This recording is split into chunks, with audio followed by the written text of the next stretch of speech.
somehow ប្រទេសមីយ៉ាន់ម៉ាមួយមក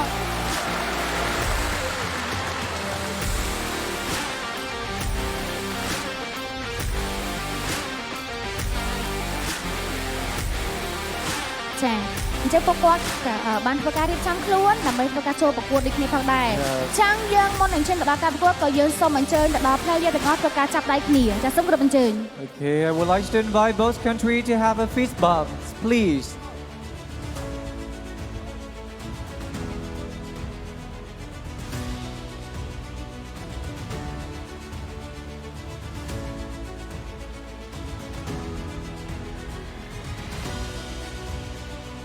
Chà, là ní bộ quạt ban vừa ca chắp đáy kia môn đến trên tờ đà cặp cuốt. Dương cả sông spa công tờ đó. Khởi tiếng pi là mà càn vết đi cả. Ladies and gentlemen, I would like to invite the coach from both countries to come on stage.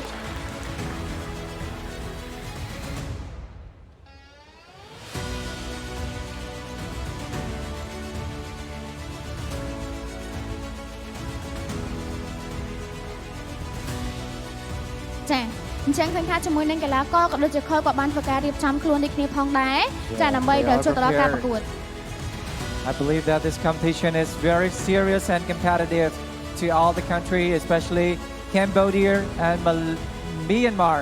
ចា Yeah, we saw that yesterday, such a very fast competition. Today will be much interesting.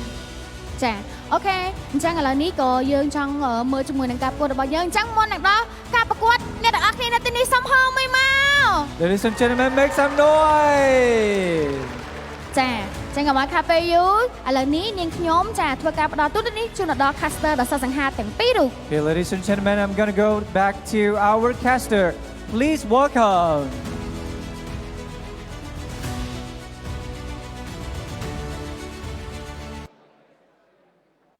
Good day, everyone. Welcome to the official English broadcast for the Mobile Legends Bang Bang Men's Division of the 32nd SEA Games live in Cambodia. We're going to be your casters for the first match of the day. My name is Umi. With me is Leo and Chantel. How are you guys doing? I'd like to say magandang umaga to our Filipino crowd. Salamat pagi to our Bahasa speaking crowd. And I wish I prepared something for the Burmese and the Khmer. Yeah, for our viewers right now, I mean, I believe that they will agree with what I'm feeling right now, that I'm really surprised with all the outcome that we had from yesterday's performances from our teams. But yeah, we're here for, we are here to look at what our teams that prepared for today. Yeah, and we're going to start off strong with Cambodia and Myanmar.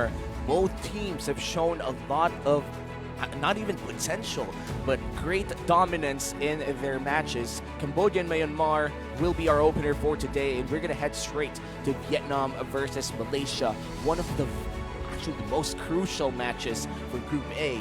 And Laos, Timor, and also Timor, and for our fourth match of the day, we also have Singapore and Indonesia. Though both teams here in our fourth match have not yet seen a victory, it's still very important for the pride of the country. It's weird that we still have best of one today because given how yesterday went, I think that was more than enough to say, you know what, this is the balance of power in the SEA Games 2023. And to think that at the end of today's broadcast, there will be best of threes, and then tomorrow we finally give out the medals, I don't know if I'm ready emotionally. If we're not, if we're doubting if we're ready, for sure, even the players and even the coaching staff right now at the venue are not really sure if they're prepared mentally and even emotionally for today's matches. But definitely for Myanmar and Cambodia, this is the point we're in. They really have to face all possible challenges because they're fighting for the top seed. Yeah, this is such an important match as well. And I think for Group A, it's still not clear-cut on who's going to be the top two teams there. And it's going to be extremely important to basically look at the state of Group A right now. We do have Malaysia and Philippines on the top, but this isn't final yet. For Group B, this is already, I would say, quite finished. But we still haven't seen who's going to be the top one or top two one. But both teams, Myanmar and Cambodia, has already qualified for the next phase. For Group A, though, Vietnam, Philippines, and Malaysia still vying for the top two spot. Group A still feels like the Wild Wild West. Yesterday, we opened up, I swore, we said, Group B is the Wild West. We don't know what's going to happen. And true enough, we don't know what's happening. But again, we are confirmed that it's Myanmar and Cambodia coming through the semis. But yeah, I'm excited to see how Group A finally takes shape. Honestly, I'm still not used to see Indonesia at the bottom of the group standings for Group B. But yeah, it happens with the current meta and of course the preparation of the teams. Definitely, they were looking towards really studying Indonesia's strategy. And this is such a great opener as well, because we know that the Burmese here are quite the players. We've seen them in the world stage again and again. The highlights that they produce, and I feel like their overall aura, their overall attitude, and this is like purely based on rumors though, based on the last world stage tournament, I heard from local players from the Philippines as well. They said that Myanmar was actually one of the friendliest teams. Oh yeah. You were there. Can confirm. Tell us about it. Can confirm. Justin is a big fan of my cat cups. Oh, wow. That's really? one of the first few things he told me when he saw me. He's like, I like your cat. Wow. No, I'm not kidding. He's like, what do you mean? Like, oh, and then I showed him pictures. This one, like, yes. But so, true. They are very friendly. And I think I have figured out the phrase. It's called Mingalaba. That's how they say good morning, I believe. Oh. And Arun Swasday for the Khmer. And yeah, I really like that you mentioned that Justin is really friendly. I mean, to be able to know your cat personally, it means that He follows He you. follows Pays you, attention. and most probably all the other players participating here. And we are looking at the players of Cambodia here. Let's put the spotlight on T.Y. Odom. I do hope that I said your name right. He did perform really well with the Grok and the Estes, and I do feel like a lot of the plays that comes from KH here or the Khmer is really something that is decided by the play of, I think, the T.Y. Odom. Yep, Odom, also known as the D7 from their local MPL, is the roamer for Cambodia. And it's safe to say that across the board, you can compare him to Naomi. Again, his main rival in terms of laning. But no, the real breakout star from Myanmar, of course, here in the SEA Games is none other than Ruby DD. And it's such a throwback to see Ruby DD once again. I think you said this yesterday. The renaissance of Ruby DD is on the way in this 32nd SEA Games. And you've seen, Chantel, you've seen the performance of Ruby DD yesterday with the Arlet. A lot of great plays. What do you feel about that? This guy has been here for the longest time. And Ruby Didi, is the only player that has a Ruby Didi. I mean, a play that is dedicated to his name. That's how glorified Ruby Didi is. And with his performance yesterday, I mean, it's different from Ruby Didi play was for Alunox. Yeah. And to play superbly with an Arlot, it means that Ruby Didi is just a player that is prepared for those impressive plays, and at the same time still has it. I mean, he hasn't been that active in some of the international games, but at the same time to perform that well in the arena for SEA Games, tells a lot about this guy. He was with them in Jakarta at M4, but he didn't play, right? He was just was a different XP laner, he was technically there, but he did not play. Now, oh boy, he's doing more than just being present. He is a force to be reckoned with. And I just love how we're seeing old or OG players in the SEA Games just finding a new groove to their very old careers. And I think we're already here at this point where we could say that Mobile Legends is the biggest mobile esports, No doubt, in the world.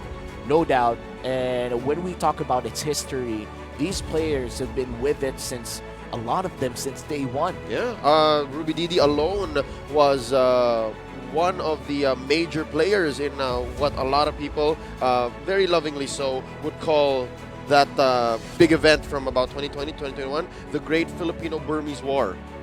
It started with the pandemic, right? There were a lot of online tournaments. Oh, yes. That began, and Ruby Didi was already big then, and eventually it came to a head at the M2 World Championships. And come to think of it, Ruby Didi is playing right now at SEA Games, and at the same time we also have the same player that was part of that Filipino-Burmese War, which is Arcangel from Philippines. And Canon.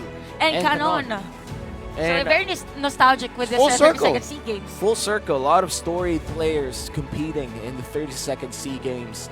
And right now, another story is yet to be told. 40 seconds from now, we will see the draft between Cambodia and Myanmar. Speaking of the draft, we've seen a lot of their picks already in day one. We had 10 best of ones yesterday. What do you think would be going through for today's draft? Are we going to see something specific? Khmer Ube. Why not? That D7 Estes. Yep, we've mentioned that earlier, and with the best of one, it's not surprising to see Estes. You want those long key fights, and with the Estes pick, probably we might see Frederick as well. A high percentage from yesterday's performances from the teams, if I'm not mistaken, it's around 60 or 80%. And that's what the coach from Cambodia should be bringing in. If I'm not mistaken, this should be Coach Zen, as it's listed in our documents. But on the other side, you have Coach Zaya, who I believe, I'd say, One the of the breakout genius. Alone in that game against Indonesia, he gave no quarter to Coach Zay's. Nothing. Going into the second phase, there were surplus of picks for Team Myanmar at the time, and I'm excited to see what he'll do here. Yeah, it's the draft. I think some people would agree that the draft is half of the game for a lot of people in the pro scene. It's really important to set your team for success. You may have the best players in the world, but if your coach suddenly puts you in the position that you lose because of certain variables inside the game, it kind of puts you in a big disadvantage. And that's why the draft is such an important part of the competitive scene. By the way, I will correct with the information earlier with regards to Ferdin. It was Arlott that has 100% win rate out of 6 games. Games. Yeah, from yesterday's performance, it's just 37% for Frederick. Oh, so no. probably more on a prioritization with the Lancelot this time around for the jungler hero. And now we're about to begin. The first two bans for both squads here are already locked in. It's going to be the Faramis and the Fanny banned out for Myanmar playing in the blue side. Meanwhile, Cambodia on the red side would leave the 1-1 and the Joy open. They do still have that one ban left, but they decide to drop down the position 4 bans. Ooh, interesting ban for Cambodia, most likely since they are prioritizing on the post 4 heroes against Myanmar. They want to go and have those trades. I will choose my own path. There it is. Banned here for Myanmar, and it is not expected to actually see Arlott to be banned on the blue side. So for Myanmar, it is expected to have them prioritize that glue instead for an XP lane. Oh yes, I do Among agree. the You planes have the exists the Faramis equilibrium, already banned out, but which now the is Joy Joy. is open. You either go for the glue or the Joy Or the here. 1-1. Or the even the 1-1. 1-1. That's crazy. And of course, they're gonna Why arm not? Zippy here with basically nuclear levels of efficiency in the gold lane. Here's something I gotta say, man. Coach Zen, Cambodia, the Khmer. Look at this. Time to They drop fear the Justin. feet of the flesh. That's 3 mid lane bans, and yes, they are gonna get the Joy, but Chantel, the Kaja and the Franco still open. I believe for Cambodia, they should pick either of those 2 heroes because there's a possibility for Myanmar to actually ban that already. But yeah, for Cambodia, maybe an XP lane. Since they have an option to either take Franco or Karkaja, regardless. But more on the I trades, am the but power of definitely light has and it here for Cambodia.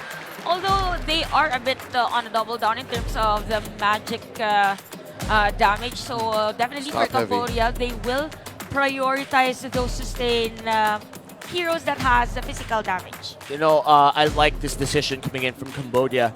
You take the Joy after you give up the 1-1 and also take one of the counters known to Joy. The Franco is still available to take from Myanmar. We do know that Naomi loves playing around it. It looks like they're not going to take any suppression ability this time around. They're going to match the Joy with the glue and take the Grok as well to give themselves a better team fighting presence. Oh wow, this is an interesting turn of events. Naomi decides, Coach Zaya decides, the rest of Team Myanmar says, you know what? We could get the Franco, go 50-50, or we could pick up the Grok and play with the, I'd say, more diverse kit. This is a good call. Yup, and for the side of Myanmar, with this 2 heroes being picked for the team, it is expected for them to really rotate really fast and Myanmar in terms of the speed that Cambodia has with the catch and pick.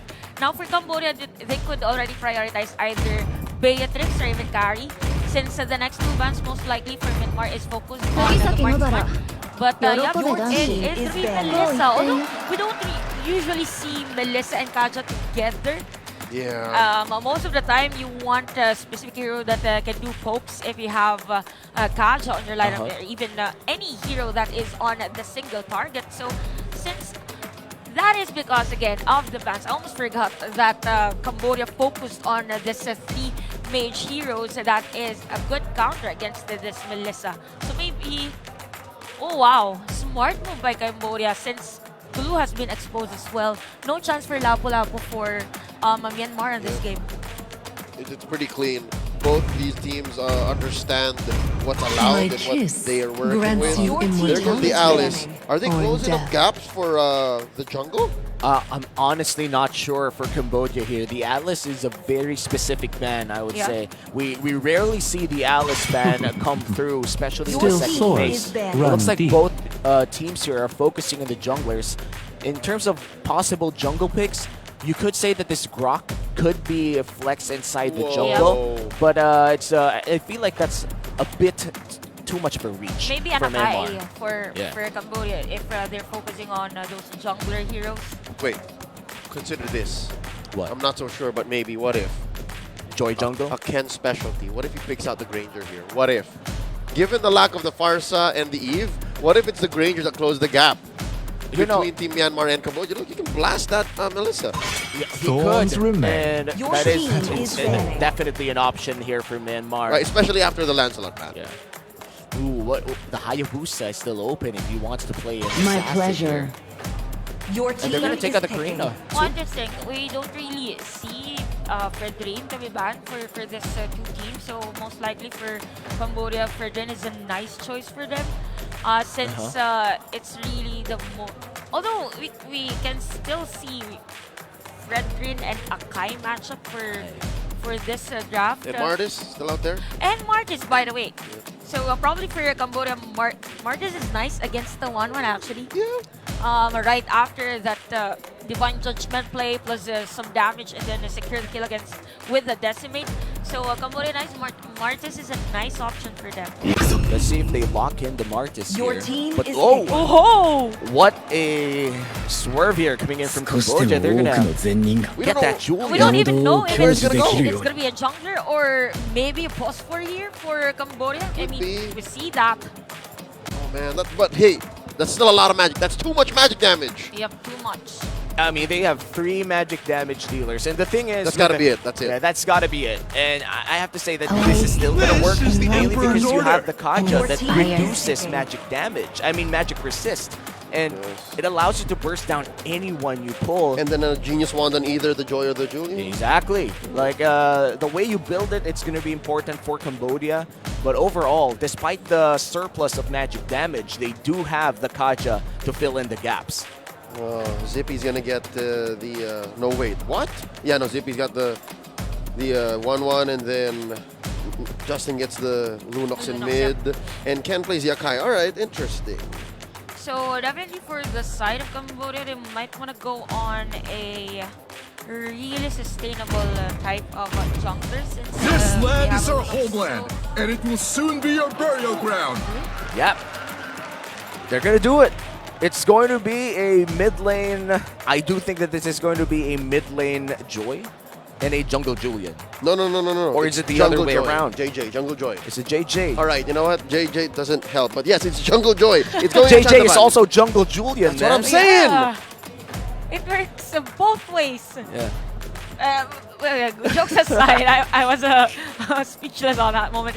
Jokes aside, for this changes on the draft of Cambodia, definitely the rotation is gonna be really fast. I mean, with the Joy, it is expected once level 4 that there might be some pokes at the middle lane. So but what's different this time around is we usually see Joy with a Vengeance spell, so might be not that aggressive for Cambodia. But it is, this is sustain that we were looking for. Yeah, it was sustained, and honestly, we could see the re-debut of the Tank Joy. We've seen Tank Joys from way back when it was still, I think, newly released. Yeah, like a hybrid Joy? Like a hybrid Joy, like getting him inside the jungle and just giving him a lot of tank items after securing that, securing your first magic item, I would say. But let's head on to the Land of Dawn. This is the game. This is the first game of the day. We have a lot of best of ones too, 2 best of 3. Yep, interesting spell choice for Songkrok on this game with a Purify.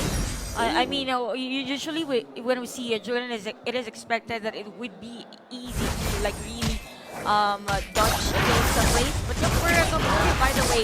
Additional thought on this Joy pick is that there's a possibility that majority of the players of Myanmar will use their skills in crowd control, but Joy is the one hero that is very difficult to like really kill. Talking about using their skills, yeah, no, what was that? Yeah, what was that? Like, I was like super confused. Did Naomi slip? Naomi probably slipped, but that's basically him saying good morning, Cambodia. You know, Yep. It's our first match of the night. I mean, day. Is still trying to get his groove. And again, good morning in Burmese is Min Galaba. Waiting for a skirmish here in mid. Look at Chandavan dashing on through. This is the right thing to do. Pressure. Oh no! Oh! Ken may regret doing that. He pushed Chandavan into Justin, but they do get the trade. A mid laner for a jungler. Oh man, that feels a bit bad. If you're Justin, you literally threw the bomb. If you're Ken, you threw the bomb back to your teammates. It's like batting the grenade back to you.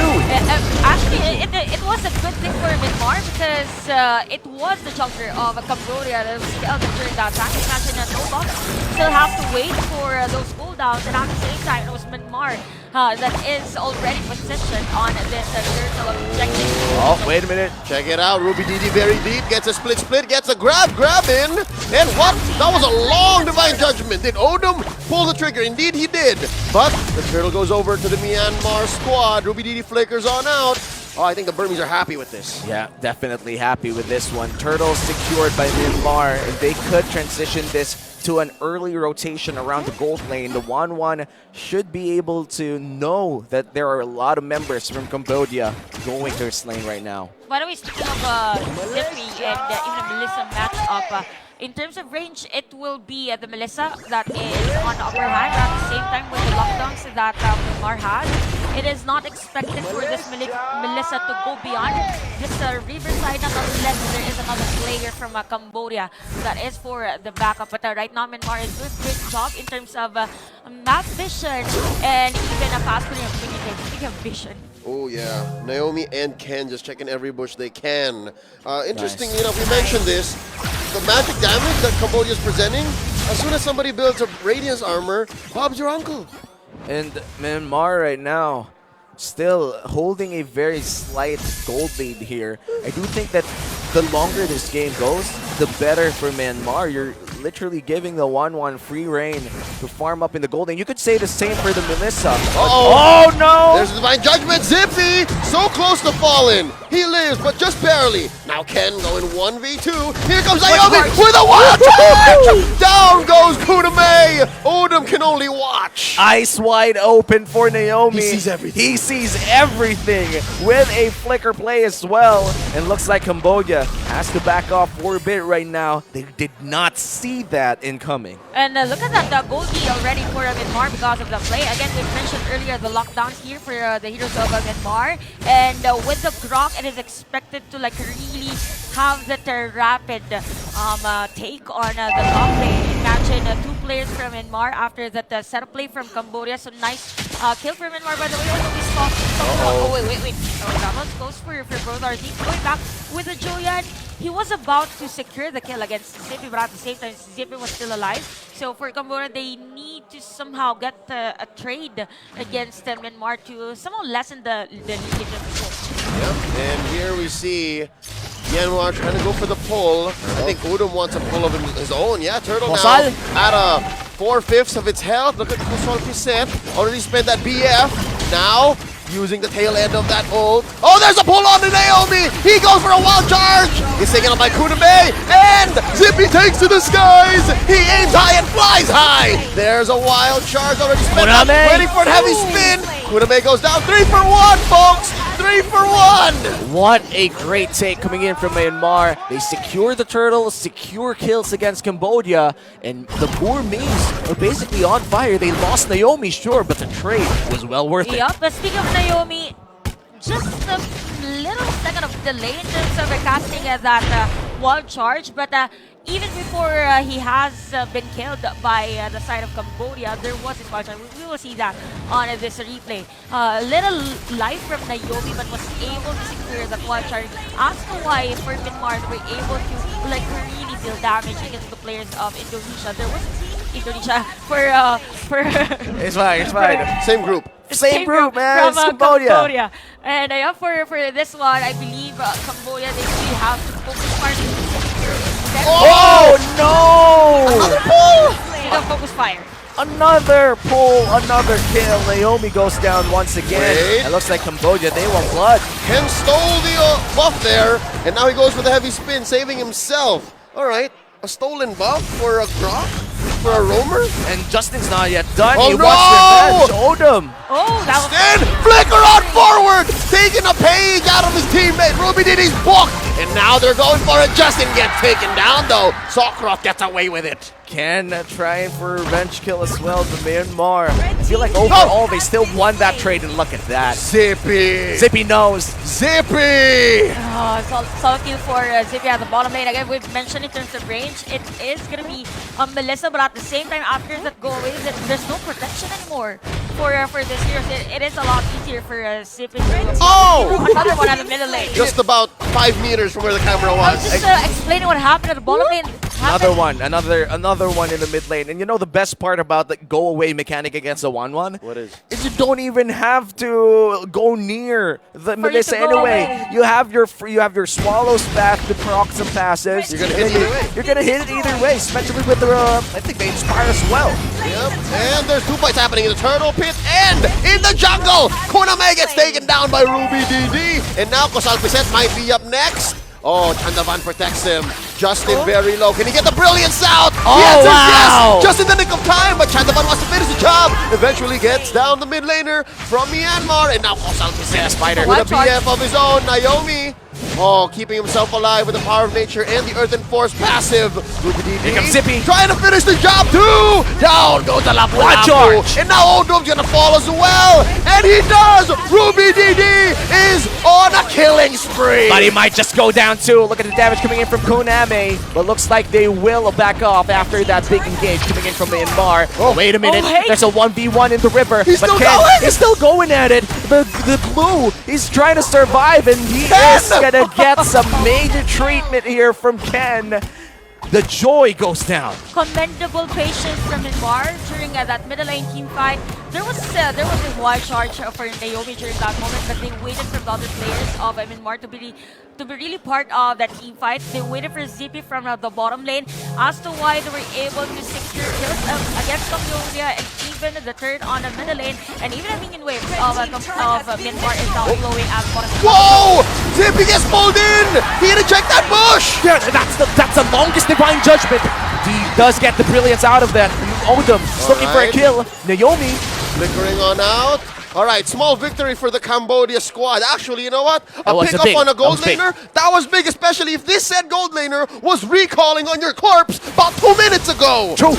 Definitely a nice kill for Cambodia. During this time, they wanted those trades against Myanmar. This is a 4.7k goal lead. For Cambodia, as much as possible, they need to flow their way, probably at the top lane, to just really have that vision while they are fighting or trying to contest this Lord at the bottom lane. So we will see Naomi now with the Dominance Ice. So with the Dominance Ice, most likely there is unexpected spike in terms of damage against Chandavan, which is Joy, Sumter of Cambodia. Lord secured here for Myanmar. Such a clean take. It looks like Ruby DD will be Oh. looking here for 3. Flickering on with the split. He gets one on Kosal Piset. Bravest Fighter out, Flicker as well. He spends his ult already, and there's a tail end stunning. Ruby DD can continue and Naomi with the Flicker wild charge.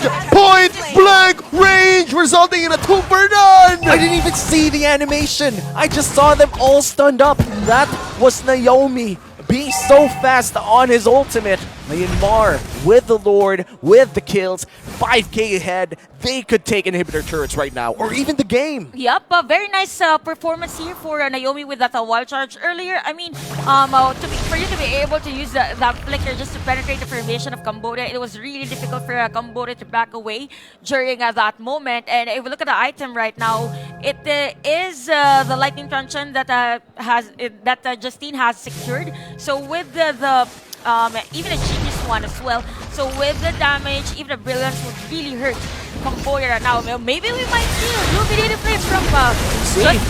Moname has his golden staff, but this defense is going to be the biggest challenge for Cambodia. They get one! Naomi! Okay. A little too soft underneath an inhibitor, and now they're trying to take to the air, and they're gonna isolate Chandavan here. They're doing Zippy it! gets taken out. Chandavan running away from Ken, using the retribution. Now Justin being chased down by 3. No way! No way! It's all Cambodia! 2k for their jungler. Now Justin, forced to use a brilliance. There's no flicker, He's not though. gonna survive. He's not gonna live through this, folks. That's a wipeout for the Khmer. And Cambodia, from a 5k gold lead, cuts it down to a 2k gold lead. 5 for none. What a great play coming in from the entirety of Cambodia's squad, and Ogdom in particular taking the target that they need and going for a push right now. There's needed one bullet for this Kaja of Cambodia, and if you look at the item right now of this Melissa, it is expected that Myanmar would really hurt in terms of team fights. Imagine that this is a Whoa! Again! They've given Naomi his 4th death. Oh, and off the back of, we were talking about Odom, the Cambodian sheriff. He keeps lassoing everybody. Yeehaw! perfect Yeehaw! timing. He saw that the Grok or Naomi during that time wasn't really casting the power of nature, so it was a perfect timing to go for the Divine Judgment. Why not? It is the Grok that has been making things difficult for Cambodia to really set up a play against them. So for this time, from the 5k gold lead of Myanmar, the gold swing is now really, it is really high for Cambodia right now. It's technically equalized. It's anybody's game right now as the Lord spawns. Battle between the Cambodian Sheriff and the Burmese Python about to find its end, probably for this Luminous Lord. Ken, half HP on him. This is Odom looking for an angle. Oh! That's a Cambodian sheriff sandwich, but there's not enough firepower. Look at Ruby DD. Split in the back. And oh! We can barely see what's going on, but Zippy goes down. Chandavan as well. 2 for 1, the current trade. Look at Justin in the back line trying to take down Kosalpi Seth. But the XP laner from Cambodia gonna back out. Look at Ruby DD. He's getting chased down. Kuna May and Sokroth versus the M2 alumnus. What's gonna happen? Ruby DD goes down. Another trade won by Cambodia. Cambodia this time around is just doing so many good plays from, I think, starting 5 minutes ago or 6 minutes ago, and you could feel the tension in the production. Just because they've been changing the camera too. Justin gets away. Naomi's gonna fall. His immortality gets popped. Wild charge away! Although wait. Wait, what's Justin doing? This is like a really bad time. I mean, Yep. he was part of the team fight earlier, but this is not expected draw. No. Wait. Almost now. The Cambodian sheriff caught him. There is no burst damage from Myanmar, but the time for Cambodia now to really secure the Lord. And by the way, all eyes on Sokroth's KDA. This is 207. Even if Purva is not really used by the player, but at the same time, he is dealing damage against Myanmar and sometimes delaying that heavy spin from Ken. So this time around, for Myanmar, they really have to focus fire on Kon Ame, because if not, we saw the shredding of their HP earlier on that team fight. And look at this Joy with the Blood Wings. He already hurts. Ruby DD can't even survive pops. no. The split that early. Naomi! They're isolating the roamer. They force the conceal, but look at Zippy. Look at Zippy working down that bottom lane. And you could hear the Cambodians' home squad or home crowd Oh! already cheering for their teams. Ruby Myanmar DD. had a great control in the early to the mid game. Right now, it's Cambodia's story to finish. Chantel, where did it break down? Well, for this one, oh wait. Oh Speaking wait. of, they're trying to break down Chandavan. Can he survive here? Look at Kuname. Watch the marksman. Watch the gold my laner. God. Ruby Didi with the split tip. And the grab. The pass. They pop. Chandavan wide open.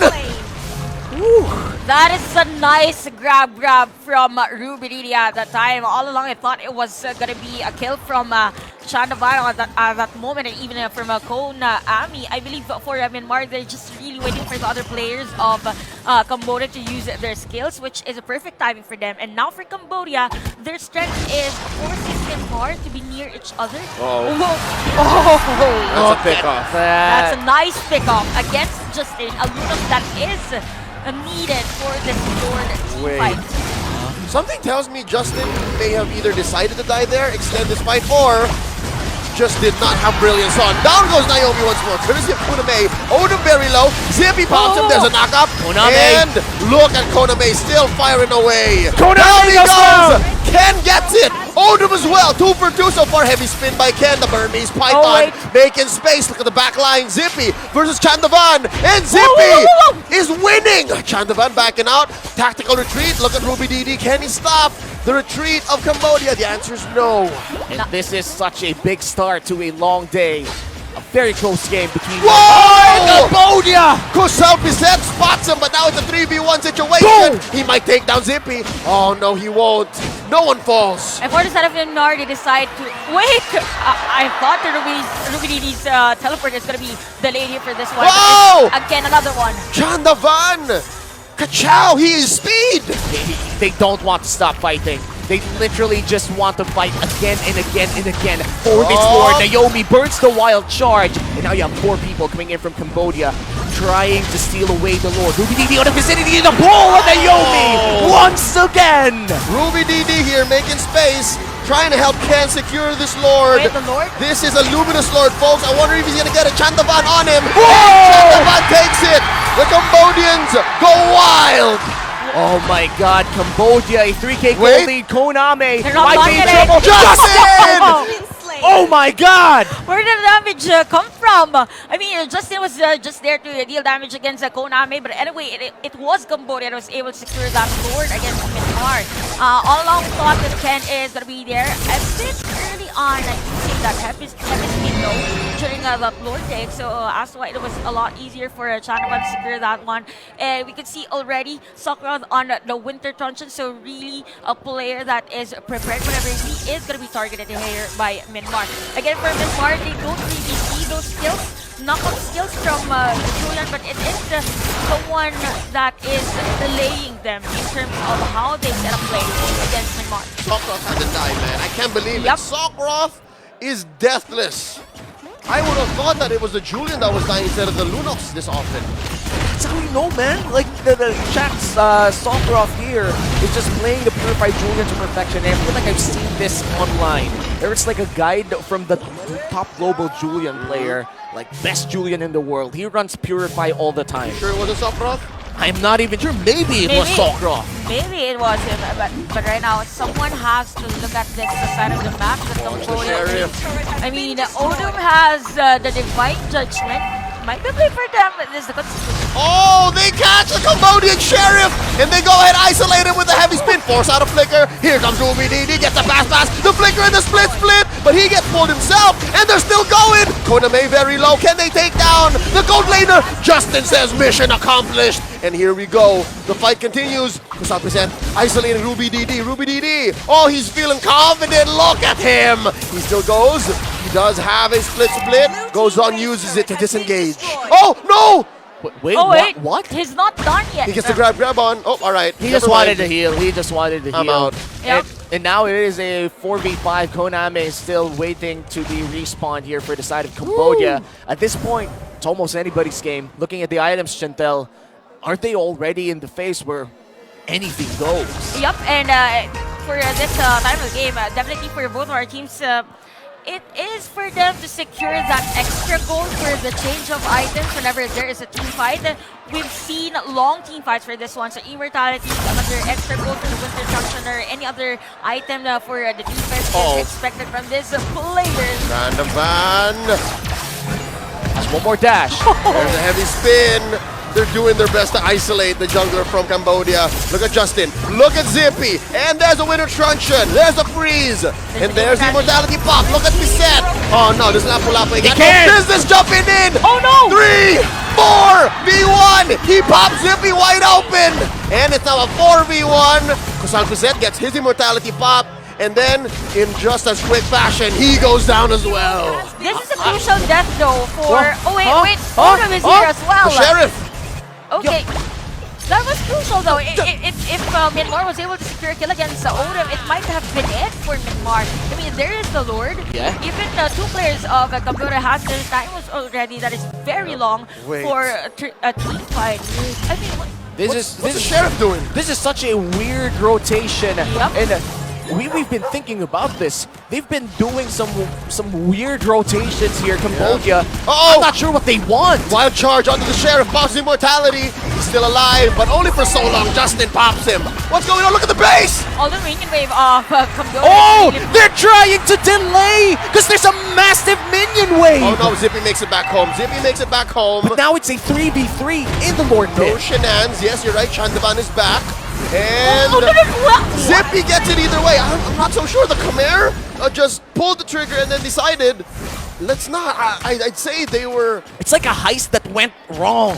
Yep. I mean, And then they left some change. and with that, Myanmar secures the Lord. They were able to defend their base, and at the same time, Cambodia no kills during that moment.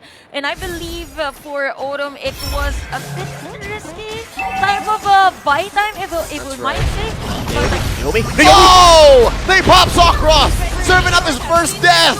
And they push in mid. There's a big Lord No way. down bottom. Zippy gets taken down. And Yesway. the minion wave, by the way, at the bottom lane is still moving, but for Myanmar to get finished Whoa! off it. Here There's goes a the defense. BF. The ult off of Justin, still in its tail end. Now it goes off. A wall keeping Kusal Piseth and the rest of Myanmar in arm's reach. Again, for Myanmar, the nice minion wave flowing, by the way, for the bottom lane. So it is expected for at least 2 lanes. Yeah. For those tanky type of minions against Cambodia, but for Cambodia, they still have 20 seconds for Sokroth to be part of the team fight. Although in terms of clearing of minion wave, they can with Koname's skill. And Konami has been very crucial here for Yep. Cambodia. Lord push down bottom lane, in the mid lane. They're trying to take the turret as well. Naomi in crucial HP right now. Very low. He is in arm's reach again of getting knocked out here. Wow, interesting. Cambodia keeping their priorities in check. Look at Odom pressuring Justin, and there's a heavy spin. Oh, the Cambodian Sheriff taken way out of the base. He has They to up get and out. changed the zip code. Look at the base. Wait, I mean, Odom is Still alive? still alive? I am quite I'm confused. flabbergasted. Oh no way, Koname and Odom go down at the same time. I'm out of words actually with this game. I can't. This is such a confusing game because teams are like pulling the trigger and then No. stopping and then going again and again. That's about it. There's 5 members from Burmese squad here inside Cambodia's base. This might be the home team's first loss. It's just a matter of time. For the side of Myanmar, they have the minion wave. Yes, they could end this anytime. Oh, that's about it, folks. Ladies and gentlemen, Myanmar here takes the game. It looks like the Burmese Python, or Burma in total, will be the ones That's their own taking this game against the home team and the home crowd. We could already see the crowd, or hear the crowd rather, in game. When they were winning, Cambodia was definitely in high spirits. But of course, Myanmar had to crash that party. I mean, Myanmar during that time, on the latter part of the game, they were aware of the strengths of their lineup. But they saw that Cambodia has been prioritizing that divine judgment against the Gok. So why not be the first one to initiate against Cambodia, since we have that damage from the Lunox as well. Although at the latter part of the game, there were a bit of a miscommunication from both ends. But yeah, for Myanmar, it was just them securing that Lord. Nice defense, by the way, prior that Lord take, and Cambodia's play was just all over the place. And Cambodia, they had questionable decisions in the last 3 minutes of the game. But I feel like when the first turnaround happened, a lot of the plays that Cambodia did was extremely right for that moment until that final 3 minutes of the game where they started doing a lot of questionable advances. Yeah, no, again, the reason why this was such a close match, I'd say towards the third quarter of this game, was the fact that the Cambodian Sheriff was doing so much work, right? Yep. But as soon as they started to be, as you said, half-hearted about a lot of their decisions, it all broke down, because again, you see the intent, you see what they were trying to get to, but at some point, at the last minute, at the 11th hour, they were like, maybe we shouldn't. Or maybe not. Maybe not. Yeah, and we got to give credits to Ken too. Really finding the Cambodian Sheriff, just finding that Kaja again and again, and pinning him down or either isolating him. If it's a 1v1 with a Kaja, it doesn't really make sense. Yep, and if you're a Nakai, right? I mean, even at that last moment, we saw that the pin, heavy spin against the Kaja, even the immortality was proc during that time. It was a very long, maybe kill from Myanmar during that time, but yep. You know what? That last moment, that heavy spin out of the base, Yep. is in record, if I'm not mistaken, the longest I've ever seen. What? They took the Kaja all the way to the river and out. You know what? We can't really track how much distance they've traveled in that scenario. But Chantel, this has been quite the long game at 24 minutes in. Can you break it down for us? Yep, definitely a long game from Myanmar and Cambodia, but it all boils down with the hero composition of Myanmar in terms of late game. So if we see at this statistics for Myanmar, they had much crowd controls or area of effect larger than the side of Cambodia. They have the heavy spin, they have the wall charge, and at the same time, they also have the glue. So with these three heroes mentioned for Myanmar, it was a lot easier for them to pinpoint a person against Cambodia, as to why it was a lot easier for Justine to deal damage against the Melissa of Cambodia. There was a time during the Lord team fight, we might see that on the highlights, that there was a nice focus fire on Melissa, which was dealing damage against Myanmar during that moment. And with that shift from Myanmar on the team fight, it goes to show that Myanmar was able to troubleshoot the possible threat from Cambodia. We can see on the objective taking that it was really a close fight. It was 23 minutes, by the way, with the turrets destroyed. Even the turtles, though, went to the side of Myanmar. It was 3 turtles for them. Even the other factors for this game in terms of objectives and resources, but Cambodia was able to really stretch the game, as to why we ended with an almost 24-minute game time. So with the itemization as well for this Grok, there is the blade armor for the team. Actually, we have 3 blade armors for Myanmar, and it tells that for Cambodia, the only damage that is somehow causing a headache for Myanmar was really from the Melissa. So with this 3 blade armors from Myanmar, all Myanmar has to do is to really burst the Melissa. And when we say burst, even from Justine, that is the Blood Wings as the last item to really complete the damage from this Lunox. So with the Blood Wings, there is an added shield for this Lunox, and at the same time, we really have to commend Myanmar's prioritization on who to pinpoint or who to target whenever there is a team fight. One crucial factor as well for Myanmar and Cambodia is the initiation. I mean, look at the hero for Cambodia. This is Kaja. I mean, we saw a lot of majestic divine judgments from this Kaja, but at the same time, after that time, it is expected for Cambodia to really back away from the area of teamfight because that is the only crowd control that they have. Not unless there is a nice bravest fighter from this Lapu-Lapu. So with the Lapu-Lapu, we didn't really see those zone outs. I mean, during those team fights, it is expected for a Lapu-Lapu Cosal Bisset to zone out Justine, force that brilliance. But again, for Myanmar, they know the timings in terms of on how they will use their skills. So why in terms of the damage taken, it was really Myanmar.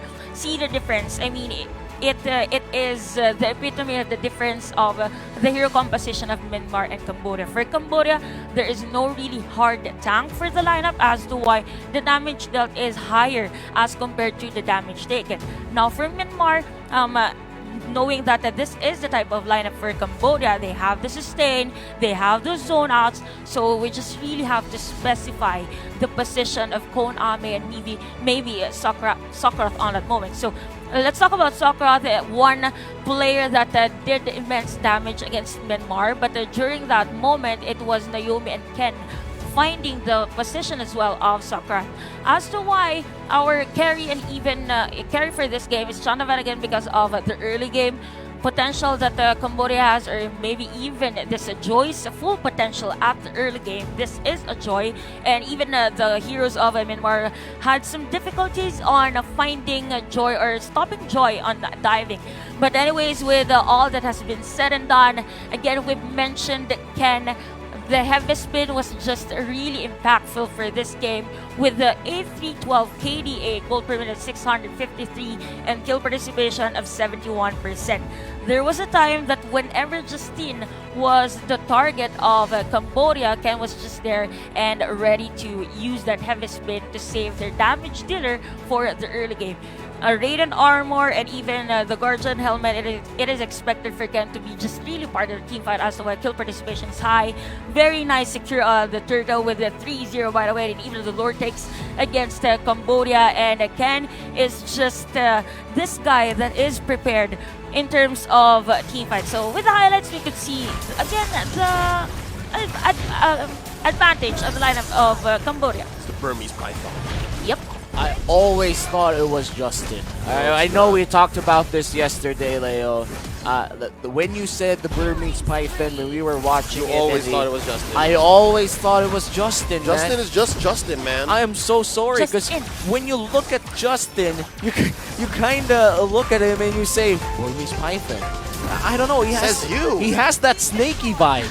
He's not at all a snake, dude. I know he's a great guy. He's one of the you know. warmest I know, little players I've ever met. I'm not saying he's not friendly, but the hairstyle, the eyes, you know. It's like a news flash, just in. Yeah, just All right. in. To be fair, Justin was also quite the force to be reckoned with here. I always thought he was a He, Burmese he Python. survived situations wherein he had no business doing so. And yeah, here another.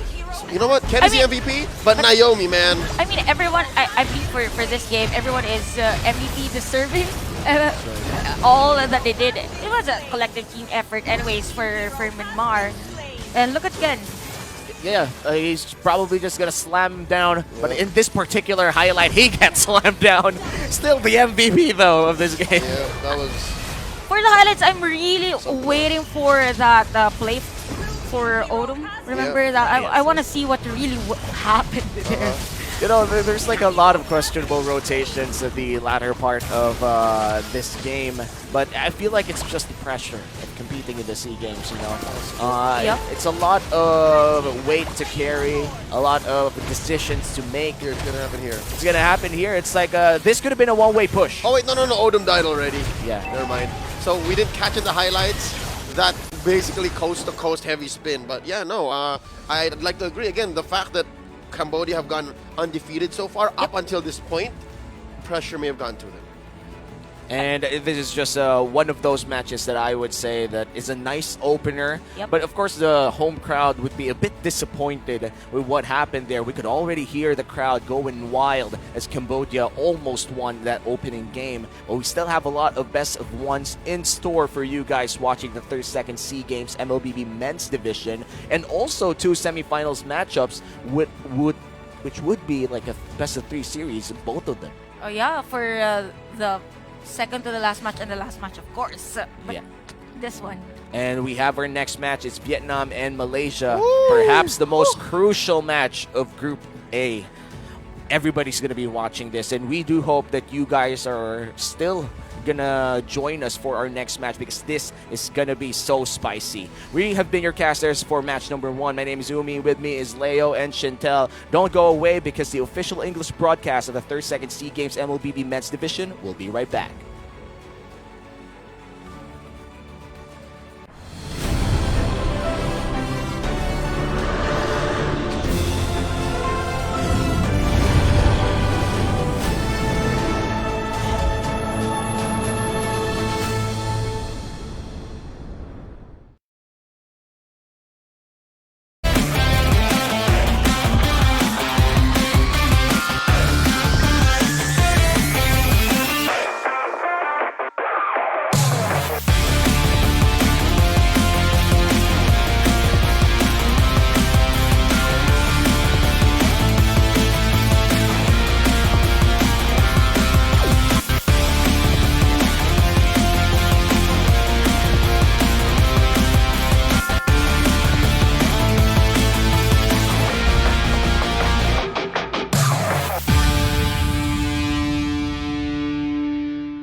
They're here making another statement. They deserve this celebration. Fuji, well played. North America has come.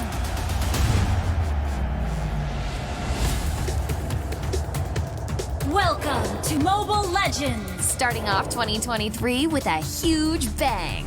The M4 World Championship by Mobile Legends Bang Bang Esports achieved one of the highest peak concurrent viewerships of 4.2 millions, setting the tone for the year. And with the MPL seasons and official tournaments going underway in their respective regions, Dalam kegelapan, ia bersinar.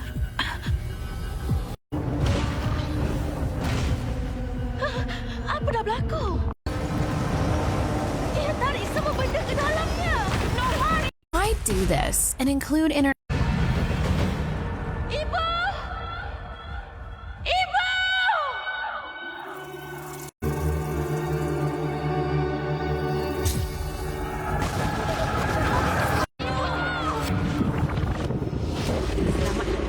Akhirnya. Mimpi yang sama lagi. Apa yang kamu fikir? Memang cuma satu mimpi ke? Jika kita dapat merungkai yang mengongkong kita. Takdir.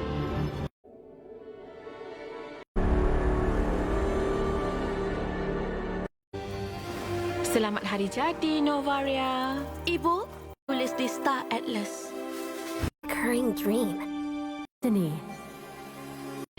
Kita dapat bebas dari had tadi.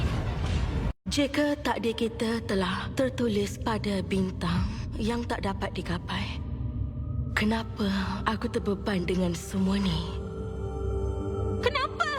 Kenapa saya tak boleh ubah apa-apa?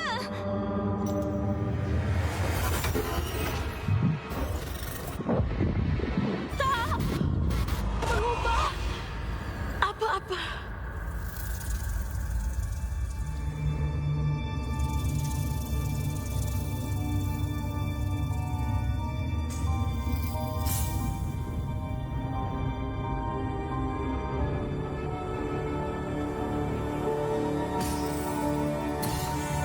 Selamat hari jadi, Novaria.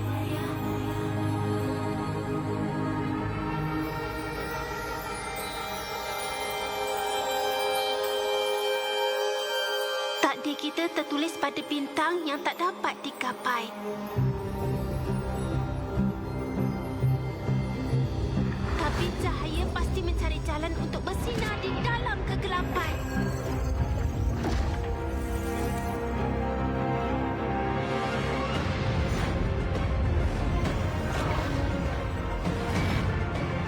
Takdir dalam genggaman kita.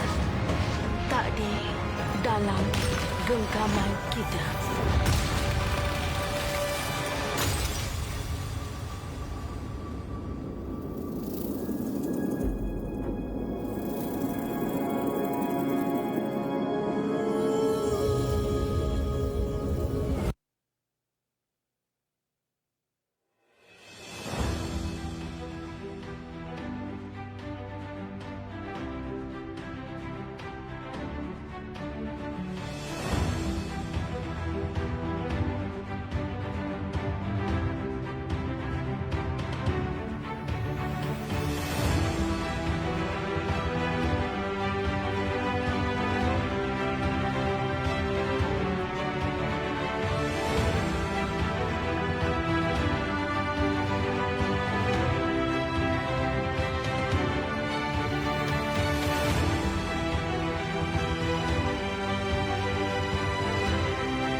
Ada yang rindu ke?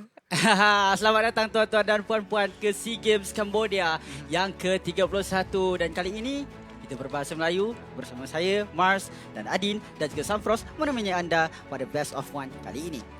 32 by the way. 32, sorry. Itu tambah satu. Tahun lepas punya. Maaf, Ni 32 sebenarnya. But yeah, sebelum kita melangkaui lebih lanjut, again selamat kembali ke SEA Games Cambodia. Kita nak memohon maaf sedikit atas technical issue yang telah berlaku pada awal hari tadi, match yang pertama, dan disebabkan perkara itu, kita akan bagi korang semua redeem code #pantangmengalah atas kesilapan teknikal berlaku. So korang semua dapat kod. So mungkin lepas ni orang nak minta lagi ada technical issue kod.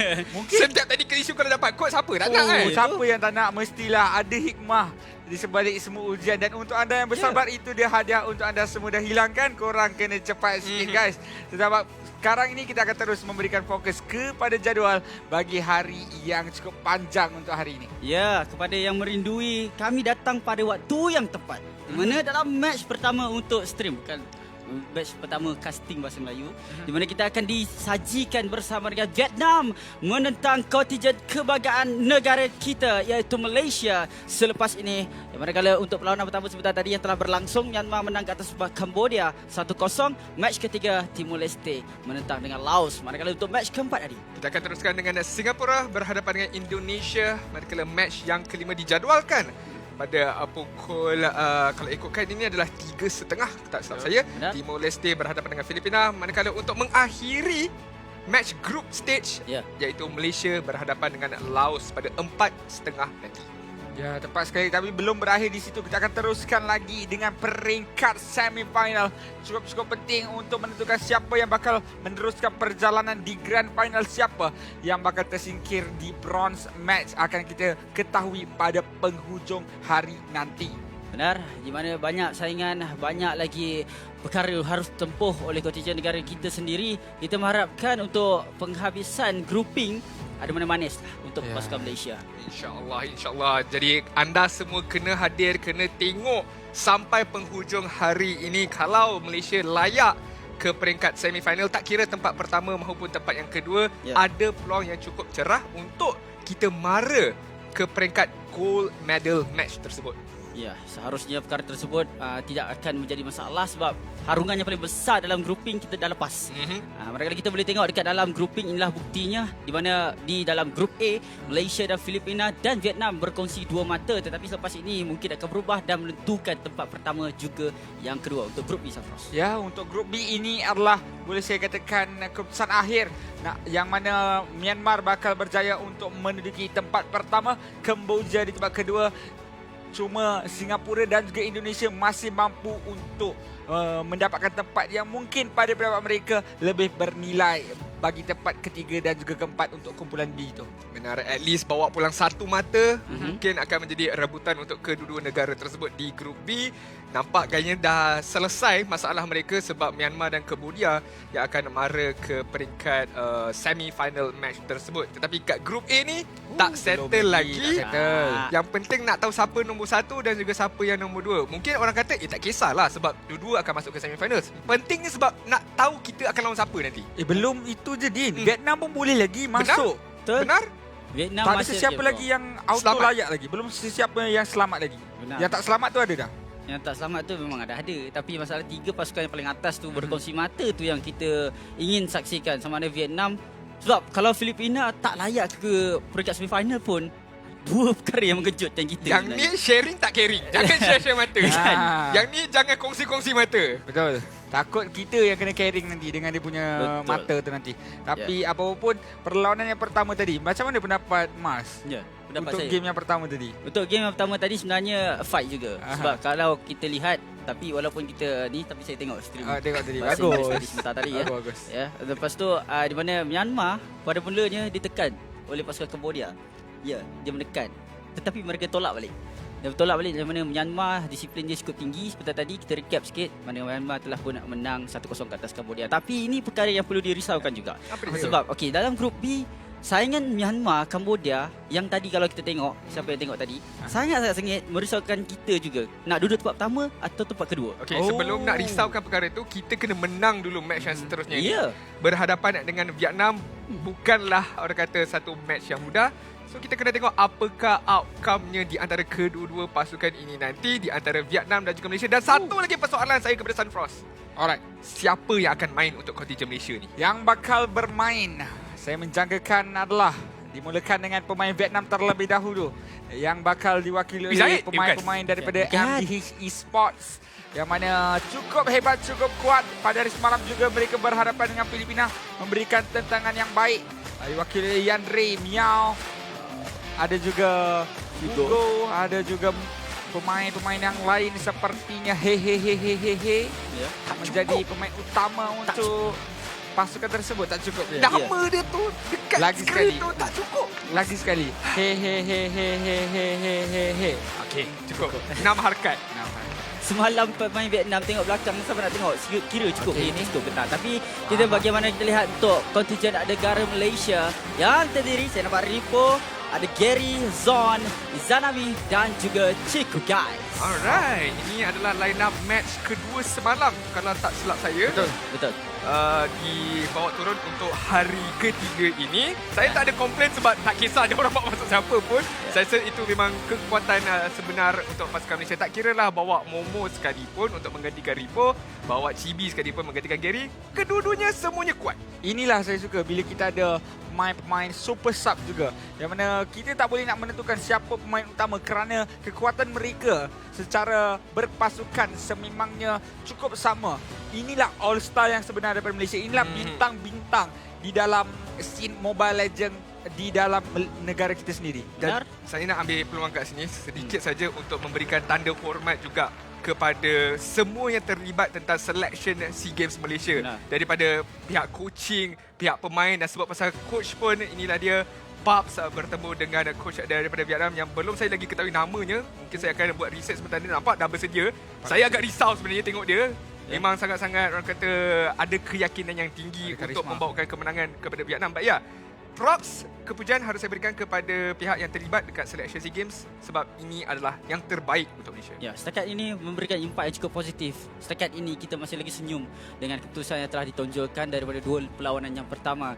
Jadi untuk dua perlawanan kali ini, pada hari ini yang secara pastinya saya harapkan bukanlah menjadi penghabisan untuk pasukan Malaysia. Inilah dia line up yang telah diutarakan oleh Vietnam sendiri yang terdiri daripada He yang selanjutnya anda sambung sendiri, Miao, Yandere, Joe dan juga Jinard. Macam tu sekali je. Kita suruh viewer yang suruh sambung. Ya, jadi itu mungkin satu tips juga. Saya pernah dengar yang pendek awal jadikan panjang. Kali ni yang panjang jadikan pendek. Ya betul. Faham. Tapi inilah dia barisan pemain yang turut berdoa sehabis baik mengharapkan kemudahan untuk negara kita. Ya. Benar, dari Izanami, Ripo, Chico guys, Gary dan juga Zorn, anda pun telah lihat mereka. Anda kenal mereka, anda sayang mereka dan anda harus tunjukkan kesayangan anda itu dengan sokongan daripada anda semua. Tak kiralah anda sedang menonton daripada negeri mana sekalipun, tetapi kita semua di bawah naungan Malaysia untuk kita berikan yang terbaik. Persoalan dekat sini satu lagi kan. Dapat lagi ke tak Minsita Goodlin lepas ni?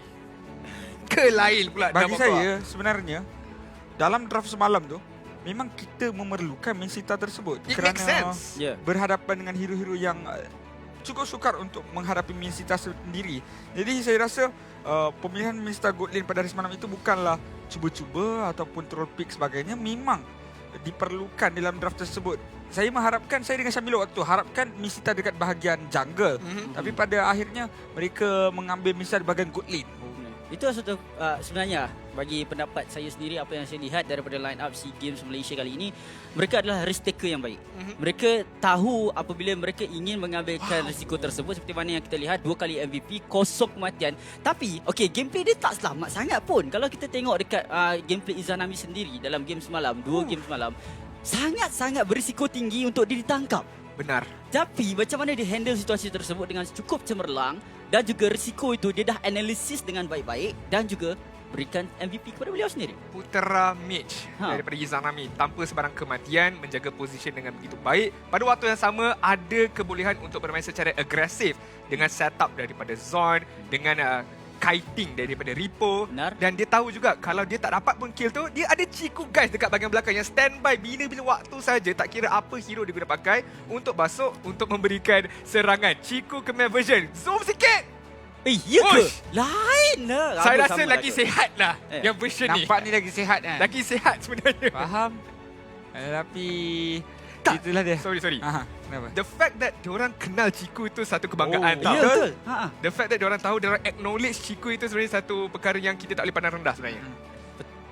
Satu rasa gugup pun ada sebab mereka tak pernah rendah kat kita. Satu hal. Satu lagi rasa bangga sebab mereka kenal. Betul. Tapi benda itu dalam situasi sekarang, kalau penyokong Vietnam pun kenal Ciku, pastinya player-player je pun akan menganalisa lebih dalam lagi apa yang Ciku mampu lakukan. Ya, benar.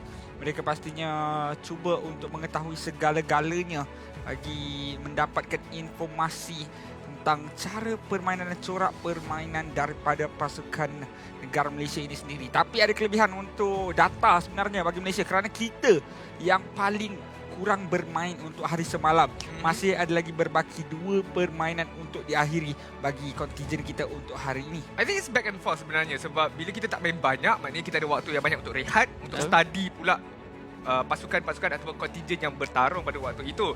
Dan sementara saya cuba nak bina ayat dekat kepala saya sekarang ini, hilang terus sebenarnya. Hilang kenapa tu? Hilang dengan sekelip mata seperti musuh-musuh kontingen Malaysia hilang dengan sekelip mata. Cantik bintang tadi tu. Benar sekali. Tapi itulah dia. Ini membuatkan saya ingat balik apa yang saya nak katakan. Inilah dia salah satu wira negara kita yang mana banyak orang bagi kritikan kepada dia. Benar. Tapi macam mana dia buktikan kritikan tersebut salah semuanya dengan 2 game yang pertama sebentar tadi semalam. Saya suka poin ni. Yang mana ada orang bagi pendapat bahawa inilah peluang untuk mereka-mereka yang dikritik teruk di MPL, dikritik teruk daripada prestasi-prestasi sebelum ni untuk membuktikan bahawa pemberian amanah kepada mereka ini bukanlah satu kesalahan. Ianya adalah satu anugerah yang mereka hargai dan mereka guna pakai sebaik-baik mungkin. Benar. Kita ingat kembali kalau kita lihat dekat MPL Malaysia musim yang ke-11 kita adalah revolusi. Betul. Redemption sebenarnya.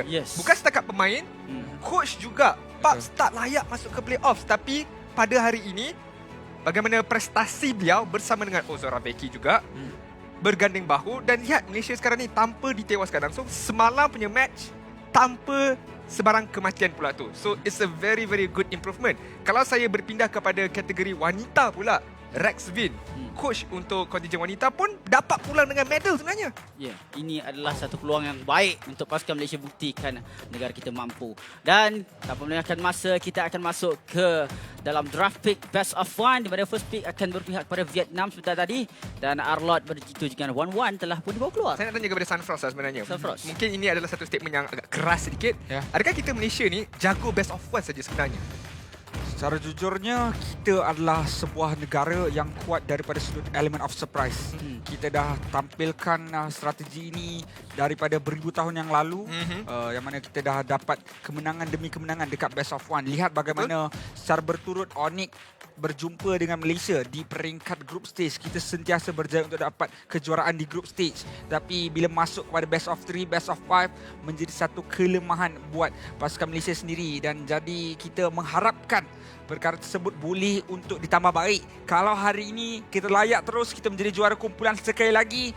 Yang seterusnya, kita mengharapkan penambahbaikan daripada sudut best of 3 tersebut. Kerana kita bukannya lemah daripada sudut stamina ataupun strategi kita kurang. Tapi lebih kepada kita sedikit mudah untuk dibaca selepas best of 1 itu. Ya, seperti mana yang dikatakan oleh Coach PUBG sementara itu, kami yakin kami boleh dapat kedudukan nombor 1 dalam grup A dan kami akan berusaha 120% dan buat terbaik demi Malaysia. Dan ini berbalik, orang cakap mencerminkan apa yang kita mahukan sebenarnya. Jadi, kalau pasukan Malaysia seperti mana yang awak tanyakan kepada Sunfrost, saya ingin tambah sedikit. Macam apa yang saya cakap, Malaysia ni adalah satu risk taker yang baik, yang cemerlang. Dan dalam best of 1, apabila banyak buat kejutan, benda itu akan membuatkan pasukan lawan tak boleh nak react langsung dalam perlawanan seterusnya. Akan tetapi, kelemahan Malaysia yang apa saya nampak bagi pendapat saya adalah apabila mereka membuat element of surprise tersebut dan surprise itu boleh dibaca oleh pasukan lawan, mereka comeback pada perlawanan yang kedua. Dekat situ, Malaysia agak sedikit goyah. Ya, betul. Benar. Sebab bila kita main best of 3, best of 5, even best of 7 sekalipun, perlawanan tersebut akan memberikan banyak informasi antara satu sama lain tentang strategi, drafting, habit daripada sudut drafting. Kalau kita ban hero AB, diorang kerap tak ambil hero C. Perkara-perkara itu yang diambil kira oleh kedua-dua pasukan sebenarnya. Dan bila saya lihat pasukan Malaysia secara seluruhnya ataupun tim-tim MPL Malaysia sekalipun masuk dekat best of 7, best of 5 ni nampak goyang sedikit. Macam mana San Francisco Cup, it's not about stamina issue, it's not about diorang punya corak permainan, tapi kadang-kadang drafting tu pun diorang jadi buntu sedikit. Bak kata orang putih, tunnel vision ke arah satu perkara saja. So hopefully kali ini perkara itu dah diperbaiki. Inilah lelaki yang saya mengharapkan bahawa best of 3 dan juga best of 4 itu boleh untuk ditambah baik. Dengan adanya Ozorovecki, saya mengharapkan daripada sudut tunnel vision itu boleh ada cahaya yang dibawa oleh Ozorovecki sendiri untuk menerangi jalan bagi pasukan Malaysia di peringkat semifinal nanti. Kerana macam saya cakap tadi, best of 1, dia ada dua cara. Yang pertama, kita yakin dan kita guna pakai power hero comfort pick, menggunakan lebih kepada fokus diri kita saja, dan itu kebanyakan pasukan lakukan. Tetapi Malaysia mengambil satu langkah yang cukup berbahaya, namun macam apa yang Mas katakan, high risk high reward, yang mana mereka menggunakan strategi counter draft ke atas comfort pick pasukan musuh. Contoh semalam mereka menggunakan Mesita itu di bahagian goal lane, itu adalah satu risiko yang tinggi sebenarnya. Boleh saja perkara tersebut tak berlaku dan tak menjadi, tetapi apabila perkara itu berjaya untuk dilaksanakan, ia menjadi satu keajaiban untuk Malaysia terus mara dengan kemenangan yang dah lah tak bagi data full. Lepas tu mengakibatkan kita juga dapat counter draft convert pick pasukan musuh. Tapi macam apa yang kita bincangkan tadi, bila masuk pada best of 3, mereka mula untuk hilang basic itu sendiri. Apabila mereka terlalu fancy ataupun terlalu out of the box sangat. Out of the box. Kadang-kadang kita berbalik kepada asal pun boleh saja untuk dapatkan kemenangan. You either be a hero or you be a zero. Daripada draft semalam, kalau tak menjadi, memang akan membuahkan satu keadaan yang cukup muram lah untuk kita. Tapi kita melihat macam mana pasukan Malaysia dapat untuk handle perkara tersebut. Itulah apa yang saya doakan untuk pasukan Malaysia, bagi apabila mereka, sekiranya mereka layak ke pusingan semifinal, mereka boleh untuk cuba adaptasi ataupun perbaiki daripada sudut risiko yang mereka ambil, dan juga boleh untuk menang dalam keadaan waktu yang bukan mudah. Saya harapkan saingan, tapi berpihak kepada pasukan Malaysia. Benar-benar sekali. Bila kamera pan kepada audiens yang hadir dekat Phnom Penh, Cambodia ni, saya juga rasa gembira dan juga rasa bersyukur juga, di mana dengan harapan atlet-atlet sukan lain pun datang memberikan sokongan kepada kontingen MLBB Malaysia untuk mereka mendapatkan kemenangan, untuk mereka mendapatkan peluang ke peringkat semifinal. Akan tetapi pada hari semalam, bila saya tengok Malaysia lawan dengan Filipina, itu membuktikan, bagi pendapat peribadi saya, kali inilah it's a very good start, nombor satu. Dan perubahan ataupun inovasi besar juga untuk pasukan Malaysia, di mana selalunya kalau kita tengok game Filipina lawan Malaysia tu, 9 times out of 10 ataupun 9/10 kali kita ingat Malaysia akan kalah. Betul. Tak boleh nak comeback, tak ada idea macam mana nak comeback.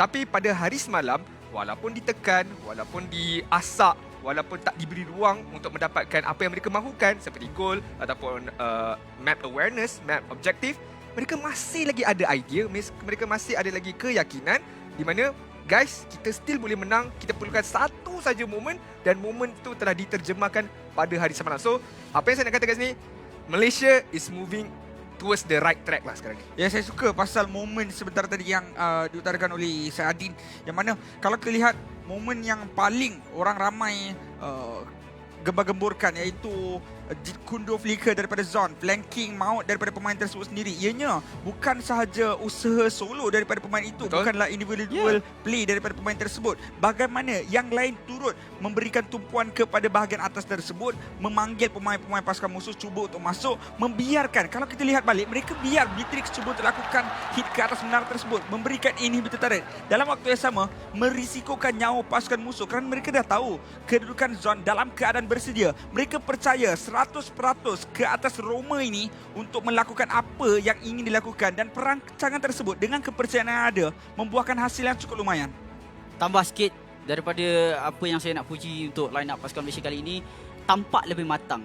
Mereka lebih tahu keputusan yang tepat untuk diambil daripada pengalaman mereka, terutamanya kepada pemain yang paling pengalaman dekat dalam line up mereka, iaitu Zon dan juga Chico Guys. Daripada segi international, Chico Guys cukup luar biasa. Tetapi kita boleh lihat bagaimana dia kongsikan pengalaman tersebut, walaupun Izanami tak dapat peluang untuk main international dengan banyak, walaupun dengan pemain-pemain yang lain sekalipun, Ripo ada pengalaman yang cukup tinggi, dan ini yang membuatkan mereka tampak lebih matang, dan dengan adanya sinergi yang cukup kuat, jadi gabungan tersebut kita boleh nampak macam mana pasukan Malaysia sangat-sangat solid untuk berhadapan dengan pasukan Filipina dalam tempoh hari. Jadi itu yang membuatkan kemungkinan kita harapkan konsistensi itu berterusan sehingga menyebabkan kita boleh mendapat emas. Itu goal kita. Benar. I think hari ini adalah satu ujian yang agak besar untuk Malaysia kalau mereka mara ke semi-final sebab semi-final adalah best of 3. Betul. Kalau tidak silap saya, jadi akan memberikan satu ujian yang cukup besar daripada sudut tenaga mereka dan juga idea mereka dan juga drafting capability mereka nanti. Andai kata mereka lepas ke peringkat semi-final. Tapi okey, kita dah cerita banyak pasal pasukan Malaysia. Kita ceritalah kupas sedikit tentang pihak lawan kita pada hari ini iaitu pasukan Vietnam, di mana pada M4 ketika dahulu di pasukan MDH ada 3 pemain yang turut serta mewakili Vietnam pada hari ini. Tetapi pada waktu M4 tersebut pasukan Todak telah boleh saya katakan menewaskan pasukan MDH itu dengan cukup bergaya lah. Persoalannya dekat sini, I think mungkin orang kata, oh okeylah, senanglah kita nak menang sebab Todak, Ciku dah pernah lawan, dah tahu sedikit sebanyak. Akan tetapi Vietnam pun sama juga, dah tahu sedikit sebanyak bagaimana Ciku guys bermain. So bagi pendapat saya, dia ada kelebihan dan juga ada juga kelemahan. Ya, kalau kita bercerita tentang hero yang sering kali diambil dan juga menjadi signature pick untuk Vietnam adalah Minotaur di lady scene maupun kategori lelaki ini sendiri. Semalam ada banyak respect band ke atas Minotaur tersebut dilakukan oleh pasukan-pasukan musuh yang berhadapan dengan Vietnam. Namun pada saat ini nampak seakan-akan Malaysia tidak gerun untuk berhadapan dengan Minotaur daripada Vietnam ini. Ya, kemungkinan untuk pasukan Malaysia sebabkan mereka pun kita tahu Todak selalu main Minotaur. Jadi kemungkinan Ciku guys tahu macam mana alternative way untuk cuba counter balik Minotaur walaupun dengan ketiadaan Digi yang sekarang ni tengah kena global ban. Akan tetapi perkara tersebut yes perlu untuk diberikan respect juga kepada Vietnam, sama ada untuk pasukan Malaysia main counter ataupun sama ada ban saja keluar. Tapi sepertinya tidak, Lancelot dibawa keluar terlebih dahulu, ban terakhir untuk pasukan Malaysia. Ya, saya setuju dengan apa yang dikatakan oleh Sang Fas sebentar tadi. Disebut perlahan je glue dekat sini sebab bagi pendapat peribadi saya, yes, Arlot telah dikeluarkan. Tapi kalau Arlot dia tak dikeluarkan, glue berhadapan dengan Arlot, sebenarnya saya lagi gemar glue tu mendapatkan kemenangan yang cukup kuat daripada sudut laning phase. Tembak je skill, jalan letup, dapat heal. Tapi kesakitan daripada skill set glue itu yang akan menyebabkan kesukaran daripada sudut laning. So, kebarangkalian glue wajib dikeluarkan di sini. Tapi bagaimana dengan Faramis? Ya, itu yang saya nak tanya tadi. Kalau glue diambil, Faramis masih lagi terbuka untuk Izanami guna pakai. Namun Valentina dah di-ban keluar. Jadi Vietnam takkan ada kelebihan yang besar. Joy terus saja di-ban keluar setelah tiadanya penggunaan Kaja yang boleh lagi untuk diguna pakai. Walaupun masih ada lagi Franco untuk diambil. Tetapi Yip terlebih dahulu seakan-akan menjadi counter untuk Faramis. Namun, apa pendapat awak Adin mengenai Faramis berhadapan dengan Yip dan glue ada di pihak kita? Adakah itu masih lagi kelebihan untuk Yip sendiri? Honestly, saya suka kalau kedua-dua hero tu jatuh ke tangan Malaysia sebab kedua-duanya boleh counter each other. Itu satu perkara. Dan yes, maybe Yip boleh memberikan sedikit sebanyak kesukaran kepada Faramis ini untuk bergerak secara agresif. Akan tetapi Izanami boleh switch saja gameplay style dia. Tak perlu bermain agresif, lebih kepada utility. Memegang ke altar itu untuk diguna pakai dan membenarkan. Mungkin Ciku guys yang main-main lebih agresif. Mungkin Ripo boleh main lebih agresif. So again, it's a very good pick kalau mereka dapatkan glue dan juga Faramis sebagai pemilihan pertama dan juga kedua. Dia boleh turn the other way around lah sebenarnya. Jadi Faramis pun kalau ada lawan dengan Valentina sekalipun, dia ada utility lain ataupun dia boleh untuk buat perkara lain. Wow! Pantas. Wow. Pantas, tepat, cepat, pantas. Memang tak ada second thoughts, langsung Malaysia mengambil Fanny. Kena ingat ini ada Zon. Fanny tu boleh pergi roam sebenarnya. Fanny tu boleh pergi roam. Walaupun dah lama sangat, tapi perlu untuk fikir bahawa walaupun ada Yip dekat sini dan Fanny sudah pun diambil sebab ini Fanny first pick. Kalau itu betul Fanny jungler, sebab kena ingat first pick selalu masih lagi flex pick. Sebab saya tengah fikir, kalau dia nak betul ambil Fanny dekat situ, maksudnya mereka ada plan yang kedua. Jadi kalau Fanny, contohlah kalau Fanny roam, dia perlukan jungler yang tak perlukan purple buff. Ya, betul. Martis mungkin boleh. Martis masih lagi ada, boleh counter ke atas Melissa sendiri. Mereka mengambil Beatrix terlebih dahulu, tak ingin menonjolkan apa-apa kerana pada saat ini juga mereka belum mengetahui apa yang boleh untuk dilakukan oleh pasukan Malaysia dengan drafting sebegini rupa. Tapi secara jujurnya, dalam komposisi ini, Fanny sudah pun mula untuk menghadapi kesukaran apabila berhadapan dengan Melissa dan juga Fredrin. dengan penggunaan cutthroat boleh saja untuk dihalang dengan adanya go away. Malah energy eruption boleh untuk menggagalkan penggunaan steel cable, malah mampu untuk memegang Fanny dalam satu kedudukan yang bahaya sekiranya cuba untuk bergerak ke hadapan. Hanyalah ada Yip dekat sini yang cuba untuk memberikan satu peluang bagi Fanny bertahan di bahagian hadapan. Tapi masalahnya, kita daripada semalam ini yang ada orang serba sedikit melakukan persoalan, iaitu mengeluarkan hero-hero assassin di saat Fredrin sudah pun diambil. Adakah sebegitu fleksibel Fredrin ini untuk diletakkan di bahagian EXP, ataupun kita sememangnya bercadang untuk bermain lebih ke arah high ground? Kemungkinan lebih bercadang untuk bermain ke atas high ground itu adalah salah satu jawapan yang bagi pendapat peribadi saya lebih tepat. Tetapi boleh juga mereka nak paksa Fredrin ini untuk diletakkan di kawasan jungle. So mungkin mereka dah standby jawapan ke atas Fredrin jungle ini. So kita ban possibility of jungler lain. Daripada 3 pick pertama Malaysia ni, saya dah lihat macam ada teknik wayangan kat sini.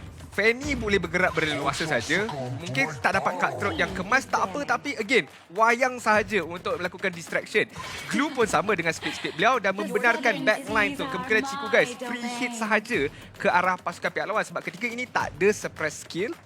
Ada sedikit sebanyak daripada sudut crowd control, energy eruption, ada real world manipulation yang boleh memperlahankan pergerakan. So there's no lockdown total ke atas line up Malaysia sekarang ni. Yang again, macam saya kata, mobility agak tinggi kepada pihak Malaysia. Dan saya rasakan untuk pengguna Fanny, dia pastinya aware tentang skill set yang telah dikeluarkan sebelum dia akan masuk cuba komit pada sesuatu. Yang saya nampak sekarang menjadi penghalang yang cukup utama bagi Fanny, mungkin Minsita, mungkin Franco. Tapi perkara tersebut agak sedikit sukar untuk dilakukan sekiranya diambil oleh pasukan Vietnam.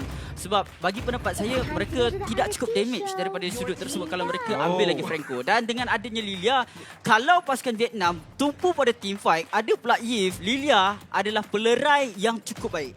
Lilia masih boleh jaga diri. Saya tengok sangat last pick tu apa. Saya memang yakin ni macam Roma Fanny lah.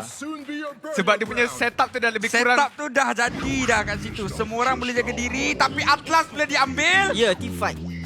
Ini adalah team fight composition untuk pasukan Vietnam. Ada sesiapa yang boleh untuk mengenakan counter split push dekat sini. Tiada siapa yang boleh untuk lakukan pick off. Tiada siapa yang untuk boleh bertarung satu lawan satu dekat kawasan lane. Fanny boleh untuk melakukan split push dengan cukup cemerlang. Apakah last pick untuk Malaysia? Saya rasa Akai lebih better dengan Martis, pendapat peribadi. Sebab kalau kena Fatal Link pun dia boleh berputar-putar untuk... Martis pun boleh lagi mortal coil. Agree juga. Tapi di mana Akai punya ultimate tu dia betul-betul boleh leraikan segala-galanya daripada Fatal Link untuk Atlas ini. Tapi again, dua-dua sesuai. Dan dua-dua kita boleh dapat saksikan Fanny Roma kalau dibawa masuk sebenarnya. Saya pun dah kurang yakin sekarang. Tapi mereka perlukan satu sisi yang baik. Okeylah. Chow dijadikan Roma. Alright. Chow Roma nampaknya. Gary yang bakal menggunakan Fanny. Tapi masih lagi satu draft yang sesuai sangat untuk Fanny digunakan pakai di dalam permainan ini. Nampaknya seperti ada banyak flashy play daripada pasukan Malaysia untuk kita saksikan. Dan kita pastinya memberikan sokongan penuh kepada pasukan Malaysia, kontingen negara kita sendiri. Tetapi untuk perlawanan kali ini, apakah ekspektasi anda berdua? Ekspektasi kami ingin berpihak kepada pasukan Malaysia. Tapi kita nak gunakan curse tu bagi buat Malaysia menang. MPL Malaysia selalunya memang macam ni. Kalau seorang tu predict satu tim tu yang akan menang. Jadi saya bagi ruang kat awak. Kita take the bullet, kita ambil segala tomahan sekarang ini. Demi Malaysia dia. Demi Malaysia. Demi Malaysia. #pantang malah. Ini adalah peluang anda untuk menyerahkan segala-gala semangat kepada kontingen negara kita. Tetapi apapun untuk anda semua, berikanlah segala sorakan dan juga tepukan untuk kontingen negara kita. Harimau Malaya bakal masuk ke dalam gelanggang untuk memburu kemenangan yang seterusnya. Ayo kita masuk ke dalam Land of Dawn untuk menyaksikan perlawanan di antara Malaysia berhadapan Vietnam. Ayo Malaysia, ayo Harimau Malaya. Satu lagi kemenangan yang ingin dicari untuk meletakkan kita ke peringkat semifinal. Seperti biasa ada kod yang tertera #pantang mengalah. Jangan lupa untuk redeem kod tersebut sekarang ni Mars. Apakah tanggapan awak tentang daripada sudut late game potential? Late game potential saya dapat rasa kedua-duanya ada mereka punya potensi sendiri. Tetapi saya dapat rasa kalau late game Malaysia berpihak ataupun lebih menumpukan pada team fight, mereka ada sedikit masalah. Tambah pula kalau mereka bergaduh dalam kawasan yang sempit. Sebab kita tahu Yandere menggunakan Melissa ada kelebihan untuk kenakan jarum-jarum dia kepada kesemua pihak Malaysia. Jadi kalau late game sekalipun tak banyak yang boleh tahan damage secara kritikal, secara attack speed dan juga kalau ada DHS sangat-sangat sukar untuk tahan damage tersebut. Malaysia ke boleh buat split push. Benar?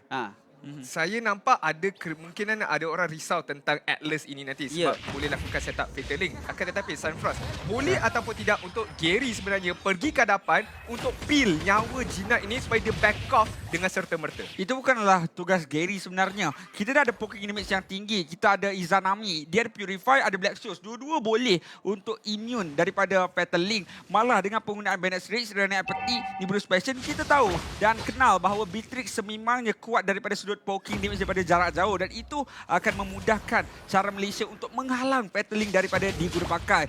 Tambahan lagi informasi yang terus-menerus diberikan oleh Zon. Namun lihat Ciku guys dekat bahagian bawah, dia lakukan cutting lane walaupun dia berada di bahagian good lane. Dia seorang diri. Dia ingat dia main EXP lane rasanya. Betul-betul fleksibel sekarang dia sambil rotasi je. Jinat! Ciku akan ditumbangkan dengan rotasi daripada seorang again gold laner daripada bawah pergi ke tengah sebentar tadi. Setelah cut lane, Ciku Gas memberikan bantuan di bahagian tengah. Yandere cuba terangkan perkara yang sama. Zon tersilap langkah di situ. Flicker dibalas kembali dengan satu blink skill daripada Yandere untuk menghalang gerakan penangkapan yang dilakukan oleh Chow tersebut. Dia outplay daripada outplay Chow. Jadi tadi kalau flicker tersebut kena pada Yandere, kemungkinan Yandere dah jangkakan Zon akan buat sebegitu rupa. Tapi what a gameplay daripada Ciku guys. Dia berani, dia tahu kedudukan pasukan Vietnam berada di mana dan membuatkan dia berani untuk potong lane tersebut. Kalau tak, saya dapat rasakan dia juga tidak berani. Tapi sebelum itu Zon. Okey, Way of the Dragon akan dikenakan bersama dengan Bennett Ray dan Ciku guys. Mendapatkan kill yang kedua ke atas mangsa yang sama sekali lagi iaitu Jinat. Ini yang saya risau tentang Atlas sebenarnya sebab Atlas memang kuat tapi sebelum itu kita lihat Cutthroat telah dibuka. Hey akan cuba mengundurkan diri apabila RWM telah dibuka. Okey, Jinat saya tahu Fatal Link dia kuat tapi bila dia pakai emblem support, ketahanan diri dia sejujurnya tak kuat. Saya memang tahu sebab saya ada 1000 gameplay dengan Atlas ini. Itu kena trade lah. Dia kena trade. Sama ada kalau nak fokuskan kepada penggunaan mana dan cooldown, perlulah berikan kepada emblem support. Tapi sebelum itu Zon akan cuba diasah tapi Fatal Link yang kemas daripada Jinat sebenarnya menangkap dua. Zon telah dikorbankan terlebih dahulu. Gary akan mengundurkan diri walau bagaimanapun Repo Flicker diguna pakai setelah bertinggik ke atas musuhnya sebentar tadi. Namun dengan hanya meninggalkan Zon sahaja sebagai mangsa utama buat pihak Vietnam. Inilah apa yang saya katakan. Kalau team fight memang sedikit sukar untuk Malaysia menang, mereka perlu analisis dengan lebih baik. Akan tetapi Cutthroat! Sakitnya. Aduh, kalau ajal tak tertulis maka hidup lagi lah watak utama daripada Vietnam sebentar tadi. Izanami akan menggunakan Way of the Dragon yang kemas tapi ke atas Pedrin dengan tiada follow up ketika ini dah. Okey, ada follow up bukan setakat daripada Izanami, malah daripada turret kita sendiri juga sebentar tadi. Satu perkara yang menarik dilakukan oleh Zon, sekali lagi dia tunjukkan Chow gameplay dia perlu untuk direspect pasukan enemy dan dalam kesempatan yang sama sedar tak sedar kita dah dapat satu turret. Tengok ni, ini yang saya kata. Terus-menerus memberikan satu ruang untuk Jinat diberikan harassment.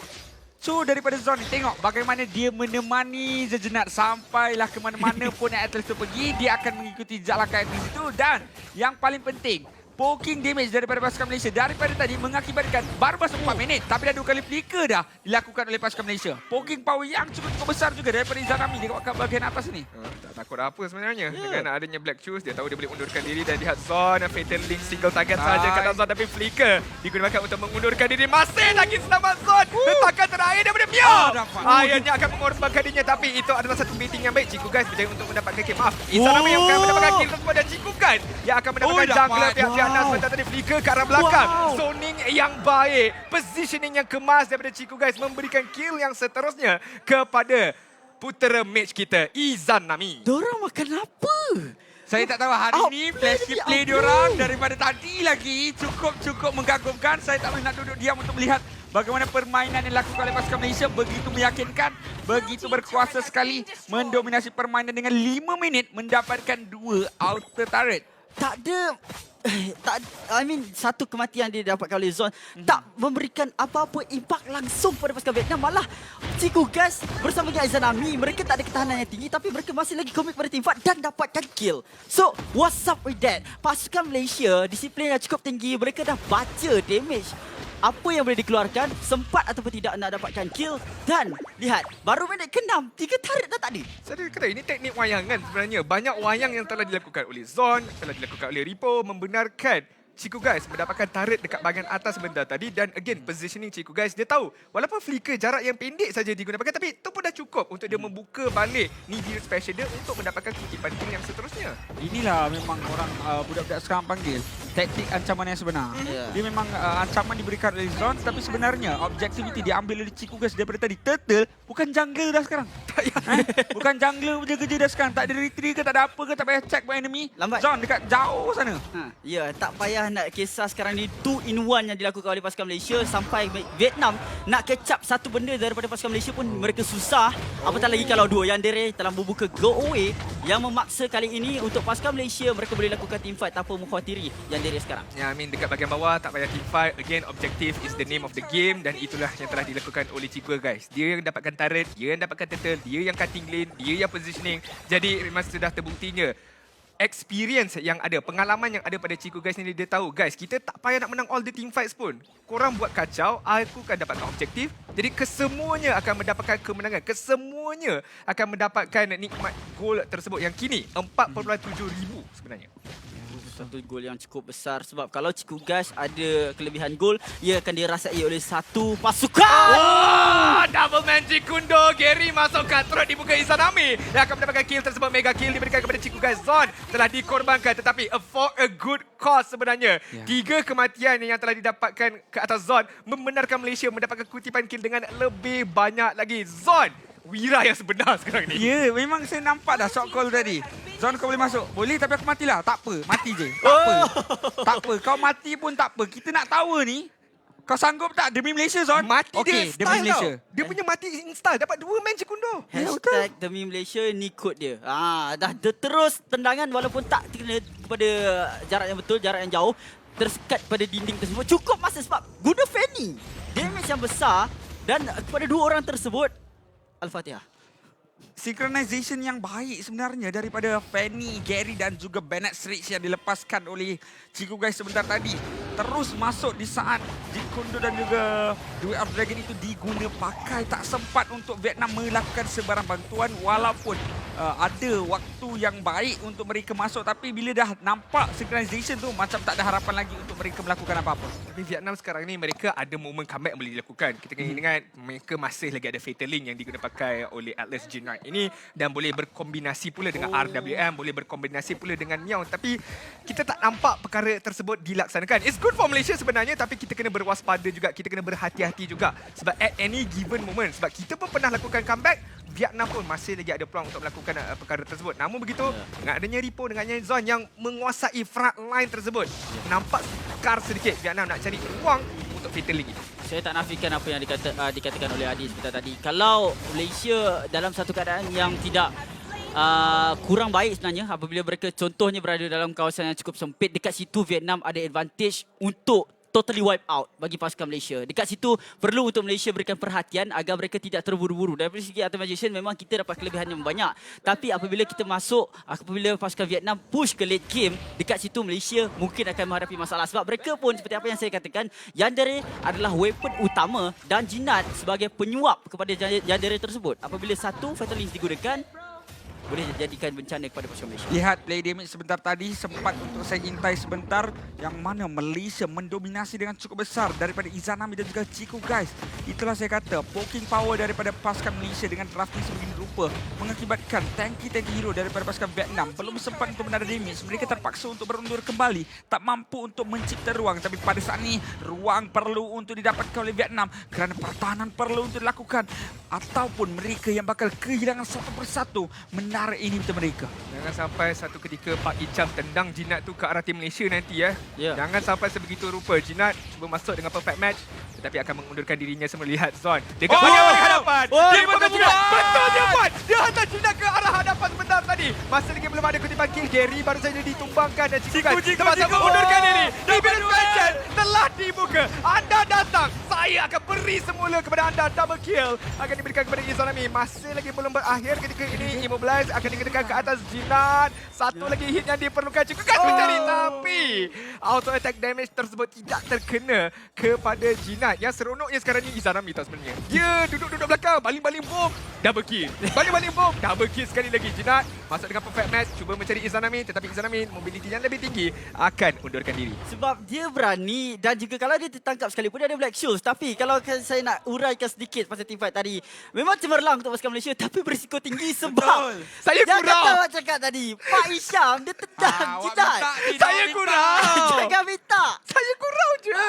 Dia fatalist tadi dapat 3 tau. Kalau dia sepak orang lain, Gary tak kena tangkap tu. Dia sepak betul je dia nak tu. Kita punya kos ni sampai kat dorang ke? Mic check dengan kongsi lah, Cam. Aduh, risiko tinggi. Allah, Okey, kita kena serius pasal benda ni pasukan Malaysia tak boleh buat bisting.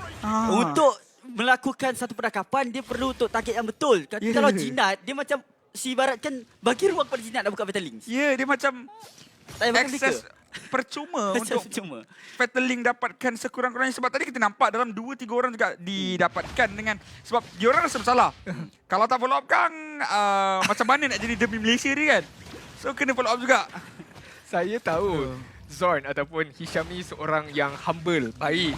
Tapi janganlah baik sangat nak tolong oponen sebenarnya sebentar tadi. Dia kena triple man Jikundo tau. Dan saya tahu dia ada keupayaan untuk pilih tendangan dia tu. Tapi mungkin dia rasa macam seronok je aku hantar at least kat belakang-belakang ni. Tengok apa jadi kan. Tengok apa jadi. I mean jadi juga something. Izanami dapat double kill. Kita dapat tarik dekat bahagian bawah. Tapi it could be worse than that sebenarnya. Rasanya dia dah penat nak kena kill. Dia bagi Gary pula kena. Kalau Jandre dapatkan power spike lebih tinggi, mungkin kita ada masalah tadi. Betul, benar. Tapi okey, keadaan kembali stabil semula menunggu Lord yang telah muncul dekat bahagian atas ini. Nampaknya mereka nak memancing saja ataupun mungkin ada split pushing yang mereka cuba ingin laksanakan sebab dekat bahagian atas ada Zon, dekat bahagian bawah ada Gary. Jadi ada dua benda yang boleh dilakukan oleh pasukan Malaysia. Sama ada menunggu Vietnam untuk commit all out kepada Lord tersebut dan Gary boleh untuk melakukan split push. Akan tetapi kita lihatkan bagaimana dia utamakan purple buff terlebih dahulu. Kemungkinan akan ada pasukan Malaysia usaha mereka untuk ambil Lord ini sebagai satu advantage untuk mereka sekali lagi dapatkan kemenangan. Kemungkinan jatuhkan 2 baki tarik lagi yang berada di bahagian tengah dan juga atas untuk Vietnam. Ya, tapi pada saat ini Joe sudah pun menampilkan mukanya. Lagi sekali Ciku kata, Gary kau lama lagi kah? Tak apa, aku settle. Turtle pun boleh, Lord pun boleh. Tak ada masalah kata Ciku guys. Dengan objectivity yang cukup cemerlang daripada pemain ini, kemas. Tetapi dengan adanya tengok gol Ciku dengan Jom. Ciku dengan Yandiri. 12,000 beza sangat. 7,600. Padahal 3 item dah ada untuk pasukan ataupun untuk Yandiri. Untuk kasut pun tak ada tau. Tak tahu mana baru 13 minit. Patutnya 7,000 tu adalah satu gol yang biasa itu kira lah. Dah full item dah sebenarnya. Itu sebenarnya dah full item dah. Ya. Dia tak beli kasut je. Dia kalau dah retire as pro player, dia patut jadi businessman lah. Dia pandai cari duit tau sebenarnya. Pandai cari duit, pandai cari gol. Memang berkaliber lah pemain. Buka ladang ke okey juga. Buka ladang. Memang kerap farming juga sebenarnya orangnya. Tapi sekarang ini perlu berhati. Lihat kedudukan Jinat ada dekat bahagian belakang. Tak diketahui lagi oleh pasukan Malaysia. Lord telah mara dekat bahagian bawah ini. Dengan tiadanya inhibitor turret, mudah untuk pasukan Malaysia mendapatkan inhibitor turret yang terakhir dekat bahagian atas. Izanami pun kata tak ada masalah, aku push turret pun sekarang ini. Tapi masih lagi belum ada reaksi daripada tim Vietnam. Tapi Jinat ni, ya Jinat tu, saya rasa dia macam takkan dapat apa-apa. Dia cuba nak lakukan apa yang Zon lakukan. Dah kantoi dah. Dia cuba lakukan apa yang Zon cuba lakukan. Dia mungkin ada conceal, dia mungkin ada flicker. Jadi kalau pasukan Malaysia commit all out, dekat situ Jinat boleh masuk. Akan tetapi macam Malaysia dah hidup perkara ni. Dia tahu Jinat tak ada dalam kawasan tersebut dan pada belum masa Jinat boleh timbul. Sebab itu Malaysia dia tak commit all out kepada pertempuran tadi. Ya betul. Mereka menyedari bahawa tidak kelima-lima pemain berada di dalam kawasan tersebut. Masih lagi memberikan tanda hormat kepada capability ataupun kebolehan pasukan musuh. Zon ada flicker dalam genggaman. Boleh untuk lakukan satu sepakan Jeet Kune Do flicker untuk mendapatkan seorang atau mendapatkan satu pick off. Jangan Jinat. Oh, kali ini RWM dibuka untuk clearkan minit. Izami terpaksa Gary. back shoes Oh, dan Gary. itu hilang. Wayangan yang baik. Gary Cutthroat dibuka Ciku untuk Golden Star. mendapatkan kill sekarang ini. Kita lihat bagaimana Yandere dah tak ada goal away. Ini adalah waktunya untuk pasukan Malaysia untuk masuk terus ke base pasukan Vietnam dengan ketiadaan ultimate daripada Yandere. Ini adalah peluang keemasan. Chief guys menunggu saja rakan-rakannya untuk melakukan satu dekat bahagian paling hadapan sekali. Triple match Kuno, tendangan ke arah Jinak, ke arah tepi lebih kemas. Bennett Race telah dibuka sekarang ini bersama dengan Jinak. Fatality yang lebih kemas. Chief guys telah ditumbangkan terlebih dahulu, tapi lihat Ripo cuba untuk bertinggit tapi tak sempat untuk melakukan apa-apa. Dan pasukan Vietnam, Jinak sebentar tadi itu fatality yang lebih kemas dan follow up yang telah tiba untuk mendapatkan kutipan kill yang seterusnya. Saya kurang pasti adakah Win of Vincent tiada dalam genggaman untuk Chico guys sebentar tadi ataupun tersilap langkah kerana ada Fatal Link yang dipakai, tapi kali ini Gary. Oh, Gary dalam bahaya. Ini satu perkara yang kita tidak harapkan sebenarnya. Sebab kalau masuk bersama diri, damage dah cukup untuk Yandere sekarang. Agak risau sekarang ni ada 4 berhadapan dengan Ripo sahaja, tapi minion wave ini akan diberhentikan dengan serta-merta. Namun begitu Vietnam tak kira. Mereka tak kisah apa-apa sekarang ni. RWM telah dibuka. Mereka akan fokus untuk mendapatkan inhibitor tarik ini. Masih lagi ada catapult minion zone. Nyawa yang terakhir akan mengundurkan diri mereka terlebih dahulu. Ripo masuk, Fatal Link telah dibuka. Ripo akan dikorbankan tapi sempat menggunakan flicker untuk melarikan dirinya. Izami sempat juga berkombinasi dengan Chico guys untuk mendapatkan kill ke atas Joe sebentar. Hampir pasukan Vietnam mendapatkan lebihan ganjaran. Satu lagi. Izanami berjaya untuk mendapatkan kill tersebut. 5-1-6 zone akan cuba masuk dengan ketiadaan flicker. Seharusnya dia undurkan diri. Oh, inilah saya kata. Malaysia untuk Vietnam sendiri, mereka perlukan satu momen saja untuk comeback. Jadi kalau Malaysia buat satu kesilapan, boleh untuk Vietnam habiskan game terus tanpa sebarang masalah. Kalau kita lihat, memang lot didapatkan oleh pasukan Malaysia, ada peluang yang besar, tetapi seperti mana yang dilakukan sebentar tadi, saya tahu kenapa Zon menyepak Jinak itu keluar supaya dapat berikan kelebihan pasukan Malaysia untuk dapatkan kill. Akan tetapi tidak sempat untuk jatuhkan Jinak tersebut dan dia boleh buat follow up dengan menggunakan Fatal Links. Tepat sekali, lebih-lebih lagi apabila Jinak sekarang ini ada flicker dalam genggamannya, boleh saja untuk diguna pakai, tapi minion seakan-akan sudah pun mula untuk di set upkan sebaik mungkin oleh pasukan Malaysia dengan 58,000 gold berjaya untuk dirapatkan oleh pasukan Vietnam. Players gold seperti yang sudah pun kita bincangkan, 15,000 untuk Chico guys. Jauhnya daripada pasukan Malaysia sendiri yang lain pun. 11,000 untuk pemain terkaya bagi Vietnam. Maknanya daripada 6,000 gold untuk pendahuluan Malaysia itu 4,000 Chico guys saja. Benar sekali. Tapi kita boleh nampak permainan Mobile Legends Bang ini boleh menghukum anda. Sebab dengan satu kesilapan saja, Vietnam terus bara mendapatkan inhibitor turret dekat bahagian tengah. Dan juga daripada 10,000 golit dah jatuh ke 6,000 golit. Ketika ini Zon cuba masuk, berjaya untuk mendapatkan Jikuno. Tapi tiada peluang akan diberikan. Lihat di bahagian belakang. Chico guys akan menggunakan diri dengan penggunaan flicker. Tapi lihat bagaimana dekat bahagian tengah. Izalmi berjaya untuk mendapatkan Lord akan terus masuk. Chico guys telah ditumbangkan dekat bahagian belakang. Zon bersama dengan Gary ketika ini. Satu lagi kabel akan berjaya untuk mendapatkan heal sebentar tadi. Dan sekarang ini dengan ada banyaknya minion, dengan adanya Lord, Zon hanya perlu recall saja dekat bahagian base tersebut dan terus menghantar pasukan Malaysia untuk mendapatkan kemenangan. Dan Ripo, apa gayanya Ripo? Apa gayanya? Ya, Malaysia, nama di belakang Ripo dibawa ke depan, kebanggaan. Inilah dia hashtag demi Malaysia untuk anda. Tahniah pasukan Malaysia. Demi Malaysia, kemenangan sekali lagi berjaya untuk diraih oleh kontingen kita. Dan inilah dia kemenangan yang cukup manis sekali. Satu kemenangan ini bermakna Malaysia layak ke semifinal untuk peringkat seterusnya. Sudah pun sah, sudah pun pasti. Tempat yang pertama ataupun kedua akan kita ketahui. Tetapi sekurang-kurangnya kita sudah pun layak untuk bersama-sama dengan Myanmar dan juga Kamboja untuk meneruskan perjalanan dan juga perjuangan di peringkat semifinal. Tapi Sanford, cerita sikit apa yang terjadi tadi sebenarnya. Perjalanan dalam permainan sebentar tadi sememangnya ada naik dan turunnya. Ada orang kata plot twist yang tidak dijangka juga. Ada orang kata macam memberikan kita satu situasi suspend juga melihat perlawanan sebentar tadi. Tapi daripada sudut analisisnya, kalau kita lihat bagaimana permainan daripada pasukan Malaysia, sememangnya apa yang sudah pun saya katakan pada awalnya, ianya bersifat poking power. Bermula dengan Izanami yang menggunakan Lilia, ada juga Ciku dan juga Zon. Ini adalah 3 watak utama yang cuba sedaya upaya untuk memastikan dan juga membendung jungler bersama dengan tanker milik pasukan Vietnam untuk melakukan sebarang rotasi. Zenat dia cuba untuk bergerak ke arah river saja, nyawanya sudah pun dikurangkan. Baru masuk minit yang kedua dia gunakan satu flicker. Masuk minit yang keempat dia baru ada flicker, dia guna lagi sekali. Jadi untuk kita saksikan itemization, ayo kita berikan tumpuan dan kajian sepenuhnya kepada pemain-pemain pasukan Vietnam kerana mereka agak jauh daripada sudut gol. Yang mana kalau kita berikan tumpuan kepada Melissa, akhirnya dia berjaya untuk melengkapkan full item. Itu yang berjaya untuk mengakibatkan hampir wipe out ke atas pasukan Malaysia sebentar tadi.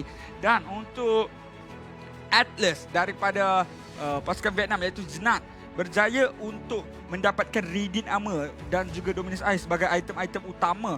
Tetapi apabila perkara tersebut boleh untuk dikenakan counter dengan adanya gold yang cukup tinggi juga oleh Izanami, ianya seakan-akan tidak bermakna. Sudah pun ada Glowing One, ada juga Divine Glyph, malah Izanami ada Purify, ada Black Shoes, ada Winter Truncheon. 3 perkara ini yang mengakibatkan Izanami cukup sukar untuk dijatuhkan. Sehingga kan dalam pertempuran macam Adin cakap tadi, dia baling-baling bom je, enemy tak boleh buat apa-apa.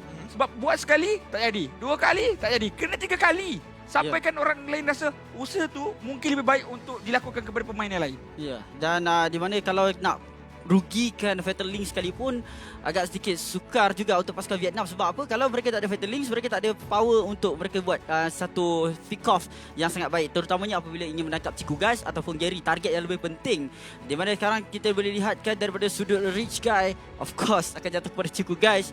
Dia punya goal dia memang cukup banyak. Seawal 10 minit pertama 80,000 damage, the carry jatuh kepada Izanami. Sandbag pada Ripo, kita boleh nampak macam mana dia berada di front line. Akan tetapi the Forgotten One, tendangan, walaupun selalu tendang Atlas, tapi sekali lagi kita boleh berikan kredit pada Zon untuk Forgotten One. I mean, kesemua ahli pasukan Malaysia menjalankan tanggungjawab mereka dengan begitu baik sekali. Mereka faham job desk mereka, mereka faham tanggungjawab mereka untuk mereka bergerak bersama-sama sebagai satu pasukan, sebagai satu unit. Ciku Guys akan duduk kat bahagian belakang, Zon akan melakukan setup, Gary akan dapatkan pick off dekat bahagian belakang, yang mana Saki Baki itu ataupun Gary dipertanggungjawabkan untuk membazirkan ultimate daripada Yandere, ultimate daripada Yip itu sendiri dengan penggunaan steel cable dan juga cutthroat-nya tersendiri. Tetapi again, ada momen suspend, tapi akhirnya berjaya juga pasukan Malaysia mendapatkan kemenangan. Dan sekali lagi MVP kita akan kita nobatkan Izanami 3 kali MVP kalau tak salah saya. Di satu mati. First time ini first time baru mati sekarang ni. Sekarang baru kau rasa macam mana mati kan Izanami kan? Sekarang setelah 3 permainan baru sekarang rasakan nikmati sebaik mungkin. Tapi yang paling saya suka kan mengenai roam item untuk pemain ini. Dia sering kali menggunakan roam item atas 8 minit dia auto beli. Walaupun dia tak miskin, walaupun dia berada dalam kedudukan gol yang baik, dia tak beli. Untuk sekurang-kurangnya ada possibility kalau gerak ke late game, dia boleh untuk dapatkan konsil tersebut dengan lebih awal. Tetapi yang saya suka dekat permainan Malaysia kali ini, rotasi cukup pantas dan begitu penuh dengan tujuan dan rancangan. Mereka tahu kalau pergi sini nak dapat apa. Dekat sini, ya, Jikudo double man dan berjaya untuk mendapatkan 2 orang pemain. Tapi itu bukan ceritanya sebenarnya. Itu sebenarnya adalah macam Adin kata, wayang je. Objektif tu yang penting tadi. Mereka nak menara. Dan apa yang dilakukan oleh Vietnam, seakan-akan, oh atas ada war, kita tak nak war, so kita pergi. Sedangkan bukan war yang dicari, tapi objektiviti yang perlu untuk dipertahankan oleh pasukan Vietnam sendiri. I think, it's a very good strategy juga. Kita nampak bagaimana pasukan Malaysia ni pelbagai cara kita boleh mendapatkan kemenangan. Walaupun kena comeback, kita boleh dapatkan kemenangan. Kita boleh menang dengan betul-betul dominasi. Dan juga kita boleh juga menang dengan tak nak dapatkan kill pun, tapi nak dapatkan objektif juga. Benar. Dan objektif yang mereka dapatkan sebentar tadi, yes, ini adalah detik di mana kita dapatkan kemenangan. Seperti mana yang dikatakan oleh kita, yang kita dah bincang tadi, ada sedikit rasa suspend di mana kesilapan yang telah pasukan Malaysia buat. Dia bukanlah kesilapan, tapi macam teamfight itu tak kepada target yang betul. Sebab mereka fokuskan untuk tumbangkan Zenat terlebih dahulu dan mereka gagal. Fatal Links dapat dan boleh untuk buat comeback semula. Tapi itu perkara yang telah diadaptasi sendiri oleh pasukan Malaysia. Untuk anda adaptasi sendiri, perlu dapatkan Noboria yang tersedia di shop MLBB anda 16 hari bulan 5 nanti. Dan saya janjilah memang hero ni akan memberikan satu impak yang cukup besar. Walaupun kalau tak kena ban memang seperti awak lah impact yang besar. Ya. pada awal hari tadi apa yang awak buat Ya. dekat studio kita. Betul. Tapi kita buka dengan negara Malaysia punya game. Okey lah, fair lah. Awak dah redeem lah sedikit. Awak dah redeem Dapat sedikit. Okey, tapi saya nak review boleh? Apa dia? Saya dah dapat satu informasi yang berharga untuk anda semua. Malaysia adalah pasukan yang berada di tempat teratas bagi kumpulan A. Wow. Confirm. Confirm. Sebab daripada sudut head to head, kita menang dengan Vietnam, kita menang dengan Filipina. Kita confirm tempat pertama. Nombor 1, Bosch. Nombor 1. So kita akan lawan dengan Cambodia. Ya, kita akan lawan dengan Cambodia semi pada Kemungkinan hari ini lah. Betul. malam nanti. Yang Okey. merisaukan Kita boleh balik. Ferdinand. Oh, tak ada. Merisaukan. Boleh. Merisaukan adalah next match kita akan saksikan perlawanan di antara dua pasukan yang cukup gah juga, iaitu Laos berhadapan dengan Timor Leste. Awak risau Saya risau. Bukan ni sebenarnya yang saya risau. Yang saya risau tak boleh belakang bangun. nombor 1 betul. Okey. Last game penutup lawan dengan Laos. Ya. Boleh juga, boleh tahan jugalah. Kalau Laos boleh tunjuk. Bukan, dia risau apa tau? Dia risau kejap lagi. Apa yang keluar? Apa? Jadi Fanny Roma tu betul-betul jadi tu. Yang saya tahu saya nak keluar dari sini dululah. Boleh tak? Betul. Saya pun rasa macam tu. Saya dah mula takut. Okey, so kalau macam tu, apa kata kita berehat seketika? Jangan ke mana-mana. Ya. Teruskan menonton SEA Games yang ke-32 di Phnom Penh, Cambodia.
Setiap hari, saya akan mimpi perkara yang sama.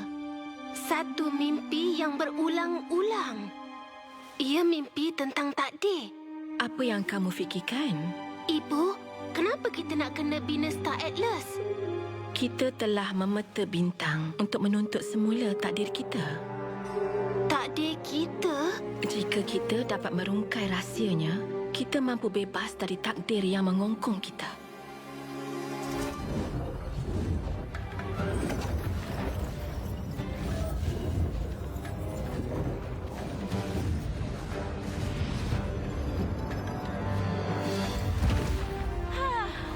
Akhirnya. Novaria, selamat hari jadi ke-16. Ibu? Sinaran bintang. Walaupun dalam kegelapan, ia bersinar. Atlas tu. Apa dah berlaku?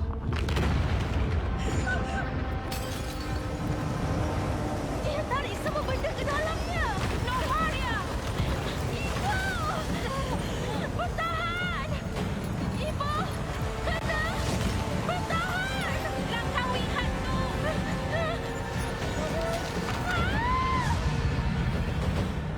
Ibu! Ibu!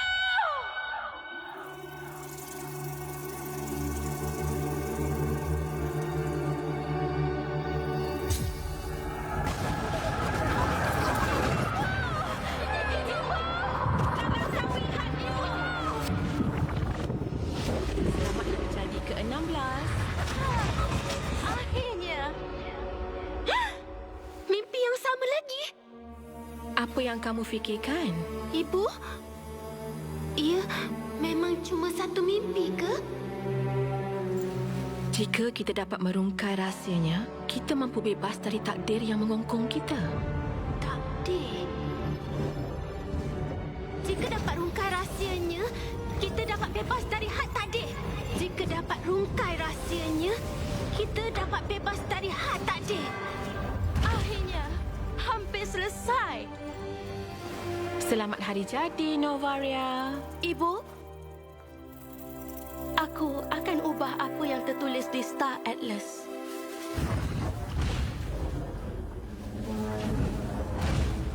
Tapi kenapa? Tak, semuanya dah betul.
Malaysiaku gemilang. Alhamdulillah, panjatkan syukur kita kerana Malaysia berjaya sekali lagi. Win streak 3 kali, 100%. Akhirnya Izanami mati 1 kali. Selamat kembali tuan-tuan dan puan-puan ke SEA Games yang ke-32 Cambodia 2023. Bersama dengan kami masih lagi dalam game yang kedua pada hari ini, Mars, Adin dan juga Sunfrost.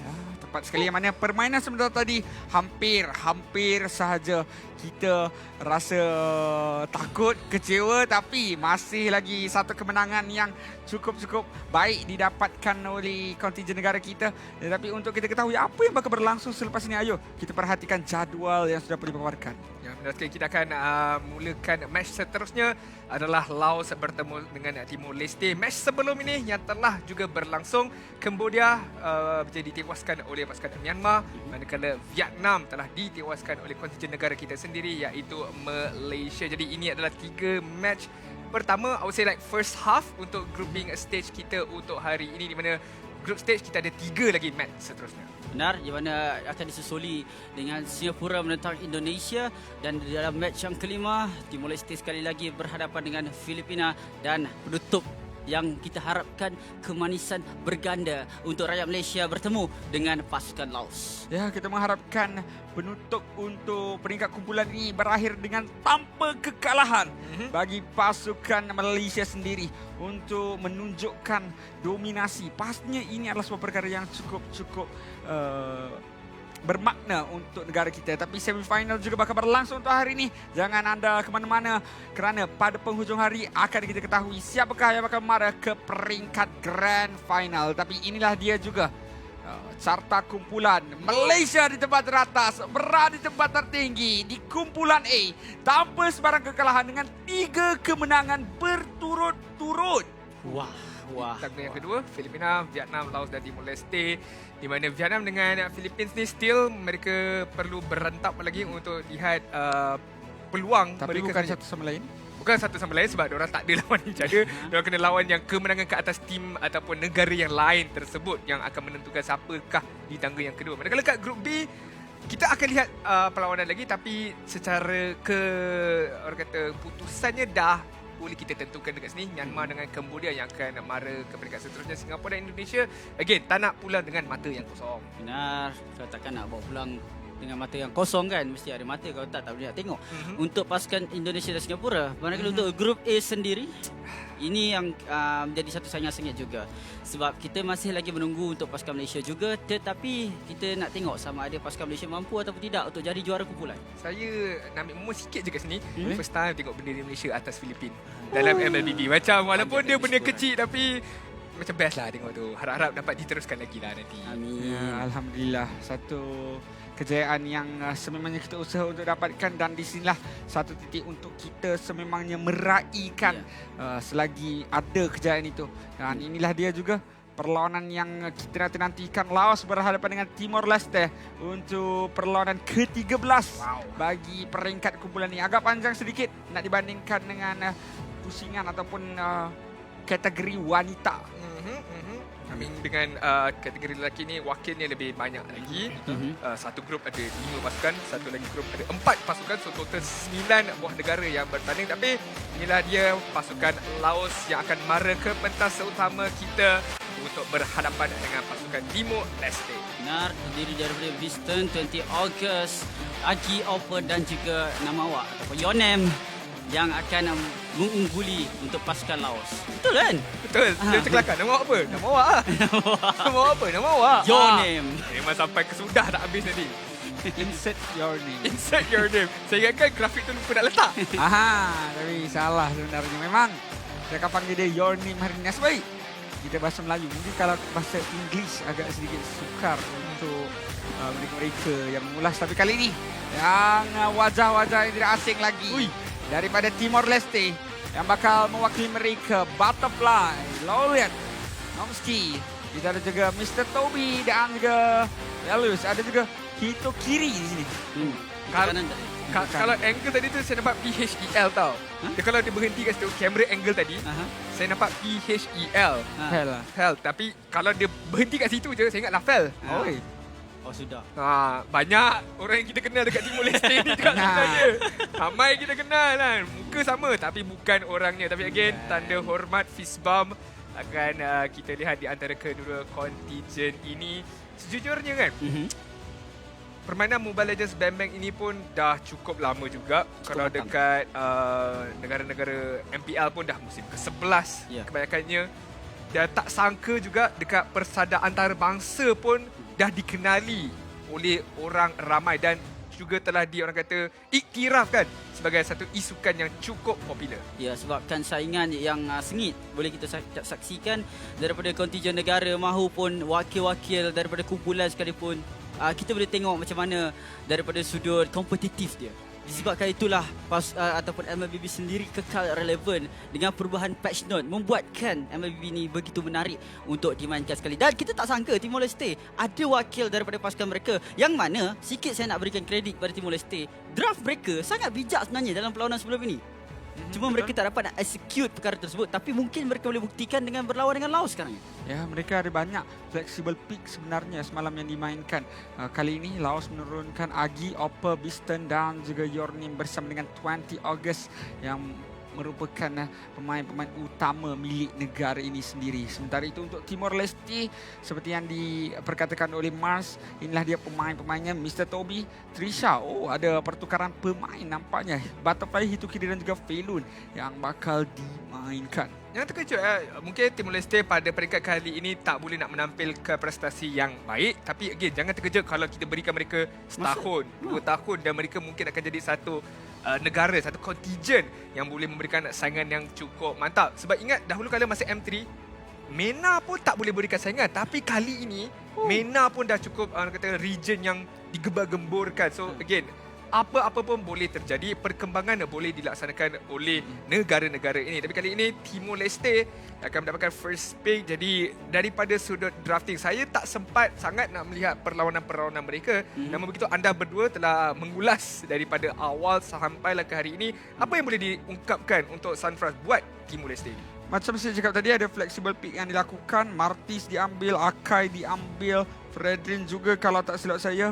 Akai Rom, Martis jungler ataupun Fredrin jungler, sementara Martis atau Fredrin EXP juga. Sebab ada banyak sangat sampai saya pun keliru mana satu dekat bahagian mana, kerana permainan itu mengakibatkan saya rasa macam saya tak pasti siapakah player yang mampu untuk mengendalikan ketiga-tiga hero tersebut. Mungkin mereka memang boleh, dekat situ baru mereka tentukan rasanya mana paling bagus. Sekarang dengan draft lengkap macam ni, kau rasa kau nak main apa?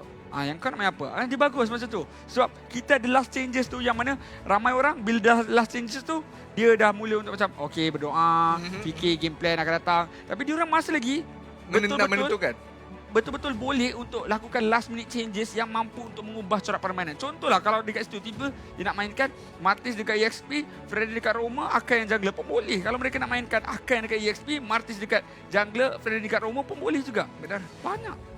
Apa yang boleh menyebabkan perkara itu daripada sudut drafting mereka sendiri, kalau ianya lebih cukup-cukup fleksibel. Tapi itu daripada sudut Timor Leste. Manakala awak pula Mars, Laos, apa yang boleh diungkapkan tentang pasukan ini? Laos sebenarnya daripada sudut gameplay mereka kerap kali untuk melakukan gameplay secara team fight composition.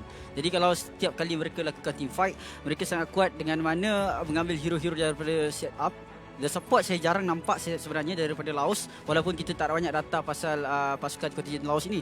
Akan tetapi daripada so far SEA Games telah berlangsung, Laos tampak boleh hukum pasukan lawan kalau mereka cuba untuk paksa kepada sesebuah team fight. Jadi untuk outplay perkara tersebut, pasukan Timor Leste harus berhati-hati sekiranya ada kiting yang berlaku.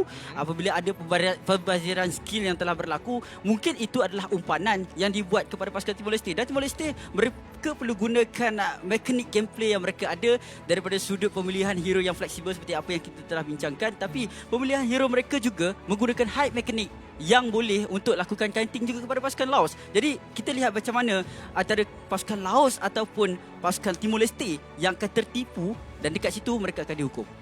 Benar sekali. Oh, yang tertipu yang dihukum. Saya rasa yang menipu lah patutnya. yang tertipu lah. Dia menipu. Lepas tu dia tertipu, kita hukum dia. Tertipu tu mangsa lah. Tertipu. Yes, dia kena scam lah. Macam saya scammer. Ya Allah, Justin. Macam tu. Justin. Macam itulah kena tertipu. Dia malukan satu Asia Tenggara. Uish. Justin. Itu kalau datang Malaysia tu kan. Kau akan terkenal di Bukit Bintang. Muka terpapar sebenarnya nanti. I will choose Jahat my betul. own Tapi tak apa. Kita tengok siapa yang lagi jahat di antara kedua-dua kontijen negara ini. Daripada sudut drafting mereka pun telah dimulakan. Kaja bersama dengan Joy telah dikeluarkan oleh Timor Leste. Manakala Laos mengeluarkan Wan berserta Arlot. Jadi Faramis, Glue seperti biasa masih lagi terbuka. Namun saya nak benda luar biasa sekarang ni. Saya nak lihat hero yang I would say unique tapi masih lagi make sense. Johnson? Why not? Sebab Johnson ni kan, saya boleh cakap, ini adalah sebenarnya masih lagi hero kompetitif. Apa yang boleh saya katakan mengenai hero kompetitif adalah hero yang tergantung kepada team play. Di mana kalau pasukan itu biasa mampu untuk mendapatkan ruang bagi hero itu bersinar, Johnson antara hero yang boleh kita katakan mampu untuk diguna pakai dengan baik. Lebih-lebih lagi, dia ada fleksibel. Dia boleh dekat bahagian mid lane, boleh dekat bahagian Roma. Example Falcon Esports. Penambah-bawanya. Tapi lagi. Macam kalau Johnson tu mungkin agak sedikit jauh kalau ni yang dipilih. Memang betul-betul terkejut lah. Tak jauh, Cambodia je pun tak jauh. Tapi kalau untuk first pick pasukan Timor Leste, saya dah cakap mereka ada high mechanic gameplay. Ataupun mereka gunakan hero yang perlukan high mechanic. Saya ingin lihat Fanny buat kali kedua. Kalau mereka boleh masukkan. Sebab Lancelot dia boleh main. Jadi kalau Fanny boleh dimasukkan, sekarang tak dibawa keluar langsung. Cuma itu bergantung pada gameplay mereka juga lah. Seperti mana yang kita telah bincangkan. Di mana first pick sekarang ini banyak hero yang masih terlepas. Seperti apa yang awak katakan, mungkin boleh utiliskan kepada Faramis. Faramis first pick sangat selamat. Tak menceritakan sepenuhnya apa yang ingin dilakukan oleh mereka. Ada utility yang besar dengan Kak Alta. Ada capability yang kuat untuk clearkan minion daripada sudut laning phase tersebut. So, kalau Timor Leste tak nak pening-pening kepala, boleh je Faramis ni ambil terlebih dahulu. Tapi diorang nak peningkan kepala pihak lawan. So, Farsa yang akan dikeluarkan terlebih dahulu. Kepala dia. Farsa diambil di saat Yves masih terbuka bersama dengan Faramis. Biasanya pada saat ini, pemain-pemain akan lebih memberikan keutamaan kepada Yves. Nampak macam ni Okay. Saya ceritakan sikit. Saya dapat idea ni pada Lapel semalam. Bagaimana? Okey. Laos cakap, kau dah ready nak ambil Faramis. Aku dah ready sebenarnya nak ambil Yves. Aku tahu kau dah ready nak ambil Yves. Sebab tu sekarang aku ambil Farsa. Laos pun cakap, aku dah tahu kau dah ready nak ambil Farsa. Jadi aku tak ambil Yves. Aku ambil Faramis. Dia tahu dalam tahu. Ya. Ini main catur 3D ya dia. Betul. Ini Mexican standoff. Bahaya tu. Sangat-sangat berbahaya. Dia macam kalau saya acu pistol dekat awak. Saya tahu. Saya dah tahu. So dah standby sniper dekat kepala saya. Ya, betul. Tapi saya tahu ada sniper dekat kepala saya. Saya dah standby satu lagi sniper untuk tembak sniper tu. Pening. Sangat-sangat pening. Okey, kita tak nak pening kepala sangat. Faramis dengan Fedrin telah diutamakan terlebih dahulu untuk pasukan Laos. Tapi masih lagi belum menceritakan segala-galanya. Sebab Fedrin ini boleh deflex ke arah yang berbeza. Tapi kali ini, Atlas dan juga Martis, awak jangkakan Laos yang akan main teamfight Mars. Tapi kali ini, teamfight capability lagi besar dekat Timor Leste. Okey, ini akan bergantung kepada pasukan Timor Leste sendiri sama ada mereka kuat daripada sudut teamfight. Seperti mana yang saya huraikan untuk Laos, mereka ada capability untuk teamfight juga dengan adanya Faramis. And plus sekarang ni adanya Cloud. Jadi kedua-duanya ada power spike yang sama. Itu kita tengok pada Game of Mystic. Mana satu yang buat kesilapan, mana satu yang terumpan dan tertipu, dekat situlah Tipah terkena. Tipah. Dan kali ini ban yang seterusnya untuk pasukan Timor Leste sendiri. Adakah mereka bakal memberikan keutamaan kembali kepada bahagian Roma? Kerana pada saat ini itu yang paling jelas. Freddy ini boleh letakkan bahagian EXP, mengambil satu assassin untuk mengenakan counter attack ke atas pengambilan Atlas itu sendiri. Dengan adanya lagi Cloud, mobility dah ada dah untuk pasukan Laos. Jadi kalau mereka nak main lebih ke arah split push pun boleh sebenarnya. Dengan memaksimalkan lagi mobility tersebut mengambil assassin di pick yang keempat maupun kelima. Malah mereka ada last pick di sini boleh untuk mengubah corak permainan dengan baik dan pastinya mereka akan mengambil Roma terlebih dahulu di pick yang keempat. Tetapi Timor Leste masih lagi memberikan keutamaan kepada Yuzong. Mungkin salah satu direct counter ke atas Farsa itu sendiri. Ya, saya sangat menarik sebenarnya ban Yuzong. Tapi apa yang lebih tertarik sebenarnya adalah pemilihan pengeluaran marksman daripada Laos. saya dapat rasakan dengan komposisi pasukan Timor Leste, seharusnya mereka membawa keluar hero seperti Vitrix. Sebab Vitrix ada AOE yang besar dan juga dia dapat untuk berikan manfaat kepada Fatal Links daripada Atlas. Jadi adakah mereka lebih bersedia untuk Vitrix digunakan bagi pasukan Timor Leste berbanding dengan hero-hero yang telah di-ban? Melissa mungkin make sense, tapi dengan Leslie tu, I mean, apa yang saya boleh nampak kat sini, Leslie kalaulah diambil oleh Timor Leste dengan jarak jauh dia boleh poking ke atas Faramis, memaksa Faramis ini untuk membuka ultimate-nya dengan lebih awal ataupun memberikan ketidakselesaan kepada Faramis ini apabila di dalam team fight itu. Itu adalah salah satu apa yang saya boleh fikirkan. Tapi Akai telah dibawa masuk. Saya gemar dengan pemilihan ini. Mereka inginkan, well, technically kedua-duanya boleh di-flex ke arah Roma dan juga ke arah jungler. Tapi macam mana saya cakap dekat tim Malaysia tadi, saya lihat selain daripada Digi nak counter ke atas Fatal Link ini, Akai pun sebenarnya boleh lakukan perkara yang sama juga. Tapi masalahnya, Din, walaupun dah nampak Akai, dah nampak Cloud, masih lagi memberikan keutamaan kepada EOE. Kan dah cakap. Semua sekarang dua-dua team fight. Tadi kita fikirkan junglernya Fredrin, Romanya Akai. Tiba-tiba Estes masuk. Memberikan pula peluang untuk Estes diletakkan di bahagian Roma. Junglernya Akai maupun Fredrin, itu akan kita tentukan nanti dalam permainan. Tapi inilah dia talent prediction kita. Saya dan juga Mars kepada Timor Leste. Memberikan sokongan pastinya sebab saya perlu untuk sokong rakan-rakan yang berada bersama dengan saya. Awallah, let's go. Tapi untuk pasukan Laos, apa kata Adin? Saya, ini adalah orang kata ujian yang sebenar. Betul ke tidak teori kita? Kalau dua orang sokong tim A, yang seorang lagi tu sokong tim B, betul ke tidak? So, segala-galanya dipertarungkan dekat sini. Di setiap hari ada corak lain ya. Kalau semalam, kalau tiga-tiga sama, pattern dia lain. Tim tu menang. Betul. Macam kita spin KOF bingo. Kita kena tengok. Setiap hari ada lain pattern. Jadi, tanpa melengahkan masa lagi, inilah dia momen. This is the Laos and Timor Leste moment untuk mereka buat sesuatu di dalam gelanggang Land of Dawn. Ya, dan tapi inilah dia game on untuk pasukan Laos dan juga Timor Leste. Ayo kita dalam Land of Dawn mencari mata yang seterusnya. Alright, Timor Leste di pasukan berwarna biru, manakala Laos akan memulakan langkah mereka di pasukan berwarna merah. 20 Ogos menerima damage yang cukup besar daripada Falun dan juga Tricia yang masih lagi berhadapannya. Dia pergi ke hadapan. Ada pula Hito Kiri yang memulakan langkah kanan untuk pasukan mereka. Ya, Hito Kiri mendapatkan langkah kanan di bahagian awal. Saya baru nak tanya perkara tersebut. Estes, Lito Wandra belum keluar. Dia dah bergerak jauh ke bahagian sana. Saya ingatkan tu base dia. Tapi bila saya tengok HP bar, itu warna merah. Saya rasa tertipu. Awak tertipu. Saya tertipu. Jadi, Timor Leste seakan-akan ini adalah satu peluang keemasan untuk mereka mendapatkan kill awal. Dan 20 Ogos merupakan sebuah tragedi sekali lagi untuk Laos sebentar tadi. Kan Laos dia lost sedikit sebenarnya. Lost sedikit. Hilang arah sedikit. Tapi tidak mengapa, masih lagi awal kawan-kawan. Baru minit yang pertama, belum menceritakan sepenuhnya lagi. Yang boleh kita menceritakan sepenuhnya adalah Mark. Daripada sudut komposisi Laos sekarang ini, banyak ke tidak healing yang mereka ada? Cukup ke tak sekarang ini sebenarnya? Okey, saya satu daripada sudut healing tu memang cukup sebenarnya kalau kita lihatkan. Tapi untuk capai tahap maksimal itu sempat ataupun tidak dalam keadaan waktu yang pantas. Sebab apa yang menarik perhatian saya ini, jarang kali Estes menggunakan Everest. Dia tidak bergantung kepada hit enemy, tidak silap saya. Tapi dia perlukan daripada sudut cooldown untuk spell ataupun daripada sudut damage tambahan diberikan daripada spell yang lain tu. Akan tetapi, penggunaan Everest adakah relevan dekat sini? Jadi dia fokuskan apa? Untuk hit enemy dapatkan gol lebih? Orang tamak selalu berjaya. Kata diorang lah kot. Kata diorang. Kalau tugas ya? Lain tempat, lain budaya. Tapi kali ini pertempuran.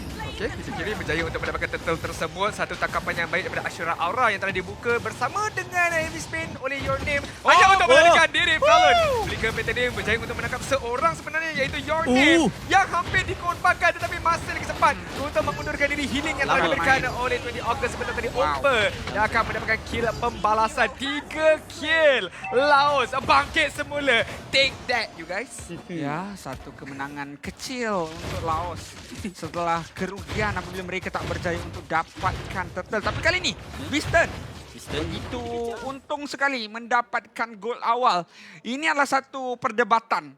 Cloud berhadapan dengan Carry. siapa yang akan menang. Pendapat saya Carry akan menang di bahagian late game. Tapi di bahagian early game, di bahagian laning phase, Cloud masih lagi ada kelebihan. Dan itu seakan-akan apa yang sedang berlaku sekarang ini. Tapi tak lama pada pendapat saya kerana bila Butterfly dah ada itemization yang cukup, lebih-lebih lagi Wind of Nature, Cloud akan menjadi satu masalah untuk pemain tersebut. Sebab itu tujuan Laos sebenarnya. Dia nak bagi keselesaan kepada Beaston dapatkan gol sepantas yang mungkin. Dan apabila teamfight yang berlaku di bahagian tengah tadi dimenangi oleh pasukan Laos, jadi mereka lost gol tersebut. Awas. Mencuri mana boleh. Aduh, penat Clay. Penat saya cari kat kamu sebentar tadi.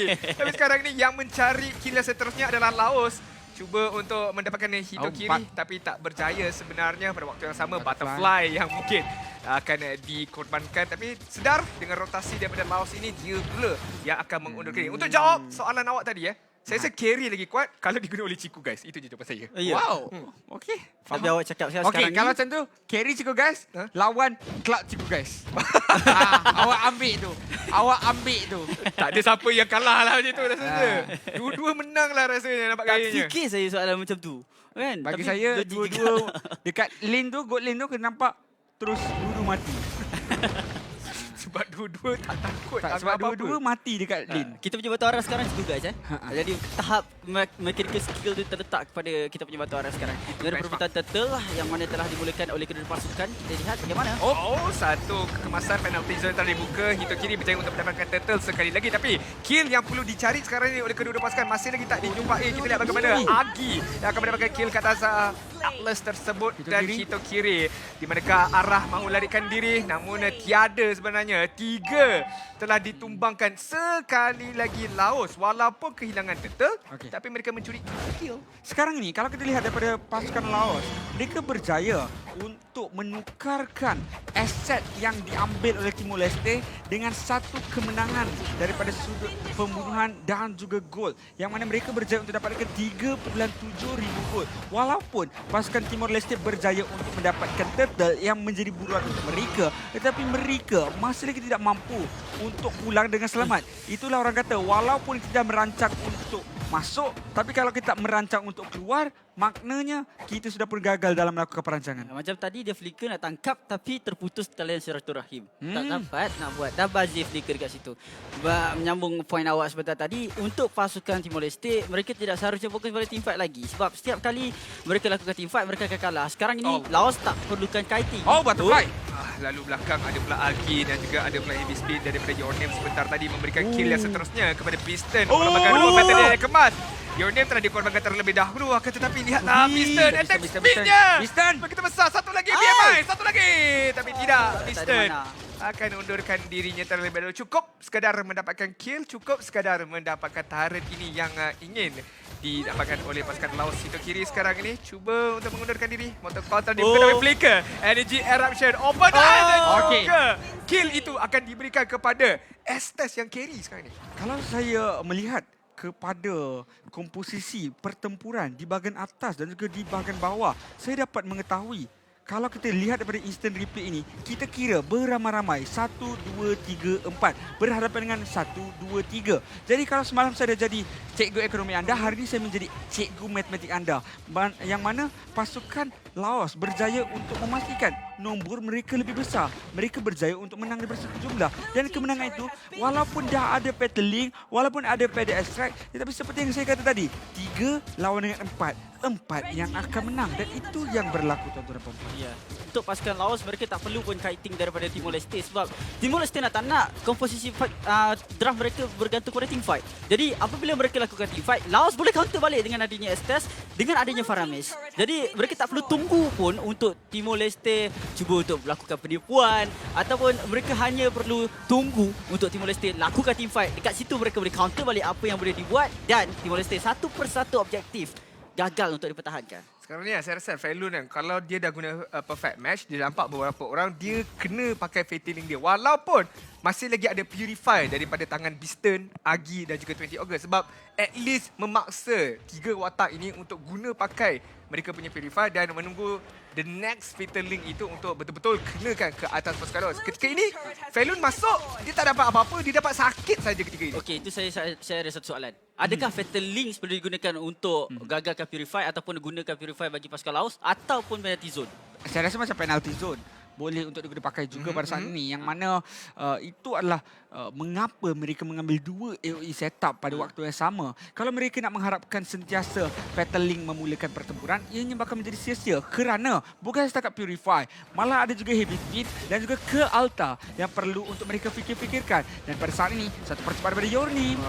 Itu kiri akan dikenakan, disepit dekat dinding dan Opa yang akan mendapatkan kill tersebut.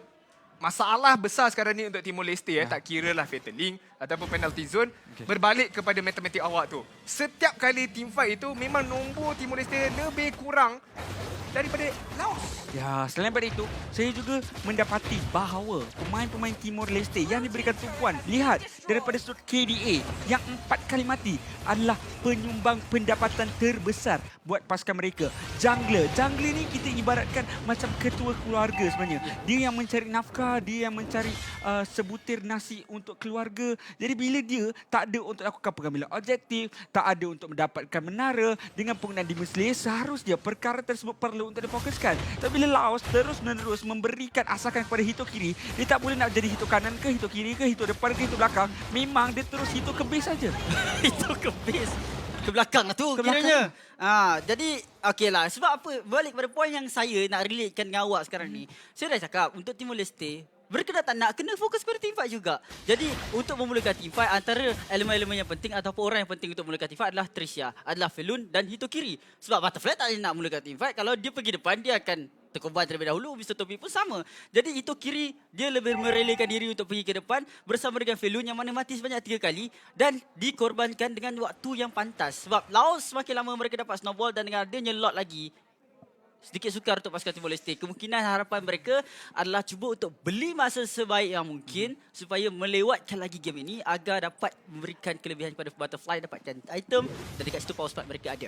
Susah sebenarnya saya nak tengok Timor Leste ni bagaimana mereka nak keluarkan damage yang lebih besar daripada healing per second yang ada pada Laos ketika ini. Walaupun dapat the perfect Fatal Link, walaupun dapat the perfect penalty zone sekalipun, kena atasi dengan dindingan Purify tersebut dan juga perlu adanya follow up yang lebih kemas untuk mendapatkan kill. Okay, sekarang ni Felun dapatkan perfect match tapi tiada je Fatal Link yang ingin diguna pakai dan akhirnya tertumbang dengan begitu sahaja. Walau bagaimanapun Toby menggunakan Feather Airstrike akan hilang terus dengan blazing duet daripada Piston.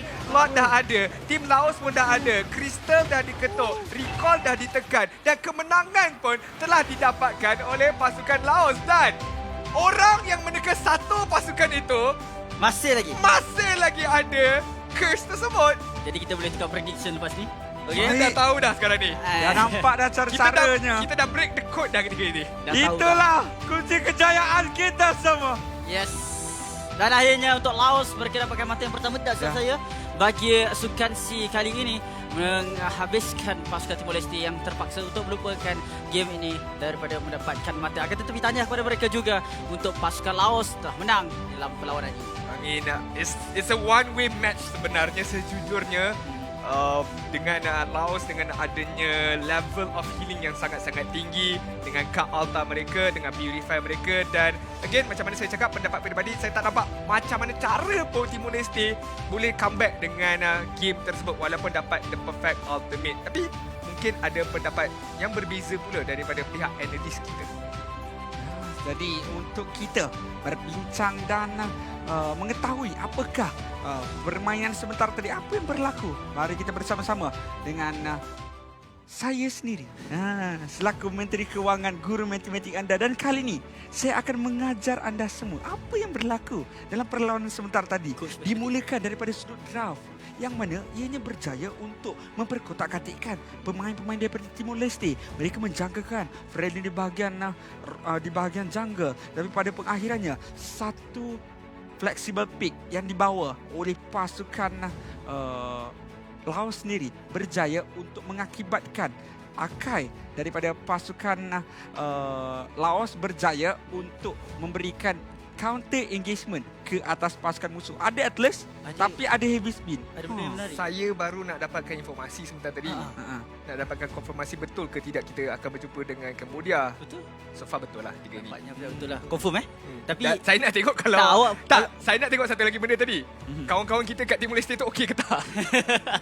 So far okey lah dapat gayanya. So far okey lagi lah. Walaupun tertewas. Tanya dia okey ke tak? Okey eh? Okey. Saya call ke? Nak saya call ke? Nanti call lah. InsyaAllah.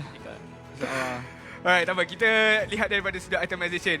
I mean, goal lead pun Sunfrost cukup jauh beza.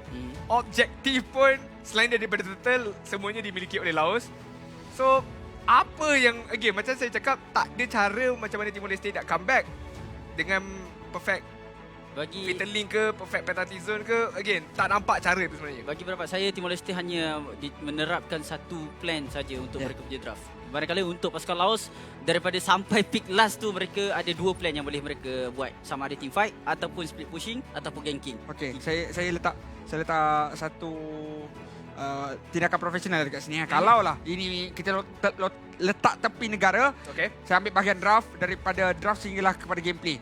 Ya betul, mereka dalam satu situasi yang agak berbahaya, tapi saya boleh kata dalam draft ini sebenarnya dalam 70-30% saja.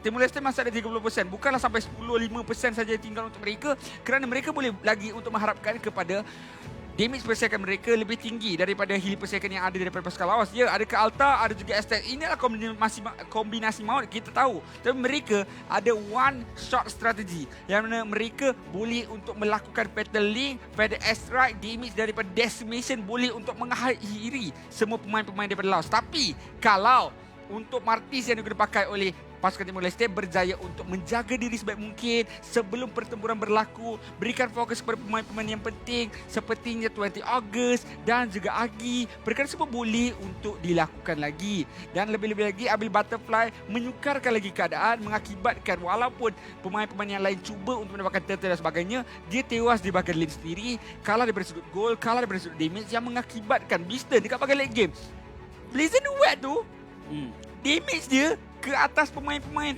Macam Toby, kita tahu Blazing Duet kuat dekat hero-hero HP tinggi. Tapi kena dekat Toby pun hilang. Itu masalah sebab terlalu banyak gol perbezaan daripada Beaston sendiri yang mana telah ditambahkan Rich Guy. Daripada awal lagi kita boleh nampak macam mana Butterfly tertekan dengan kehadiran Beaston walaupun one by one sekalipun. Walaupun dengan bantuan yang telah diberikan oleh pasukan Timor Leste, tapi Laos lebih bijak macam apa yang kita cakap tadi. Nanti mungkin kita lihat kat highlight. Kalau Laos Timor Leste hantar 2 orang dekat bahagian top lane, mereka akan hantar 3. Jadi coach matematik dah cakap benda tu kan. Jadi kalau 3 lawan 2 siapa menang tadi? Sepatutnya 3 lah. 3 lah kan. Sebab saya belajar dulu pun memang nombor 3 tu lagi besar daripada 2. Dan sebab pasal nombor memang besar, damage taken daripada Hitokiri, seorang jungler bukan seorang EXP laner. Seharusnya EXP laner itu yang absorb damage yang lebih besar, tapi disebabkan dia sering kali dicari, sering kali menadah damage tersebut, dan damage yang terbesar tu telah dikeluarkan oleh pemain ini. Agi 509, dia nak cabar Izanami juga sekarang ni. Dia nak cabar. Daripada KD ini kita dah dapat tahu bahawa Agi hidup. Agi ngelawan. Tak, dia kosong mati. Agi hidup lah. 509, maksudnya sampai habis Agi hidup. Betul lah dia make sense. Aki make sense. Bila awak jelaskan macam tu dia. Kill part special 100% juga tu. Dia lagi kelakar kalau dekat Akuri. Tapi tak ada orang apa. Gol per minute 723, kill participation pun 100%. Item build no complaint at all. Walaupun dia tahu sebenarnya dia ada je keupayaan untuk larikan diri daripada tangkapan-tangkapan yang adanya pada Timor Leste, tapi memberikan hormat juga kepada penalty zone, Fatal Link, Purify itu. Satu spell tu je yang boleh mengubah nasib dia dan menyebabkan dia boleh keluarkan ultimate dia dengan lebih tepat. Ya, bukan lebih tepat saja tanpa diganggu langsung. Kalau ada sisi terkena, dia sempat tu buka kal atas, selamatkan kawan dia yang lain. Dan daripada ganking yang kita dapat lihatkan untuk pasukan Laos sendiri cukup sempurna. Dia outnumber pasukan Timor Leste dari pelbagai sudut. Apabila mereka outnumber, apabila Timor Leste komit pada satu benda terlalu lama, of course dengan adanya blessing of Moon Goddess, kita boleh lihat bagaimana orang nyawa sikit terselamat, best bergerak. Ya, tapi masalahnya saya nak juga pendapat sebab saya tak nampak dia menunggu sponsor dekat sini. Estes tadi tu, waktu yang first blood tu, first impression, dia nak buat apa sebenarnya? Okay, bila kita masuk dalam rumah yang baru, yang tak ada perabot ke kan, kita mesti nak show-show dulu, nak check dulu. So setiap kali kita masuk kat land of Dawn, sama juga dia seperti masuk rumah baru, nak check dulu, okey ke tak bush ni, okey ke tak pengairan ni, okey ke tak batu tu ni, jungler kat mana. So itu apa yang dilakukan olehnya. Cuma kali ini bila dia buka saja pintu rumah tu, dah ada beberapa ekor anjing yang standby. Dia pun dah dipaham. So mungkin lepas ini dia lebih berhati-hati lagi. Kena ngap baru nak tergadah. Jadi tapi sempat tergadah dan menang pula tu. Itu perkara yang baik untuk dilakukan. Sepatutnya untuk di gerakan awal pasukan Laos sendiri, di mana Estes tersebut sebenarnya kurang tepat, tetapi perkara tersebut bukan jadi satu perkara yang ni lah, sebab bagi pendapat saya benda tu macam introduction. Okey, Timor Leste dia dapat 1 kill. Mereka yakin tapi dia dapat dia dapat info. Ada orang kat sini guys. Ada orang kat sini guys. Seperti mana kalau anda menggunakan hero ini pun anda boleh mengetahui apa yang berlaku seluas-luas Land of Dawn itu. Novaria tersedia pada 16. Ultimate dia boleh buka map. Ultimate dia guys sebesar alam samudra. Yo. Besar tu. Yang tu saya dah tahu lah. Kalau yang ni pancaran dunia ini kan, jadi ombak. Ombak nama skill dia aku tak tahu lagi. Tapi yang penting dia memang macam ombak guys. Memang nak combo juga dengan Sivir tu Kalau Kadita dia 1 point. Ini semua ombak tenggelam, banjir habis. Memang dia boleh dedahkan kedudukan sampai bawah meja tu. Bercanda Land of Dawn nanti. Bercanda sebenarnya match yang seterusnya apabila kita lihat Singapura berhadapan dengan Indonesia. Nothing much on the line sejujurnya sebab kedua-duanya unfortunately tak boleh layak ke peringkat semi-finals. Namun untuk membawa 1 point tu penting sebenarnya. Oh ya ke, saya akan siapa menang dapat bintang tu. Pindah. Ini mungkin perlawanan yang lebih bersukan ataupun menerapkan pada maruah lah. Benar. Jadi mereka tidak mahu untuk pulang dengan tangan kosong. Jadi satu mata itu cukup berharga. Tapi tak mengapa, kita akan berehat terlebih dahulu untuk kita saksikan perlawanan selepas ini. Kita jumpa selepas ini.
Setiap hari, saya akan mimpi perkara yang sama.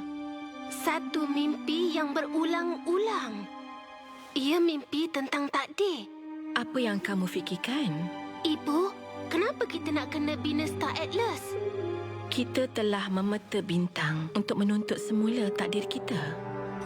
Takdir kita? Jika kita dapat merungkai rahsianya, kita mampu bebas dari takdir yang mengongkong kita.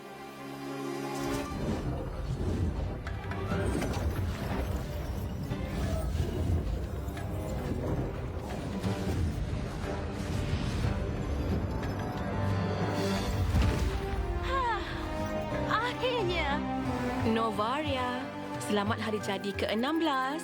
Ibu, sinaran bintang. Walaupun dalam kegelapan, ia bersinar. Atlas tu. Apa dah berlaku?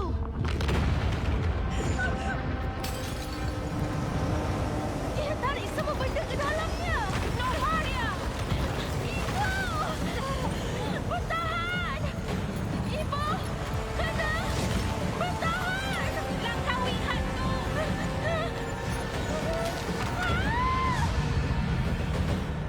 Ibu! Ibu!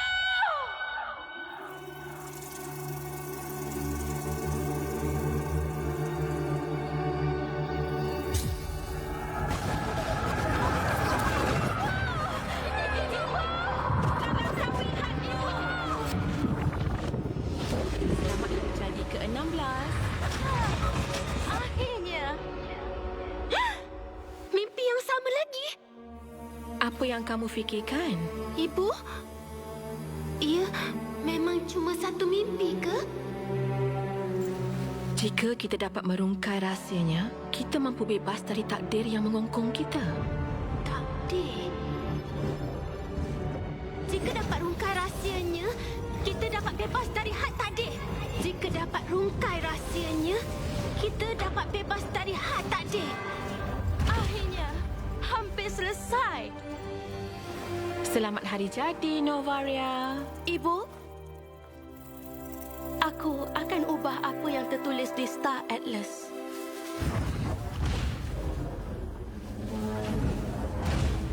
Tapi kenapa? Tak, semuanya dah betul. Jika dapat rungkai rahsianya, kita dapat bebas dari had takdir. Jika dapat rungkai rahsianya, Ibu! Bertahan! Jika dapat rungkai rahsianya, jika dapat rungkai rahsianya. Selamat hari jadi. Ibu?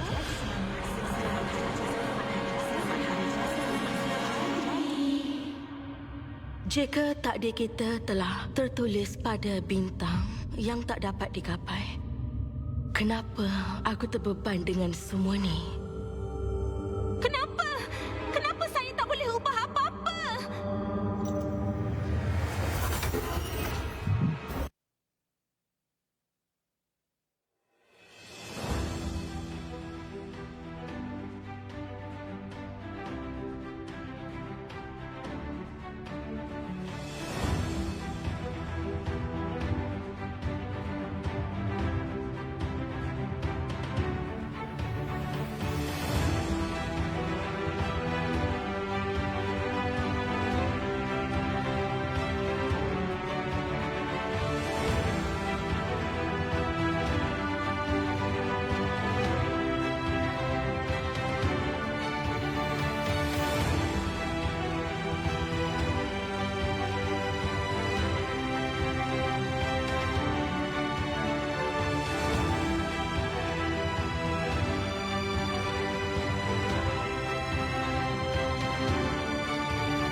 cerita yang sama tapi watak yang berbeza. Selamat datang dan selamat kembali ke SEA Games yang ke-32 Cambodia. Masih lagi bersama dengan kami, Mars, Adin dan juga Sunfrost. Okey, kenapa saya cakap cerita yang sama, watak yang berbeza? Kenapa tu?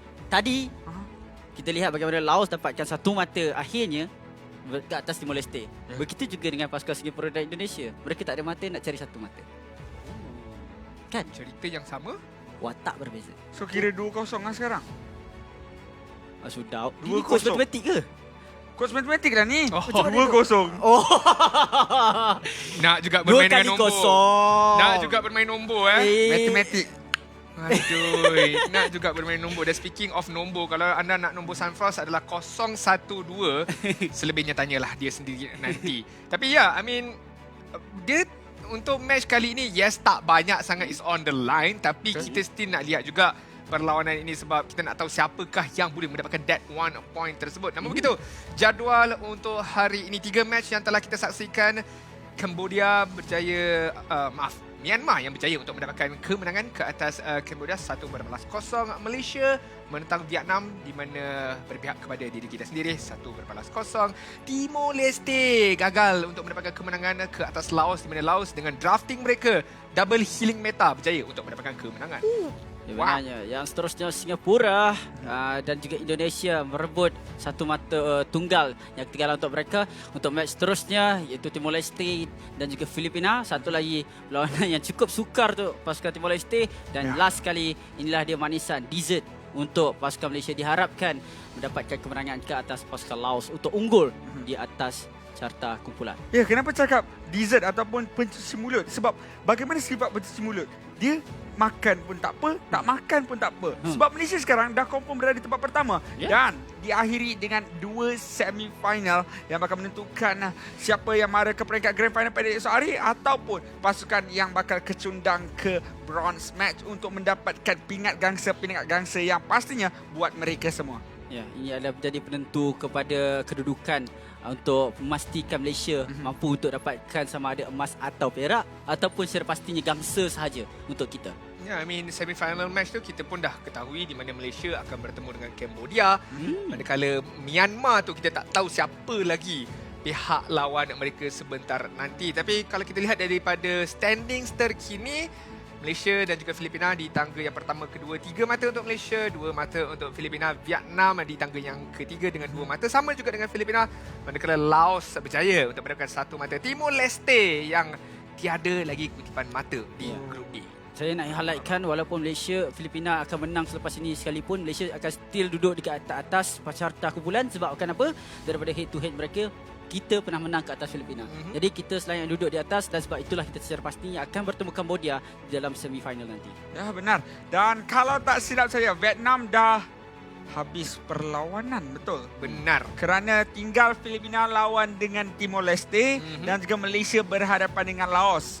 Jadi Vietnam terhenti di situ perjalanan mereka. Sementara itu untuk Singapura dan Indonesia ataupun kumpulan B, inilah perlawanan terakhir untuk mereka.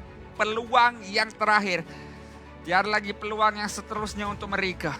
Lakukan sebarang maupun dapatkan mata. I think match ni boleh jadi match eksperimentasi rakan-rakan, di mana sebab kedudukannya kalau siapa menang pun tak dapat pergi ke semi-final. So mungkin match ini boleh dijadikan sebagai kayu pengukur untuk nak kata persiapan untuk next meta, next patch pun taklah juga. Tapi mungkin nak lihat hero-hero lain digabungkan dengan line-up yang lain. Mungkin kita boleh gunakan perkara tersebut untuk tujuan itu, akan tetapi perlu berhati-hati juga dengan apa yang kita mahu lakukan. Dan ini adalah perlawanan yang seperti apa yang saya katakan, cerita yang sama, kabur cerita yang sama, watak yang berbeza. Sebab dua-dua tak dapat mata lagi. Sebab dua-dua tak dapat mata lagi. Jadi tak boleh nak tengok. Kabur sikit. Tapi untuk line up seperti yang perkatakan oleh Adin. Siapa yang akan diturunkan Adin? Kalau kita tengok, ini pusingan terakhir, peluang terakhir untuk mereka bermain selaku wakil negara. Saya rasa yang jadi persoalan 3 Roma tu je. Ya, itulah dia. Saya cakap, kalau ini peluang terakhir, pastinya awak sebagai coach rasa macam, okey, kau mainlah. Inilah waktu untuk kau bersinar, inilah waktu untuk kau wakil negara. Tapi 3 Roma ni.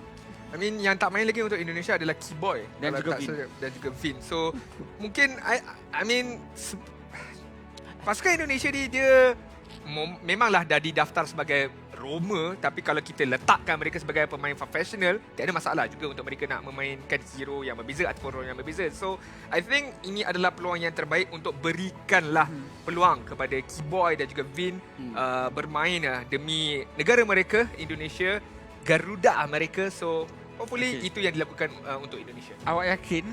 Contohlah saya punya ramalan. Keyboy Roma, Vin mid laner. Saya lebih prefer kalau terbalik lah. Tak tahu kenapa. Keyboy mid laner. Saya tak tahu kenapa lebih prefer Keyboy tu. Saya pernah tengok Vin mid laner. Saya tak pernah tengok Keyboy mid laner. Sebab apa kita kata macam ni? Sebab perlawanan yang ada untuk Indonesia hanya satu. Jadi mereka tak boleh nak buat substitute tengah-tengah jalan. Ni bukannya game bola. Jadi untuk pasukan Indonesia sendiri, kalau ingin membuatkan pemain yang mereka bawakan yang extra itu merasa pentas SEA Games, inilah masa ni saya rasa. Masukkan kedua-duanya. Tapi style juga macam apa awak cakap tadi kan? Macam last minute changes. Pause. Boleh. Macam style kan bagi saya kan. Tapi kalau betul lah Vin dengan juga Keyboy dibawa turun kan, memang persoalan yang besar siapa yang akan main apa dan hero apa yang akan dimainkan. Mungkin orang dua-dua buat double Roma. Mungkin tak ada istilah mid laner tu sebenarnya. Datang clearkan wave, pergi rotate. Datang clearkan wave, pergi rotate. Kalau kita tengok Vin dan juga Keyboy, kedua-duanya pernah bermain mid laner. Bukan mid laner, maksudnya Kadita Roma. Pernah diguna pakai. Dan inilah dia. Nampak sama tetapi Singapura berhadapan dengan Indonesia untuk pusingan terakhir bagi kumpulan B. Kemarau mata bakal diakhiri oleh salah satu daripada mereka. Dan inilah dia wakil-wakil yang diturunkan oleh Singapura sendiri. Daripada RSGSG, adanya Lolsey, Bray, Roy, Baby Kicks dan juga Diablo. Ya benar, ini line up daripada wakil Singapura sendiri. Jadi untuk sebenarnya kita boleh cakap untuk kedua-dua pasukan ni ada pengalaman mereka sebab kedua-dua kontingen ni ada MPL di negara mereka. Jadi saya mengharapkan ada satu pertempuran yang cukup sengit walaupun mereka berebut hanya satu mata. Akan tetapi untuk membangunkan e-sport yang sihat lah, kita kena kira nak tengok ke semua kedua-dua negara ini melakukan all out untuk mereka punya game yang terakhir. Benar sekali. Apapun yang terjadi, mereka harus berbangga kerana mereka mewakili negara mereka. Dan lihatlah untuk Indonesia. Wow, Bizorang. Memang betul nak bagi kita jalan seorang ke mana tadi tu. Nampaknya ada Vin, Keyboy. Betul lah kita punya sangkaan Ada dia punya laungan tu. Memang seperti dekat MPL Indonesia. Rasa-rasanya padahal dekat Cambodia. Tapi okey, tak apa. Indonesia nampak gayanya akan nak membawa turun line up mereka ini. I mean, nothing to lose. Tak ada pressure sangat. Just do your best lah. Cuma sayang sekali Vin tidak akan diberikan peluang untuk bermain pun di dalam kontingen Indonesia. Jadilah dia 5 pemain yang bakal diturunkan. Ramai mengatakan Keyboy bersama dengan Suns mungkin mampu untuk menjadikan permainan jauh lebih kemas. Ramai juga menidakkan perkara tersebut, katanya chemistry di antara Brans dan juga Dreams cukup untuk membawakan kemenangan. Kali ini mungkin salah satu cara juga untuk duo Onyx ini untuk membuktikan sesuatu. Sakit ataupun tidak, sebab again kita bukannya rakyat Indonesia. Kalau line up ini berjaya untuk mendapatkan kemenangan, di mana line up Keyboy dan Suns, mereka akan, boleh saya katakan, mempersoalkan sedikit apa telah terjadi dekat game pertama dan juga game yang kedua dengan pemilihan line up mereka. Ya, jadi inilah dia dua coach mereka yang pastinya Zeus mengenali pemain-pemain di sebelah sana, berasal juga daripada Singapura. Tetapi kali ini akan mengetuai Indonesia untuk berhadapan dengan negaranya sendiri. Ya, ini adalah satu tekanan yang besar tetapi dia perlu bertindak lebih profesional sebab dia yakin dengan line up Indonesia dia. Jadi sebabkan itu mungkin dia dapatkan kemenangan seperti apa yang diutarakan oleh beliau sendiri pada interview sebelum ini. Tapi apapun untuk pasukan Indonesia, they have nothing to lose. Begitu juga dengan pasukan Singapura. Jadi kalau mereka nak all out, saya rasa tak payah nak study, tak payah nak test the water lagi. Inilah dia line up daripada pasukan Singapura. Roy, hati kau keras, Diablo, Baby Kicks, Bray dan juga Lolsey. Ya, persoalan kat sini Lawzy, dia perlu step upkan lagi gameplay dia sepanjang SEA Games ini. Prestasinya seperti roller coaster. Ada kalanya bagus, ada kalanya kurang memberangsangkan. Tapi untuk mengakhirkan match mereka ataupun perjalanan mereka di Cambodia ini, saya harap dia boleh menampilkan prestasi yang cukup cemerlang. Sebagai selaku seorang Roma sendiri, saya tak naklah dia kecundang. Ya, awak tahu orang selalu kata dalam kehidupan ini bagaikan roda, bagaikan tayar yang berputar. Tapi perbezaannya kalau tayar tu bocor, yang flat tu, yang bahagian kempis tu sentiasa dekat bawah. Jadi perlu untuk pump balik semula, berikan semula semangat, berikan semula tenaga untuk pemain-pemain ini kembali bangkit. Kerana ini adalah dua-dua pejuang terluka daripada negara masing-masing yang sudah pun tidak berjaya untuk mendapatkan kemenangan. Malah pada pendapat saya sendiri, secara jujurnya, dua pasukan yang lebih established daripada sudut training method, pengalaman, kompetitif. Ini adalah satu perkara yang pastinya mengecewakan buat mereka sendiri dan sukar untuk diterima pastinya oleh para peminat mereka. Yang pastinya antara Singapura dan Indonesia, kedua-duanya perlukan masa untuk healing terlebih dahulu. Tetapi ini bukan waktu yang tepat sebab mereka masih lagi ada, boleh kata, hutang perlawanan di antara mereka sendiri untuk mereka selesaikan hari ini bagi perlawanan terakhir mereka, sama ada Indonesia mampu untuk pulang tanpa tangan kosong ataupun Singapura yang terpaksa untuk pulang dengan tangan kosong. I mean, kadang-kadang dalam kehidupan ini juga kita perlu mengambil satu langkah ke belakang untuk menampil 3 langkah ke hadapan. Bermain nombor lagi. Kita kena timah pada hari ini sebab kita pun sebagai rakyat Malaysia pun kita dah mengalami kesakitan kekalahan itu. Betul, banyak kali. Tak lama pun sebenarnya, baru-baru ini pun kita dah merasai kekalahan dekat peringkat antarabangsa. Dan kali ini di peringkat SEA Games kita nampak bagaimana kita bangkit sedikit demi sedikit. Jadi buat Indonesia, buat Singapura, kalau jatuh bukannya bermakna jatuh selama-lamanya. Betul. Perjuangan harus diteruskan, sokongan juga harus diberikan. Itulah yang saya kata, teori merendah untuk meroket. Yang mana memang mereka macam tunduk ke bawah tapi untuk mengambil momentum. Ya, jadi maknanya bukanlah seperti ular juga. Ular di bawah tetapi sebenarnya dia ambil momentum untuk terus melonjak ke atas. Jadi mungkin kali ini mereka tertewas, mungkin kali ini mereka kecundang, tapi dua buah negara ini masih lagi ada masa, masih lagi ada waktu untuk memperbaiki apa yang ada dan kembali dengan jauh lebih kuat di arena-arena maupun kejuaraan yang akan datang. Betul. Jadi apa pun yang kita perlukan adalah perlu rasa humble dalam diri kita sendiri. Kenapa bersifat langit sedangkan kita diciptakan daripada tanah? Betul. Jadi kadang-kadang itu kita menunduk ke bumi adalah satu perkara yang paling tepat untuk kita dapatkan kejayaan setinggi langit. Jadi itu perkara yang perlu untuk dimuhasabahkan, bukan saja kepada pemain-pemain kita, akan tetapi kepada negara-negara lain juga, kepada kita sendiri, kepada penonton semua. Inilah penyokong tegar walaupun dalam keadaan yang cukup tertekan dan kecewa, masih lagi datang memberikan sokongan kepada bendera merah putih. Benar sekali. I mean, again, apakah pasukan Mobile Legends Bang Bang, tak kiralah buat negara ataupun pasukan mereka tersendiri, tanpa penyokong, tanpa peminat mereka yang sentiasa memberikan sokongan dan juga dorongan ke atas segala-galanya untuk pasukan mereka, tak kira menang, tak kira kalah, in the good times ataupun in the bad times, mereka sentiasa ada untuk kata memberikan semangat itu kepada diri mereka. Tapi bila dah capai tahap kemenangan, tahap yang tertinggi itu, macam mana anda dua berkata, be humble, kita merendahkan diri juga harus kita kena terapkan jugalah sebenarnya. Sebab tak ada gunanya kalau anda achieve banyak benda tapi anda sombong, bongkak, tak nak ingin berkongsi bagaimanakah anda mencapai kejayaan anda tersebut. Seperti arwah nenek saya pernah mengatakan, jadilah seperti padi, semakin tunduk semakin berisi, semakin berilmu semakin merendah diri.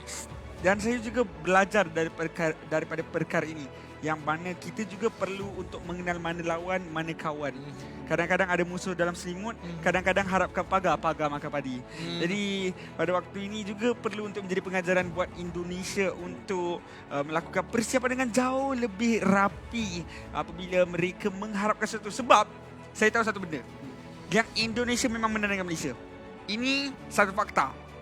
Indonesia punya patriotisme pada pendapat saya lebih tinggi. Setuju. Mereka sanggup buat apa-apa saja demi nama negara. Setuju. Dan mereka dah lakukan persiapan ini sangat-sangat lama nak dibandingkan dengan Malaysia punya pemain-pemain. Kita habis playoff raya dulu, habis raya baru mula untuk training. Dan untuk Indonesia, mereka sanggup bergadai masa, membahagi masa separuh pergi kepada national team, separuh lagi pergi kepada MPL sendiri. Dan perkara itu sememangnya perlu untuk diberikan kepujian. Namun apabila persiapan itu segala-galanya seakan-akan sia-sia pada saat ini, sememangnya satu kesakitan yang sukar untuk mereka terima pada diri mereka. Ya, tapi tak mengapa sebenarnya. Ini bukanlah pengakhiran untuk segala-galanya. SEA Games ataupun apa-apa international event, tournament masih lagi ada untuk di hari-hari yang berikutnya. Jadi untuk pasukan Indonesia seperti apa yang kita dah bincangkan, kadang-kadang titik paling bawah ini boleh untuk melonjakkan mereka naik ke atas. Apa pun kita punya kesimpulannya, ini yang paling penting. Draft pick telah pun bermula. The first pick akan berpihak kepada pasukan Singapura dan Indonesia di second pick. Band yang telah dikeluarkan adalah Glue dan juga Arlot, manakala untuk Indonesia Kaja dan juga Wan. Faramis juga telah dikeluarkan dengan begitu pantas oleh pihak Singapura. Indonesia ketika ini, apakah yang sedang bermain dekat fikiran mereka? Kita lihat bagaimana Joy diusir keluar terlebih dahulu, membuka ruang kepada Valentina di sini kalau mereka ingin menghadapi hero-hero high ground yang bakal ataupun boleh dikemukakan oleh Indonesia. Nah, terus saja diambil. Walaupun Faramis sudah pun dikeluarkan, sedangkan masih lagi ada Farsa dan juga Yip untuk digunakan pakai oleh Gilang. Yang mana kita tahu seorang mid laner yang cukup berkebolehan tinggi dengan keyakinan yang tinggi juga untuk melakukan harassment. Walaupun dia bermain selaku hero high ground, namun posisi pemain ini agak sedikit sukar untuk dijangka. Kalau hero high ground ni biasa kita sebenarnya senang nak jangka. Mesti dia dekat belakang tu. Tapi Gilang ni lain sikit. Dia lain sikit pemikiran dia. Positioning dia lain daripada yang lain. Itu yang membuatkan dia sangat-sangat istimewa. Kadang-kadang sebab Gilang ni kemungkinan dari corak gameplay dia terbiasa bermain dengan Keyboy pun. Jadi kalau kita lihat kombinasi antara Gilang dan juga Nikki ni ataupun Keyboy, mungkin akan membawa satu corak gameplay yang berbeza. Dan di bahagian mid lane yang mana kita tahu sangat penting untuk menjadi playmaker kepada sesebuah permainan ataupun strategi. Jadi untuk kombinasi ini saya mengharapkan Indonesia dapat untuk melakukan sesuatu yang berbeza dan juga mungkin lebih berdisiplin, dapat untuk sinergi yang lebih baik daripada kedua-dua pemain ini di dalam perlawanan menentang Singapura. I think untuk Singapura tak perlu nak rumitkan keadaan. Mereka bermain dengan kekuatan mereka tersendiri. Walaupun anda kata kalau kekuatan mereka tersendiri itu telah ditunjukkan pada hari semalam, tapi mereka masih lagi tertewas. Pakai sekali lagi, tak ada masalah. Seperti Franco ini. Sebab saya tahu pada hari semalam Franco Nolzi bukanlah yang terbaik. Tapi again, one match tak menentukan anda tak boleh terus main hero tersebut. Ya betul. Adin, saya nak korek satu fakta dekat sini. Ini adalah tempat kedua dan juga ketiga pada SEA Games yang lalu, betul? Benar sekali. Tempat kedua iaitu Indonesia, tempat ketiga Singapura. Malaysia jatuh di tempat keempat. Pada saat itu sementara Filipina di tempat yang pertama. Tapi kali ini mereka bertarung hanyalah demi maruah. Dan kalau kita berbalik kepada draft semula, sudah pun ada Yuzong pengambilan awal juga untuk menutup hero pool bagi pasukan musuh untuk menghalang daripada mengenakan counter ke atas Farsa. Akan tetapi pengambilan Beatrix di sini juga sudah pun memberikan satu confirm pick ataupun safe pick apabila berhadapan dengan Farsa. Walaupun sukar untuk masuk seperti marksman biasa, bukanlah Cloud untuk melakukan terjahan, tapi sekurang-kurangnya tembakannya daripada Ren Apathy, Bennett Strait juga mampu untuk dilepaskan walaupun daripada jarak yang jauh. Ya, benar. Saya setuju dengan apa yang dikatakan oleh Sang Frost. Akan tetapi apa yang saya nampak sekarang ni untuk penggunaan Yuzong dan ada Fred Rin adalah untuk utiliskan crowd control dia supaya dapat untuk membatalkan beladihan. Jadi beladihan adalah satu kunci juga untuk pasukan Singapura dapat untuk dapatkan total lockdown. Akan tetapi apa yang saya risaukan sekarang untuk pasukan Singapura, adakah kombinasi Valentina dan juga Franco ini adalah satu kombinasi yang baik? Sebab apa? Valentina mungkin ada high damage tapi dia perlukan snowball. Dan sebenarnya bagi pendapat saya untuk Valentina sendiri, dia punya speciality dia adalah terletak mungkin pada ultimate dia kalau ada teammate yang berguna untuk pasukan Indonesia. Akan tetapi kepada Terrified dia tu. Terrified dia akan beli masa lagi untuk contohnya damage delay yang lain ataupun pasukan yang lain berikan satu tindak balas yang cepat. Jadi kombinasi yang bagus kalau Franco ini tangkap saja siapa-siapa dekat bahagian hadapan. Tak kira dengan iron hooknya ataupun dengan terpaksa menggunakan flicker dan juga beladihan. Siapa saja yang lintas di hadapan, tangkap dan berikan kill tersebut. Funnelkan kepada Valentina ini supaya boleh mendapatkan efek snowballing itu seperti mana yang Mars katakan. Kalau tidak, mungkin agak sukar sedikit daripada sudut early to mid stages. Namun begitu, Indonesia punya line up ketika ini sangat-sangat keras, kebal, crowd control dan ada keupayaan untuk mereka counter engage semula kalau tangkapan daripada Lolsy ini tak berjaya dilaksanakan. Saya juga berfikiran sebegitu rupa. Masih lagi ada Revenge Star Rage untuk menggagalkan segala-galanya. Malah dengan penggunaan bouncing ball mampu untuk mengakibatkan Zero Assault daripada Valentina ini tidak mampu lagi untuk menjadi mobility yang baik bagi hero tersebut. Malah mampu untuk mengakibatkan knock up apabila dia cuba untuk melakukan skill set tersebut di saat bouncing ball berada berhampiran. Hero terakhir, apakah yang bakal diambil? Badang dan juga Rock. Semalam Badang dia di ban keluar. Hari ini dia akan tunjukkan mengapa Badang beliau di ban keluar. Nelson muka dia belik lah. Badang tak pernah tengok hero ini. Okey, Badang okey. Kok bisa? Sabar. Badang tu betul. Okey. Jungle Grok yang bakal diambil oleh pasukan Singapura juga. Uyo. Ini yang saya nak lihat. Dia akan jadi personal kalau Badang tu bawa keluar batu, kena tahan yang guardian barrier belakang. Terperangkap Badang dalam tu. Banyak batu dia nak keluarkan sebentar nanti.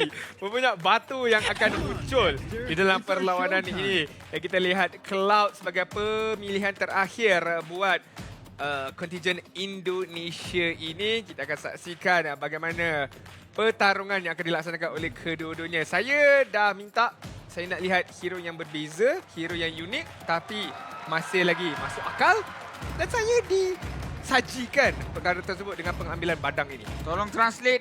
Tolong translate. Someone, tolong screenshot. Saya jam. Screenshot.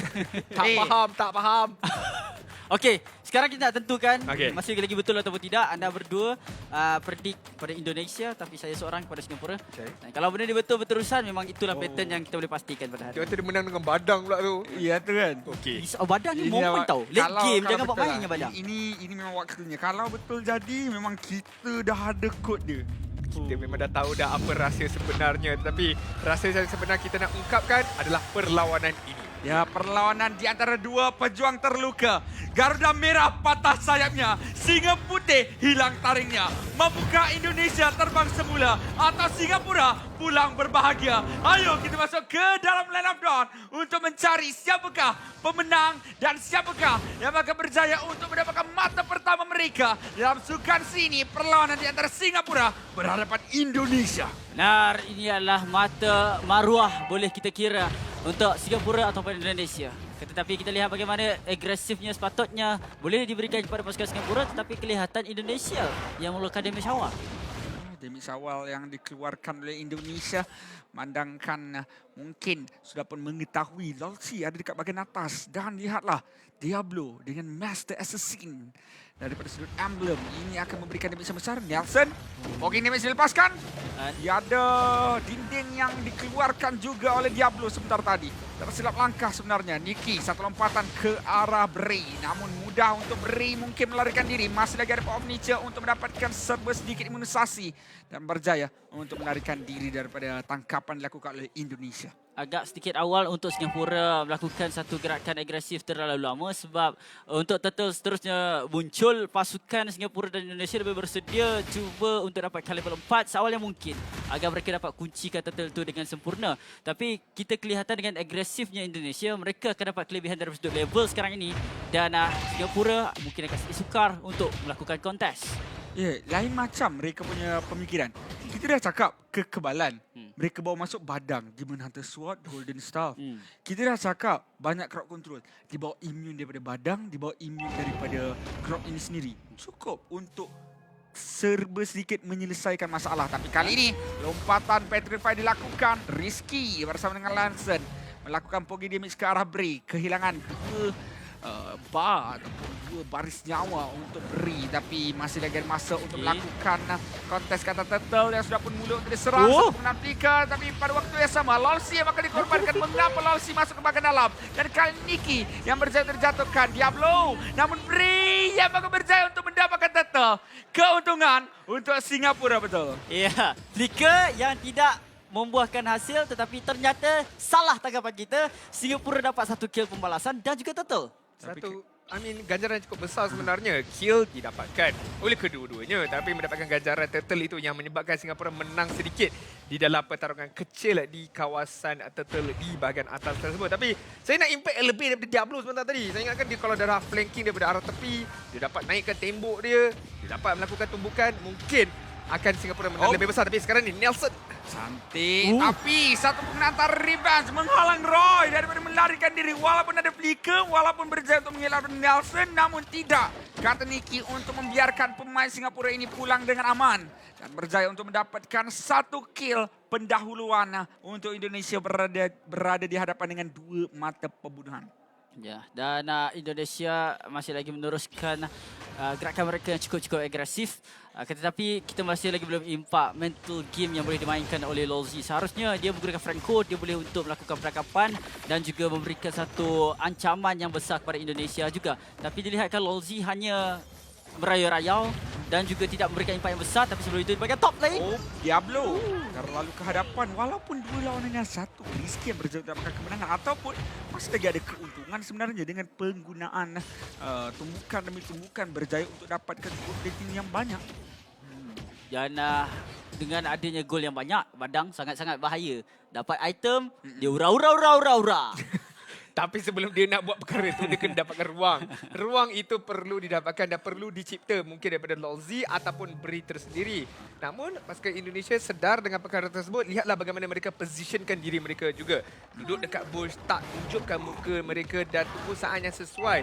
Kebarangkalian Nikki akan memulakan serangan tersebut dengan penggunaan Tyrant's Revenge maupun Tyrant's Rage dia. Dan sebut pasal Nikki, lihat. Satu penggunaan Rage tersilap langkah. Mungkin disebabkan terlalu jauh. Namun Nikki yang mungkin bakal berjaya tertangkap. Penggunaan Master Sin memberikan damage besar kepada Nikki.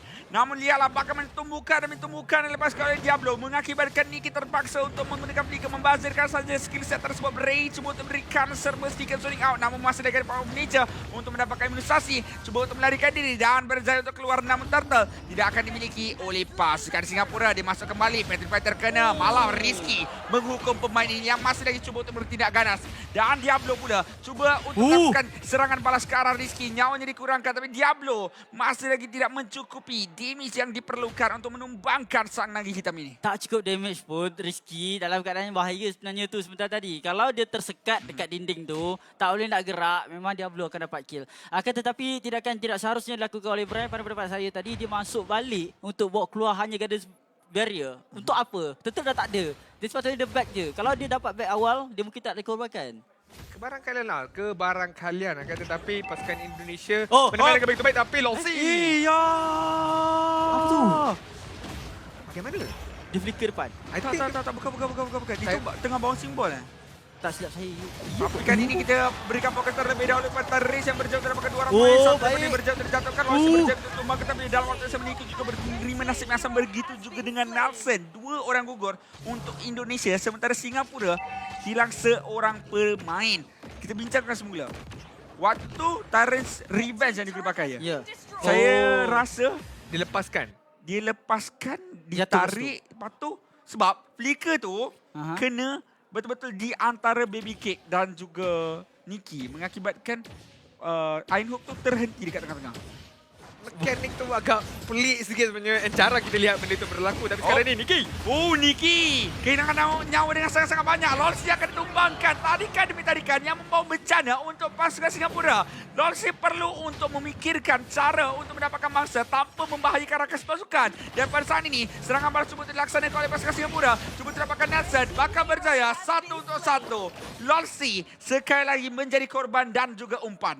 Ini adalah satu bahaya untuk Singapura ya, terutama kepada Lolzi. Pemilihan target harus betul. Tangkap Kufra Nikki. Kalau habis skill kat dia tak dikorbankan. Itu satu pelajaran yang sangat luar biasa.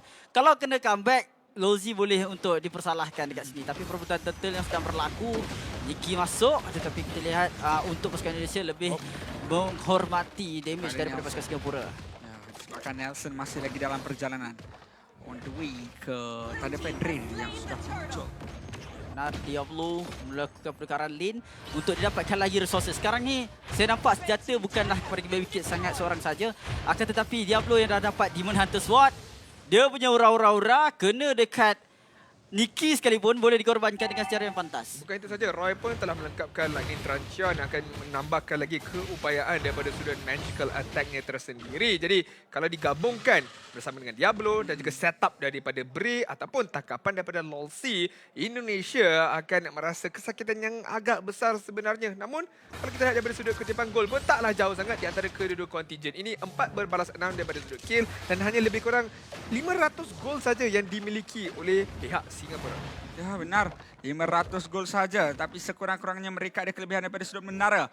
Indonesia walaupun dengan barisan pemain ini nampak sedikit lebih struggle boleh saya katakan untuk mendapatkan dominasi daripada sudut map. Adakah disebabkan Diablo yang berjaya untuk mengejutkan mereka? Saya boleh kata perkara tersebut kerana Bray sudah pun berjaya untuk memberikan ruang kepada Singapura bermain secara 2-1-2. Formasi yang jarang untuk kita lihat tapi formasi yang cukup memberikan keuntungan. Kerana apabila adanya drop ini yang berjaya untuk memberikan waktu tapi dekat bahagian bawah, Rizky ditumbangkan. Ini kenapa saya cakap 2-1-2 ni formasi yang cukup menguntungkan. Sebab bahagian atas boleh, bahagian bawah boleh, tengah dijaga rapi. Ya, 2-1-2 tak boleh di awal game. Tapi kalau nak push, dua dapat 2 objektif memang cukup sempurna untuk dilakukan. Dan execution daripada Singapura cukup betul untuk mereka buat. Dan Indonesia seakan-akan mereka mulai tertekan sekarang.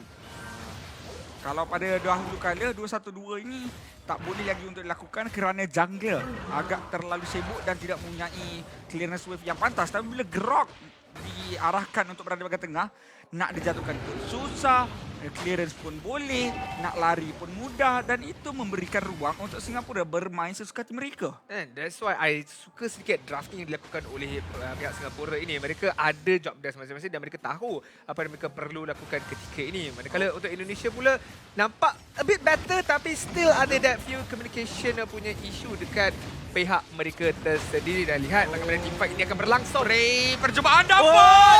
Malah sekarang ini Indonesia dalam bahaya. Jabran terpaksa untuk keluar. Lolzi berjatuh dijatuhkan. Baby Cakes juga. Namun Nicky dan juga Nelson merangkak keluar dari kawasan bahaya kerana pada saat ini mereka punya nyawa sangat rendah. Mereka cuba untuk masuk dengan power of nature. Namun lihat Jabran yang cuba dapatkan menara. Berjaya dan terus pulang. Dan lihatlah Gilang yang bakal cuba dan terus mencuba untuk dapatkan Bray. Namun Bray masih lagi berjaya untuk melarikan diri daripada serangan Farsa Gilang. What happened just now? Tapi Bray, kenapa tak balik dulu jauh sikit? Lot ada. Sekarang ini sayang sekali untuk Singapura hilang satu pemain mereka. Ini kenapa kita tidak mahu untuk Bray lakukan sekali lagi. Kalau dia terlalu obsession, dah nyawa sikit, dah tahu tak ada nyawa, balik dulu untuk reset. Tapi retribution ni tadi cukup baik betul. Ya betul. Retribution dengan wild charge. I mean, dia mungkin tak sedar yang adanya Farsa dekat situ. Disangkakan Gilang dah pulangkan diri dia. Tapi sedangkan Gilang dengan dah lengkapkan 3 rangkaian item yang cukup penting untuk Farsa. Ini Cloud of Destiny, Lightning Truncheon. Dan dengan adanya Winter Truncheon juga boleh memberikan asakan yang begitu besar. Dan juga boleh menyelamatkan dirinya kalau adanya ancaman daripada pihak lawan. Sekarang ni Diablo berjaya untuk mengelak Tyrant's Reach daripada Nicky. Satu tarikan dapatkan Rizky. Akan terus hilang. Kali ini Roy juga berjaya untuk dapatkan penggunaan IMU ke atas Farsa. Berjaya untuk mencuri Feather Airstrike. Nampak seperti akan ada masalah untuk pasukan Indonesia apabila serangan seterusnya dilakukan. Kerana sekarang sudah masuk minit yang ke-11 dan itemization untuk Badang, Beatrix dan juga Valentina ini semakin lama semakin seram. Apa yang boleh dilakukan dekat sini Adin untuk Indonesia? Mereka diibaratkan semakin lama semakin ditekan. Satu perkara yang boleh saya saksikan sini adalah teknik wayang lah kat sini. Sebab di mana mereka ada Cloud tau. Cloud ini boleh melakukan split pushing sama ada dekat bahagian atas ataupun dekat bahagian bawah. Dan 4 ahli mereka boleh melakukan sedikit sebanyak kesukaran ataupun again wayang. That is the keyword untuk mereka cuba mendapatkan sedikit sebanyak momentum di dalam perlawanan ini. Alright, sekarang ini pertempuran akan berlaku. Bray! Mudah! Wow! Wild shot sahaja keluar. untuk memberikan talian hayat. Saya nak tanya Adin. Macam mana Ya, Brim? Wayang, split push. Awak pilih mana? Lawan Franco Bitrik, Bloody Hunt terus silang ataupun lawan dengan Valentina Badang. Satu fist break, fist crack, kombinasi lagi dengan taunt yang dikeluarkan oleh Valentina. Seakan-akan mungkin tak akan bergerak. Benar, saya akan lebih prefer tim yang ada badang itulah. Dengan adanya fist crack itu sebenarnya yang akan memberikan kesukaran tambahan lagi dengan Guardian's Barrier daripada Bray itu. Kalau diletakkan tepat pada waktunya memang akan memberikan ancaman yang cukup besar kepada pasukan Indonesia. Namun Indonesia kena lihat di mana Nikki kalau dia dapat satu tangkapan yang kemas dengan Tyrant Rage beliau, segala-galanya boleh ubah ketika ini. Benar. Dan kalau Nikki berjaya lakukan perkara tersebut, tapi sekarang ni target. Sekarang ni masalahnya pertempuran sudah pun berlaku. Lolsi masih lagi cuba untuk mendapatkan sesuatu, tapi Lolsi berjatuhkan bersama dengan Baby Cake. Dan dalam waktu yang sama lihatlah dia akan bawa Diablo. Cuba untuk tamatkan permainan. Ada masalah mungkin untuk pasukan Indonesia. Namun satu saja cukup, kata Diablo. Dia bakal kembali berundur. Bray masih lagi ada. Kalau Lord ni pun didapatkan, mungkin itu adalah sebuah keajaiban untuk pasukan Singapura. Nelson bakal cuba dan terus cuba melakukan serangan. Bray tidak berpuas hati. Cuba untuk masuk sekali lagi. Namun dia lari dengan penggunaan wajah. Cuba untuk melakukan serangan ke atas Jabran. Namun Jabran akan berjaya untuk dapatkan kill mungkin. Malah sekarang ini Gilang yang ditumbangkan. Jabran yang sangat rendah. Roy cuba untuk dapatkan Jabran. Shutdownkan pemain tersebut. Jabran nyawanya sedikit kulit bawang. Tapi Diablo masih lagi cuba untuk bertahan. Bersorangan mencari Jabran. Jabran dicari. Jabran diburu. Jabran di ke depan. Jabran yang rendah. Diablo biar berjaya untuk melarikan diri dari Nikki yang akan menampar Diablo.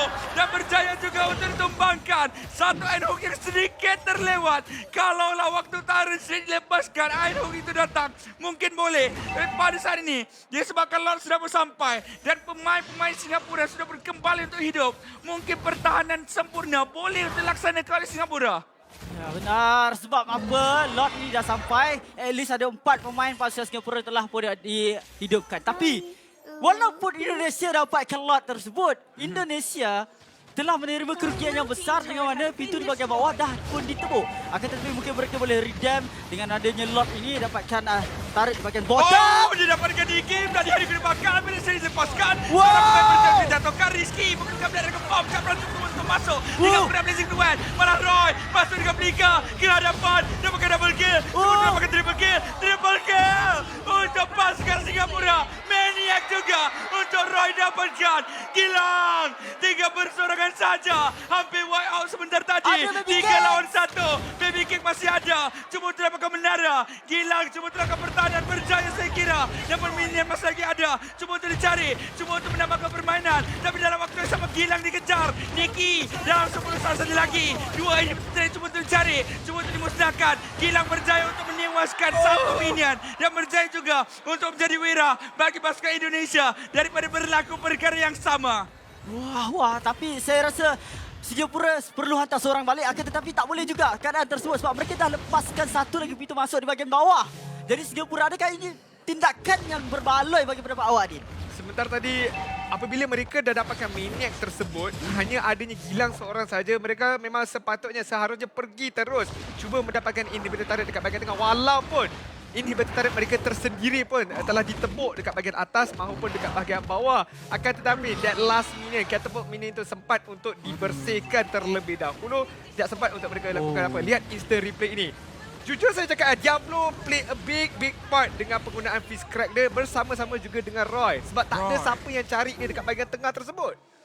Roy dengan maniac tu ke atas pasukan Indonesia. Roy, hari ini betul kau keras, hari ini betul. Kalau semalam tak keras sangat. Tapi kali ini nampaknya permainan yang sudah pun mula untuk step up. Cuma ada seorang tu. Bahaya ni. Masih lagi belum berjaya. Kalaulah ada satu momen yang lebih indah dilakukan oleh Lolsi, mungkin akan memudahkan pertempuran untuk dimenangi. Minion cuba untuk dimenangkan oleh pasukan Singapura terlebih dahulu. Sekurang-kurangnya, minion yang mereka kalah, alamak kali ini Roy. Tapi masih lagi boleh untuk mereka Winter Tranjan. Tyrant Street tapi terselangkah. Masih lagi dimotong ditutup Roy. Dibalas kembali. Jabran akan hilang. Pemain pemain Indonesia terus pulang. Terus saja mengundurkan diri. Kali ini Lord masih lagi ada. Jabran dah hilang. Dan saat ini merupakan saat yang cukup penting untuk Singapura memulakan pertempuran tanpa Jabran 4 lawan 5. Kita dah ajar tadi. Matematik mudah untuk kita semua mengetahui Singapura ada kelebihan yang besar. Lord cuba untuk markah hadapan. Rizky dijumpai. Gilang cuba untuk bergerak. Tapi dalam waktu yang melihat start. Lolsi dapatkan seorang. Niki ditarik. Roy cuba untuk masuk juga. Lolsi cuba untuk dapatkan seorang pemain. Namun Niki dikorbankan terlebih dahulu. Free. Masuk lagi markah hadapan. Niki berhasil dilepaskan. Rizky cuba untuk bertahan dengan program dari kebom. Nyawanya serendah kulit bawang sekarang ini. Dan pada saat yang sama, Roy terpaksa untuk berundur dengan nyawa yang begitu nipis sekali. Diablo meneruskan serangan. Law didapatkan. Indonesia sekarang ini terus-menerus ditarik ke tanah. Garuda Merah tak akan mampu untuk terbang tinggi di langit. Ya, kedua-dua sayapnya dipatahkan setakat ini. Walaupun kelebihan daripada pasukan Indonesia dapatkan kill. Macam mana disiplin Singapura? Mereka buat sesuatu dengan ada objektif beliau. Tasik baik tadi Diablo. Dia dapat untuk dibatalkan bagi bangunkan batu tersebut dengan adanya bau simbol. Kalau ada batu tu, saya rasa wipe out untuk Indonesia. Satu lagi sebenarnya titik perubahan ataupun titik kemenangan dekat team fight tersebut buat Singapura adalah winter transition daripada Roy dan juga di mana Niki tak sempat untuk menggunakan ataupun bukan tak sempat, dia punya Tyrant's Revenge tu timing dia salah sedikit sebenarnya sebab winter transition punya efek tu tak habis lagi. Dia dah lepaskan Tyrant's Revenge tersebut dan juga Tyrant's Rage tak kena pula ke atas Roy, membenarkan Roy untuk turn things around, counter engage semula. Dan sekarang ini Lord telah didapatkan oleh Singapura. Map awareness dah ada. Niki. Tapi sekarang ini wrap around daripada Niki mampu ataupun tidak untuk mengubah nasib Indonesia. Dia dapat Diablo, dia dapat Tyrant Rage. Pemain Indonesia dalam perjalanan mencari satu penggunaan blazing dua tapi Jabran di kawasan belakang terlalu jauh. Sekarang ini ada penggunaan Badi Ezra ini lepas kali Roy. Baby King dapatkan Rizky. Seorang dah kubur dan pencarian seterusnya pun Roy juga. Dengan penggunaan tiga terlalu ke hadapan. Berjaya terjatuhkan namun semua mendarah musnah untuk pasukan Indonesia. Lord masih lagi ada. Bernyawa penuh. Cuma untuk masuk. Namun dia lapar kepada Badi Ezra pada Gilang. Cuba untuk menghilangkan pemain-pemain daripada pasukan Singapura juga. Lord terpaksa untuk berundur. Tinggal 3 sahaja. Indonesia semua untuk marah. Namun berbalas dengan 3 orang pemain daripada pasukan Singapura. Badi Ezra dilepaskan sekarang ini. Dan mereka masih lagi berjaya untuk pulang dengan selamat daripada serangan yang dilakukan oleh pasukan Indonesia sebentar tadi. Wah. Walaupun ada kecundangnya Roy, agak sedikit ke hadapan sebentar tadi, akan tetapi disiplin yang baik. Singapura tahu mereka tak ada advantage lagi. Tetapi menang besar sebab mereka dah jatuhkan ke semua turret milik pasukan Indonesia. Yang ketinggalan sekarangnya hanyalah tunjang, hanyalah jantung kepada Indonesia untuk mereka dapatkan kemenangan. Kalau itu juga diruntuhkan. Dan sekarang ni Lolzi, dia buat bleeding diamond. Itu je yang boleh harapkan. Itu je yang diperlukan oleh Lolzi. Dan sekarang ini Lolzi boleh dicari. Tari Rage juga dipakai. Penisri dilepaskan juga. Tapi dalam waktu yang sama lihatlah Bray dikapkan dapat cuba untuk melapar pemain-pemain daripada pasukan Indonesia untuk melakukan serangan. Bray cuba ditangkap. Dengan adanya penggunaan pelanggaran tersebut, berjaya untuk melarikan diri. Apa nama pelanggaran tu? Saya dah lupa sekarang. Wajan. Saya punya otak dah tak boleh brain semua benda yang berlaku sekarang. Terlalu sukar untuk dijangka. Ini bahaya. Ketika ini sangat-sangat berbahaya. Satu kesilapan daripada mana-mana pasukan sahaja ataupun kelekaan daripada mana-mana pasukan sahaja akan mengakibatkan pihak sama ada Singapura ataupun Indonesia boleh melakukan satu adalah split pushing. Keduanya adalah menghukum pasukan di antara satu sama lain. Tapi kita kena lihat apakah outcome-nya. Semuanya bergantung banyak kepada Lolzi dan juga bergantung kepada Niki dan juga Roy. Niki nyawa sangat rendah. Roy juga begitu. Lolzi cuba untuk masuk. Tapi lihat Diablo. Dah tolak minion. Lord boleh untuk dimulakan. Tapi Niki ditarik kembali. Namun lihatlah bagaimana Roy sudah pun pulang. Dia sedikit terlalu awal untuk berputus asa ke atas apa yang boleh untuk dilakukan oleh Lolzi sebentar tadi. Namun dalam waktu yang sama, Diablo mencari Nathan. Bray mengenakan stun. Diablo! Fishgram dilepaskan. Tumbuhkan bertubi-tubi. Jabran cuba untuk masuk. Wind of Nature dilepaskan juga. Baby Kicks tertumbang. Pemain yang terpenting untuk pasukan Singapura. Berjaya untuk dijatuhkan juga. Bray cuba untuk menjadi merah. Cuba untuk melakukan pertahanan di bahagian Lord. Berjaya untuk mereset semula. Lord yang cuba untuk diserang oleh pasukan Indonesia sebentar tadi. Namun pada waktu ini juga, lihat Diablo yang cuba untuk menolak minion memberikan tekanan. Bray mendapatkan ruang untuk melakukan sayap persaingan. 40,000 nyawa Lord yang masih lagi berbaki. Niki kembali. Pedesra dah tak ada. Dalam waktu yang sama baby kick. Sedikit demi sedikit. Akan ada waktu untuk kembali bangkit. 25 saat yang masih lagi berbaki. Dia belum meneruskan tekanan. Cuba untuk memberikan tumpuan kepada pemain-pemain Indonesia. Cuba untuk mencari perhatian daripada pemain-pemain utama seperti Jabran juga Gilang. Dan ini mengakibatkan Singapura boleh untuk dapatkan Lord. Ya benar, stopper Diablo sekarang ni cari masa saja untuk Oh! terbang. Dia dapatkan pemain yang terpenting. Rizky untuk masuk. Roy melakukan serangan juga. Jasing dia dilepaskan. Roy dijatuhkan. Gilang juga berjaya mendapatkan kill. Dan pada saat ini, Baby Cake sudah pun kembali hidup. Jabran cuba untuk mendapatkan satu lagi serangan. Namun dalam waktu yang sama, Lolsi yang dapatkan Gilang. Tapi Gilang yang dapatkan double kill. Wah, seakan-akan Lolzi dia ada satu momen yang cantik, tapi lihat bagaimana reaksi daripada Indonesia. Mereka berikan bantuan untuk selamatkan rakan pasukannya, Jabran dan juga Gilang sebentar tadi. Dan ini adalah kemenangan yang cukup besar untuk Indonesia. Mungkin ini adalah peluang mereka untuk habiskan game. Gilang! Satu kesilapan oleh Gilang, namun masih lagi terselamat. Pedesra dilepaskan juga. Namun dalam waktu yang sama, lihatlah bagaimana minion bakal mula untuk masuk. Pedesra dah tak ada. Cuba untuk berikan tumpuan. Minion satu saja berbaki. Lihatlah bagaimana Baby Cake melakukan clearance, membersihkan semua minion yang ada. Berjaya juga untuk memberikan masa. Namun segalanya tidak bermakna lagi. Tapi dia belum ada. Dia belum akan sempat. Dia belum akan hidup bersama dengan Roy. Dan dalam waktu ini juga, dalam perjalanan, adakah Singapura masih lagi mampu untuk lakukan pertahanan? Namun 4 mentangkan 2, tumpukan dilepaskan. Jabran yang sangat rendah, tak boleh nak attack ke bahagian menara. Tapi dalam waktu yang sama, lihat Roy melakukan serangan break juga dah dilepaskan. Water saja, namun Minion akan berpihak pada Indonesia, memberikan kemenangan yang cukup sengit. Wah, kemenangan yang boleh saya katakan third table ataupun kita boleh lihat macam mana Singapura pun boleh menang, Indonesia pun boleh menang. Kuasa yang cukup kuat dan seimbang di antara kedua-dua pasukan, tapi hanya satu pemenang saja yang boleh untuk ditabalkan di dalam perlawanan ini, iaitu Indonesia Sang Garuda. Yakin ke perlawanan ni tak ada makna? Itu macam mereka berikan segala yang ada dah. All out. Dah macam goal match kita juga sebenarnya. Back and forth, penuh dengan aksi, penuh dengan emosi. Dan juga ada kesilapan di antara kedua pasukan, namun begitu. Pasukan Indonesia, diorang gather balik momentum mereka. Mereka fokus balik dengan diri mereka. Regroup balik dan akhirnya mereka berjaya untuk menumbangkan Singapura. Dengan 1 berbalas kosong sebenarnya sebentar tadi. Satu perlawanan yang cukup... walaupun kedua-duanya tak mara ke semifinal, tapi at least it was a very good match. Dan kita kena lihat apakah yang sebenarnya terjadi di dalam perlawanan tersebut. Banyak sebenarnya.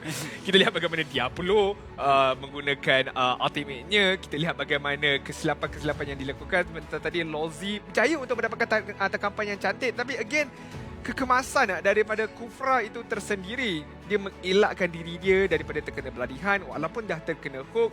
Dan kita lihat juga bagaimana Feather Airstrike yang telah dibuka oleh Gilang pada waktu yang cukup tepat. At the end tadi tu, kalau Gilang tak buka Feather Airstrike untuk clearkan minion dekat bahagian tengah, kebarangkalian Singapura boleh mendapatkan kemenangan dekat lane bahagian tengah tersebut, di mana dia seorang saja yang masih lagi hidup buat pasukan Indonesia. But again, perlawanan Mobile Legends Bang Bang ni adalah perlawanan bila kita dah lanjut ke dalam 20 minit.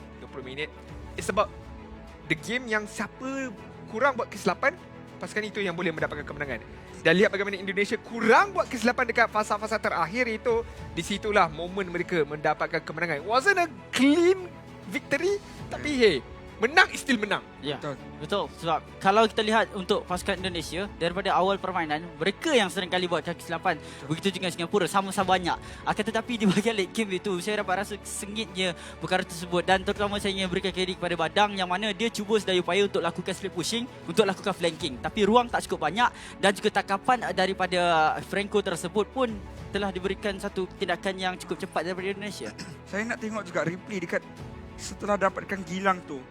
Gilang tak ada winter truncheon dekat sini, tapi saya yakin dia dah beli. Tapi kan persoalannya tadi, saya ingatkan dia terbang ke depan, dia dah beli item defense, menyebabkan dia tak mati. Adakah sekadar mengharapkan kepada Blackwing itu sahaja cukup untuk mendadah semua Bennett Rage? di saat terakhir yang dia kena hook tu.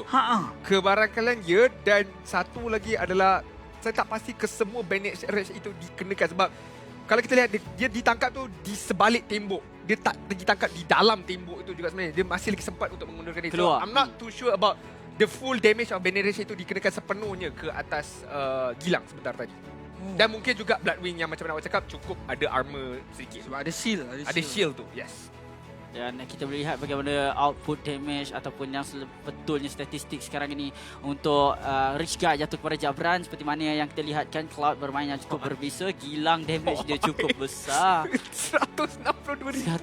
Banyak betul. 162,000 secara keseluruhan 386,000 daripada Indonesia. I mean, betul istilah the carry tu lah. Betul lah. Memang sesuai lah. Sekali dia hujan api tu memang cukup kuat. Damage yang begitu besar sudah pun dilepaskan oleh Gilang. Tapi lihatlah sandbag itu juga. Damage taken 677, betul? Betul. Dia 270. Maksudnya dalam 40% ada. 40% betul. Dalam 40% ada untuk main ini melakukan tadahan damage kepada rakan-rakan pasukannya. Tapi saya memang suka Bray ni guna jungle grok ni tadi. Memang berjaya untuk membuahkan hasil yang cukup bermakna buat pasukan Singapura. Begitu juga dengan Diablo. Tapi sayangnya kita akan lihat sebentar lagi bagaimana replay. Tapi itulah dia kemenangan yang hampir berjaya untuk dimiliki oleh Singapura dengan boleh saya kata ini adalah draft yang seharusnya keluar daripada awal. Ya. Dan kalau saya sendiri adalah salah satu warga daripada kedua-dua negara ini, saya pun rasa macam terlalu gugup sebab kedua-duanya di fasa late game tadi ada potensi untuk menang. Jadi kesilapan yang cukup sayang sekali boleh kita lihat dalam highlight sebentar saja lagi, di mana pasukan Singapura dia bukan lakukan kesilapan sangat tapi penangkapan yang baik tangkap Farsa tersebut. Tapi akan memberikan MVP kepada Nikki dengan KD 4-4-12. Gol per minit 492, 67 kill participation. Pendapat awak berdua? Tak, saya dia main dengan cukup bagus. Cukup cemerlang tangkapan dia, Tyrant's Rage dia, Tyrant Revenge dia. Akan tetapi di hari terakhir baru dapat main dan menonjolkan keberkesanan beliau dan berjaya untuk mendapatkan MVP. Nampak tak kenapa saya macam sakitnya? Dia macam in your face. Andai kata kalau dia dipilih game pertama, game kedua sebelum ini, mungkin nasib Indonesia berbeza. Mungkin juga itu bakal berlaku. Tapi itulah dia, segala-galanya semua berlaku. Nasib sudah pun menjadi bubur. Terpaksa untuk akur dengan apa yang sudah pun terjadi dengan keputusan yang tidak berpihak kepada mereka. Dan untuk itemization seperti biasa, tapi kita akan lihat highlight yang dinanti-nantikan. Ini kita imbas kembali apa yang selalu berlaku. Saya nak tengok yang hook tu lah. Iya, saya nak tengok kat situ. Yang dia hook, yang dia hook Nikki tu sebenarnya. Oh, dia hook Nikki. Macam mana boleh lah. Still, saya rasa Tyrant's Revenge lah kot. Saya rasa Tyrant's Revenge. Oh my god. I mean, macam mana maksudnya, dia tengah charge Tyrant's Revenge tu, dia kena hook and then dia lepaskan Tyrant's Revenge tu so dia dapat like elak. Bukan. Habis? Sebab dia tak lepaskan lagi. Okay. Waktu dia Tyrant's Revenge tu, dia bukan auto cancel. Bukan. Sebab flicker tu di tengah-tengah di antara Kufra dengan Mitri. Tapi kita tak akan tengok benda tu. Oh, ini pertempurannya betul. Yang terakhir. Gilang with the Truncheon di saat itu. Gilang with the Truncheon tukar kepada Immortality. Bergerak ke hadapan, saya nak tengok kepada itemization Gilang dekat sini memang sangat-sangat perlu untuk diberikan fokus. Sempat ke dia kena hook? Tak ada sempat. Ya, benar. Dan okey, sebabkan dia ada Winter Transfer tu mungkin boleh outplay. Last moment tu Bray buat wild charge pula. Wild charge tu saya ingat sempat lah untuk dia nak pertahankan base sendiri. So tu macam tapi minion overpower dah banyak sangat. Banyak watak-watak lain lagi kat situ. Dah banyak sangat sebab kalau tak ada minion sekalipun, kemungkinan pasukan Indonesia boleh untuk menghabiskan turret tersebut ataupun habiskan turret itu. Akan tetapi itulah dia pertempuran cukup sengit untuk anda. Mungkin juga ni boleh cakap hadiah juga untuk anda sebagai hero baru di MLBB, iaitu Star Rebel Novaria yang akan tersedia di dalam shop anda 16 Mei nanti. Dapatkan sebab hero ini cukup OP untuk digunakan dalam patch note sekarang. Ya, tepat sekali. Cukup berharga untuk pemain-pemain mid laner dan juga roamer. Siapa yang suka main Yves Rom, yang suka main Farsal Rom, boleh untuk guna-guna hero. Dia boleh manfaatkan pemain Franco tak? Pemain Franco dia boleh memanfaatkan. Boleh tak? Kan? Tapi Franco tu jangan main dekat Roma. Franco main kat jungle, dia ni main Roma. Franco main jungle. Saya kenal seorang yang suka main Franco jungler. Hook Lord. Wih, tapi apa pun untuk next match juga, satu lagi match yang cukup genting untuk Timor Leste, tapi Filipina untuk dapatkan mata mereka menyamakan kedudukan dengan Malaysia, tapi terpaksa untuk akur di tempat yang kedua. Mana Timor Leste menentang Filipina dalam match yang ke-5 pada hari ini. Benar. Cukup dinantikan oleh pasukan Filipina sendiri untuk dapatkan mata yang seterusnya. Akan tetapi ini adalah satu perkara yang menarik untuk kita tunggukan dalam next match saja. Kita akan berehat dan jumpa anda selepas ini dengan match yang lebih menarik.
Setiap hari, saya akan mimpi perkara yang sama.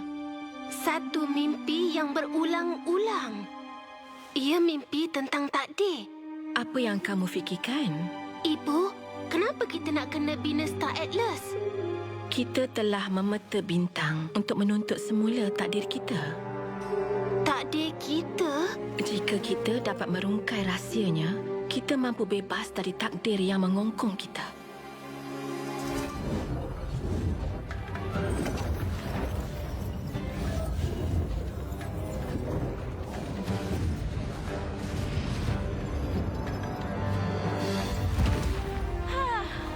Akhirnya. Novaria, selamat hari jadi ke-16. Ibu? Sinaran bintang. Walaupun dalam kegelapan, ia bersinar. Atlas tu. Apa dah berlaku?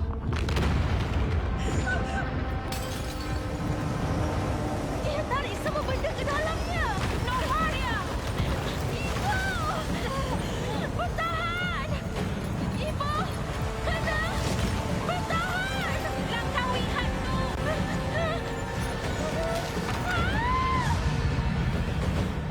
Ibu! Ibu!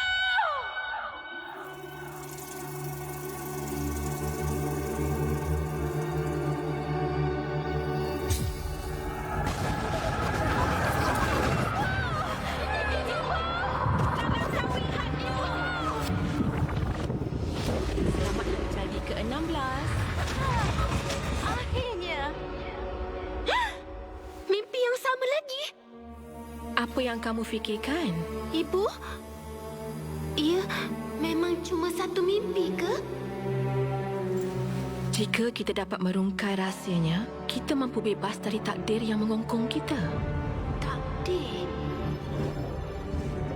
Jika dapat rungkai rahsianya, kita dapat bebas dari had takdir. Jika dapat rungkai rahsianya, kita dapat bebas dari had takdir.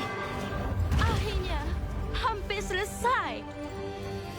Selamat hari jadi, Novaria. Ibu, aku akan ubah apa yang tertulis di Star Atlas.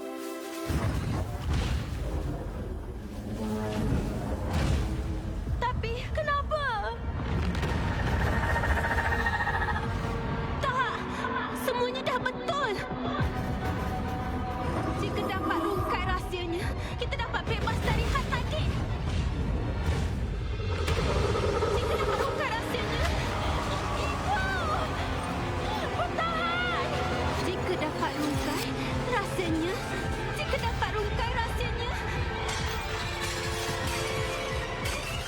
Selamat hari jadi. Ibu.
Inilah cerita pasukan Indonesia dan juga Singapura di sini, di mana Indonesia boleh mengukir sedikit senyuman sikit dekat belah kanan sebab dapatkan satu mata ke atas pasukan Singapura. Namun perjalanan harus diteruskan. Selamat datang ke SEA Games yang ke-32 Cambodia 2023. Anda masih lagi bersama dengan kami selaku pengulas anda, Mars, Adin dan juga Sunfrost. Dia bukan senyuman sikit, Mas. Dia macam awak tahu trend sekarang yang macam orang kata apa? Senyum bukan senyum macam dia. Dia senyum yang senyum ke bawah macam.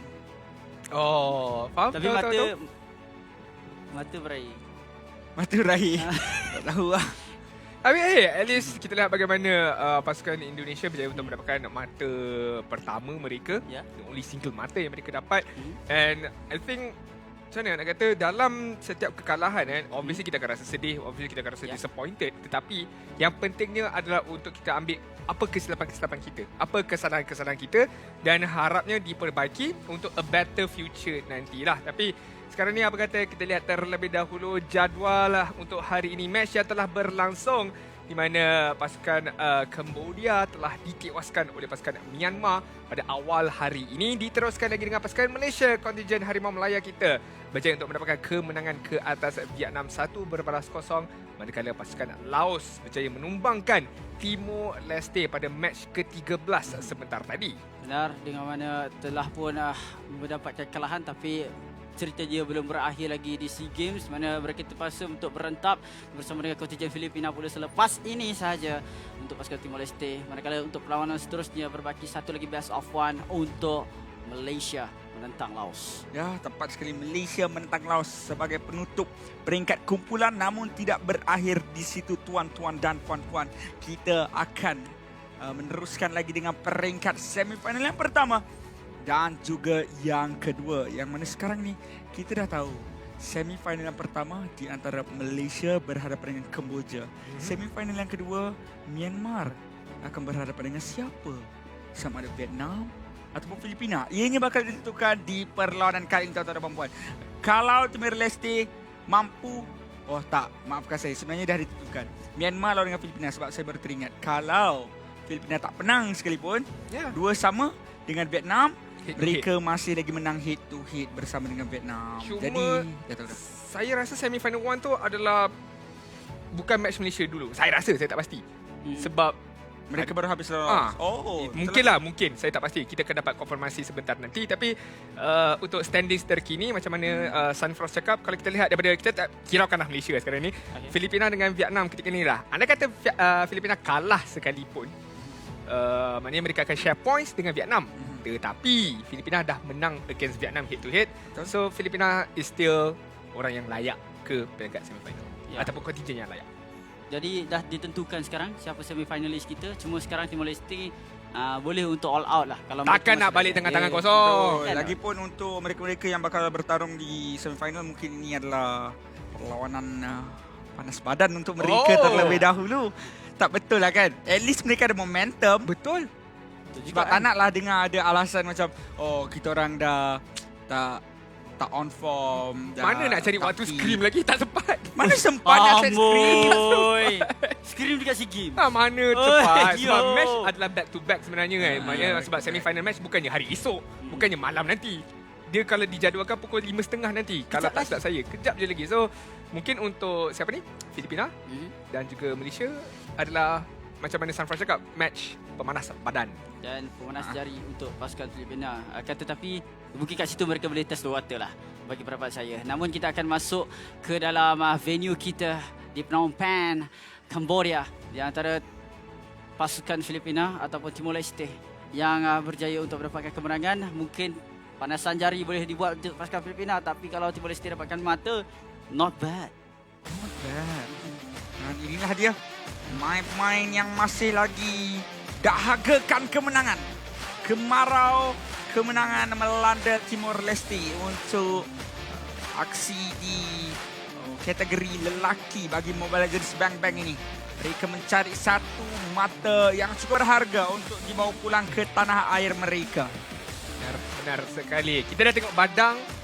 So mungkin hero yang berbeza sikit bakal kita saksikan di dalam pertarungan di antara Timor Leste berhadapan dengan Filipina. diura-urakan sebagai the best region di dalam MLBB setakat ini, pernah suatu ketika menjuarai pelbagai acara antarabangsa, tak kira lah M World Championship, SEA Games, MPLI, MSC, semuanya didominasi oleh mereka. Tapi kita dah masuk ke dalam era yang baru. Adakah Filipina masih lagi kata contender region tu? Saya nak tanya lah, Dinan. Kalau lah kan Malaysia dapat emas SEA Games, adakah ini membuktikan revolusi bukan sekadar di peringkat kebangsaan, malah terus ke antarabangsa? Saya boleh katakan ya dan tidak. Kenapa dekat sini ya? Sebab adanya, I like this. Patut Malaysia lawan last dengan Timor Leste. I suka benda ni. Mungkin diorang akan bagi juga nanti. Kalau tapi tak adalah atas kamera. But still lah, this is the most touching moment tau. Moment yang paling tersentuh sebab tak pernah lagi dibuat oleh mana-mana kerja. Diorang pakai. Diorang terus pakai tau. Saya memang boleh roma sekarang. Sebab saya pun rasa tersentuh sangat. This is a momen yang indah di dalam e-sports, di mana kita tahu e-sport ni bukanlah orang kata satu industri yang dipandang tinggi oleh orang ramai, tapi dengan perkara-perkara sekecil ini yang akan membuka mata ramai, bukan setakat secara di peringkat lokal dan juga di peringkat antarabangsa. Ini pun the coach pun. Wow. Even coach pun. Kenapa perlu bertelagah? Kita sama Inilah manusia yang sebenar. Lawan di dalam line of dawn tapi kawan di luar gelanggang.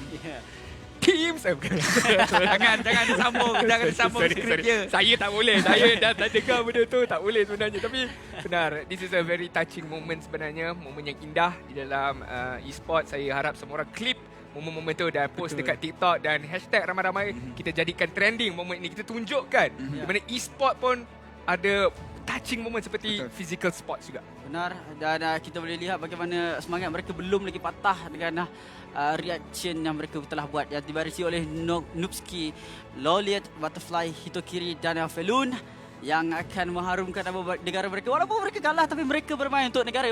Itu wakil negara. Dah bangga kot. Dah bangga dah.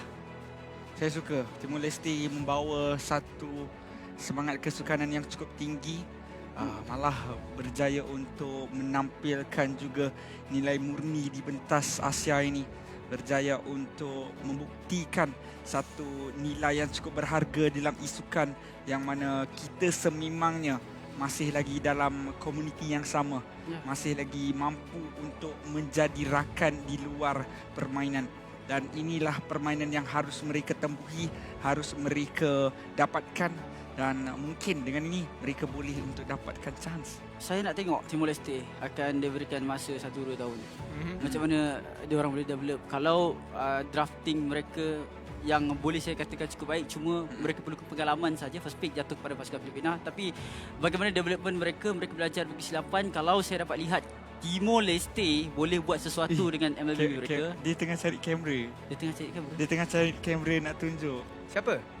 Coach Filipina. Dia nak tunjuk sesuatu. Dia tulis pakai bedak. Dia tengah cari kamera untuk tunjuk. Harap-harap tunjuk something yang ditulis lah. Something yang ditulis. Harap-harap kita nampak lah. Kalau kamera ni sempat pan balik dekat meja coach tu, mungkin kameraman ni dah dapat signal. Maybe. Ada ke tak? Ada. Alah, unfortunately. Dengan setup kot. It's okay lah. Nanti mungkin kita akan dapat saksikan perkara tersebut. Tapi macam mana yang Mars cakapkan, mungkin again, setahun 2 tahun lagi kita akan lihat kebangkitan daripada Timor Leste ini. Sebab attitude dah ada. Betul. Very, very good attitude. Walaupun mereka tahu mereka tak berjaya untuk mendapatkan sebarang kemenangan. Dan ini match terakhir mereka dekat grouping stage ini. Again, still semangat. Bagi tanda hormat, bagi respect kepada opponent mereka, itu yang kita nak. Attitude will always be number one. Anda tanyalah mana-mana coach sekalipun, attitude adalah nombor 1. Benar, dengan tanpa attitude kita hebat macam mana sekalipun kita tidak akan dipandang tinggi oleh orang ramai. Jadi kalau attitude dah ada, skill boleh come up later. Betul. Dia boleh train, tak ada masalah. Itulah dia. Florin Love apa tu dia tulis? Florin Love apa? Florin Love ke tu? Itu simbol love ke? Love dia ada macam panah. Tiba kan? Tunjuklah. Gerak pula saya kat sini. Florin. Florin je. Jadi dia nak guna meta Florin lah kot. Itu bukan love tau, dia ada macam pangkah kan? Yelah kan yang macam Cupid tu. Yang ada panah. Cupid tu bukan Ya, tapi kan kalau dia ya, awak nak menari. Kamera tolong pan dekat Adri sekarang. Tak apa. It's okay. Itu kita boleh buat nanti. Jangan, bahaya nanti. Tadi ada persoalan daripada Sunfrost di mana adakah revolusi itu nampak berhasil untuk kita sendiri daripada kontingen Malaysia. Saya nak kata ya, tapi belum sepenuhnya lagi. Sebab ini baru selepas MPN ini first international tournament lah boleh saya katakan. Walaupun di peringkat Asia Tenggara, tapi nampak kebangkitan itu dah ada sedikit. The next phase adalah untuk kita saksikan adalah MSC kalau tak silap saya. So kita tengoklah kalau ada lagi kebangkitan kat situ, jadi bermakna #revolusi itu berhasil. Dan bagi pendapat saya, benda ni sebenarnya perlukan masa. Untuk revolusi, setiap kali revolution ingin berlaku, benda tu perlu evolve. Jadi perlukan masa untuk dia daripada level 1 ke level 2 ke level 3. Jadi perkara tersebut harus berikan tidak terlalu banyak tekanan. Tekanan tu perlu ada, tapi tidaklah terlalu besar diberikan kepada kontingen negara kita. Berbalik kepada perlawanan untuk pasukan daripada Timor Leste dan juga Filipina, revolusi juga perlu berlaku pada Timor Leste. Seperti mana yang saya katakan, mereka perlukan masa. Revolusi tu untuk Kita lah. Untuk kita orang panggil mengubah sesuatu. Ini dia baru nak membina membangun. Evolution lah boleh saya dia kata. Baru evolusi. Evolusi betul. Jadi, satu perkara saya harap kan, satu lagi bila lihat sagu hati yang diberikan daripada pihak Timor Leste itu, sebab match selepas ini pun match terakhir kita untuk grouping stage. Saya harap Malaysia pun kalau ada something untuk diberikan kepada pihak Laos tak salah saya, match terakhir kita nanti, mungkin mereka boleh replikasikan apa yang telah dilakukan oleh Timor Leste ini. Sebab still bila tengok kamera ni, sebab diorang tetap pakai macam menangis air mata jantan saya sebenarnya. Keluar tau. Betul. Macam itu adalah satu perkara yang tak mudah untuk dilakukan. Fikirkan, ego pemain-pemain ni, mereka rasa mereka juga inginkan kemenangan. Betul. Tapi dalam waktu sama mereka letakkan segala competitiveness ataupun persaingan tu di tepi dan mula untuk membina sebuah persahabatan. Itu adalah sebuah perkara yang cukup bermakna. Tapi pada saat ini kita terus masuk ke dalam drafting kembali untuk kita mempertaruhkan segala-galanya di dalam gelanggang. Yang mana ban sudah pun dilakukan, Faramis dikeluarkan bersama dengan Kaja. Adakah Florin akan tetap dibawa masuk oleh Filipina seperti yang sudah pun diwar-warkan oleh coach mereka? Tapi kalau dah cakap boleh untuk test the water, why not? Kalau Florin berhasil sebenarnya apa yang mereka lakukan sebelum ini, boleh saja dimasukkan untuk cuba try test Timor Leste. Boleh tak come up dengan something untuk deny dengan healing yang boleh dibuat oleh Florin? Kita kena saksikan terlebih dahulu ketika ini kita lihat bagaimana pelbagai utility hero telah dikeluarkan oleh pihak Filipina. Kaja dengan Divine Judgment-nya, Kak Alta daripada Faramis, Real World Manipulation daripada Yif ini. Manakala Timor Leste membalas pula dengan pengeluaran ke atas Joy dan membuka ruang begitu awal, begitu pantas juga pemilihan ke atas Lancelot ini. Ada mobility, tank slot, build tank ketika ini di mana physical defense dia cukup besar untuk membenarkan dia pergi ke bahagian belakang dan masih lagi ada keupayaan damage yang cukup besar untuk mungkin tak dapatkan kill tapi at least mengucang-ngacirkan komposisi backline pihak lawan. Dan kalau kita lihat daripada pick pertama untuk pasukan Filipina, saya tahu yang mereka ini bermain serius. Sebab memang selalunya Filipina, mana-mana pasukan sekalipun, Lancelot menjadi satu keutamaan untuk mereka dapatkan. Dan respon daripada Timor Leste menggunakan glue untuk menang di bahagian EXP dan juga Valentina memastikan Faramis telah di-ban. Akan tetapi kita lihat bagaimana respon untuk pasukan Filipina pun. Mereka mengambil Franco bersama dengan Kerry. Satu kombinasi maut juga. Ladihan dikombokan dengan Speedy Light Wheel yang mana mampu untuk memberikan damage yang cukup pantas kepada sesiapa saja yang cuba untuk mempertahankan menara maupun lane secara berseorangan. Benar sekali. Kita lihat single target lock yang daripada Franco ini akan memberikan hidangan yang cukup baik ke atas carry ini. Memang cukup baik di Chow telah dikunci terlebih dahulu. Bakal kita lihat penggunaan Chow ini sebentar nanti menendang ahli pasukan Filipina, tapi ke arah manakah itu yang kita persoalkan. Benar, kalau ke arah yang salah, tapi bukan saja arah. target yang salah pun boleh untuk berikan ancaman kepada pasukan daripada Timor Leste sendiri juga. Mereka perlu gunakan sebaik mungkin segala inisiatif yang mereka ada, inisiator yang mereka ada. Dan kalau gandingkan Chow dengan Glue ni, pressure sangat tinggi kalau dia orang buat ganking. Tempat. Dan pada saat ini Timor Leste sudah pun mengeluarkan Farsa daripada permainan. Dibalas pula dengan Beatrix. Agak pantas untuk drafting kali ini, saya suka. Suka? Suka sebab kita dapat tahu apakah line up sebenar mereka dengan pantas. Betul, memang lah. Kita Macam tu. Ya, kita bukan sebab benda lain. Sebab kita dah tak payah nak teka-teki. Kita dah tak payah nak banyak persoalkan sebenarnya. Tapi kan, bila saya lihat drafting daripada pasukan Timor Leste ni, sebab mereka belum nak evolusi lagi. Mereka baru nak evolusi sebagai sebuah negara region yang baharu lah. Tapi drafting mereka dah seakan-akan level MPL. Dia bukannya drafting yang merepek, bukannya drafting yang luar biasa. Sebab ada pernah beberapa negara baharu yang cuba industri MLBB ini, drafting mereka bukanlah saya nak kata mengarut, tapi out of the ordinary, luar daripada kebiasaan. Tapi kali ini Timor Leste, I mean, it's still according to the kebanyakan MPL region. Mereka do dia study lah. Mereka melakukan kajian dan mendapatkan informasi yang sahih. Mungkin yang lain-lain tu dapatkan informasi namun mazhabnya tak begitu tepat. Kali ini pick yang keempat untuk Timor Leste. Mungkin bakal mengambil jungler maupun god lane terlebih dahulu. Mungkin akan memberikan keutamaan kepada hero-hero di bahagian early game pada pendapat saya. Ataupun hero damage secara single target juga. Memandangkan sudah pun ada Chow. Dan yang bakal diberikan tumpuan terlebih dahulu adalah Fredrin sebenarnya. Bagi jungler milik pasukan Timor Leste. Alita dan juga Yuzong.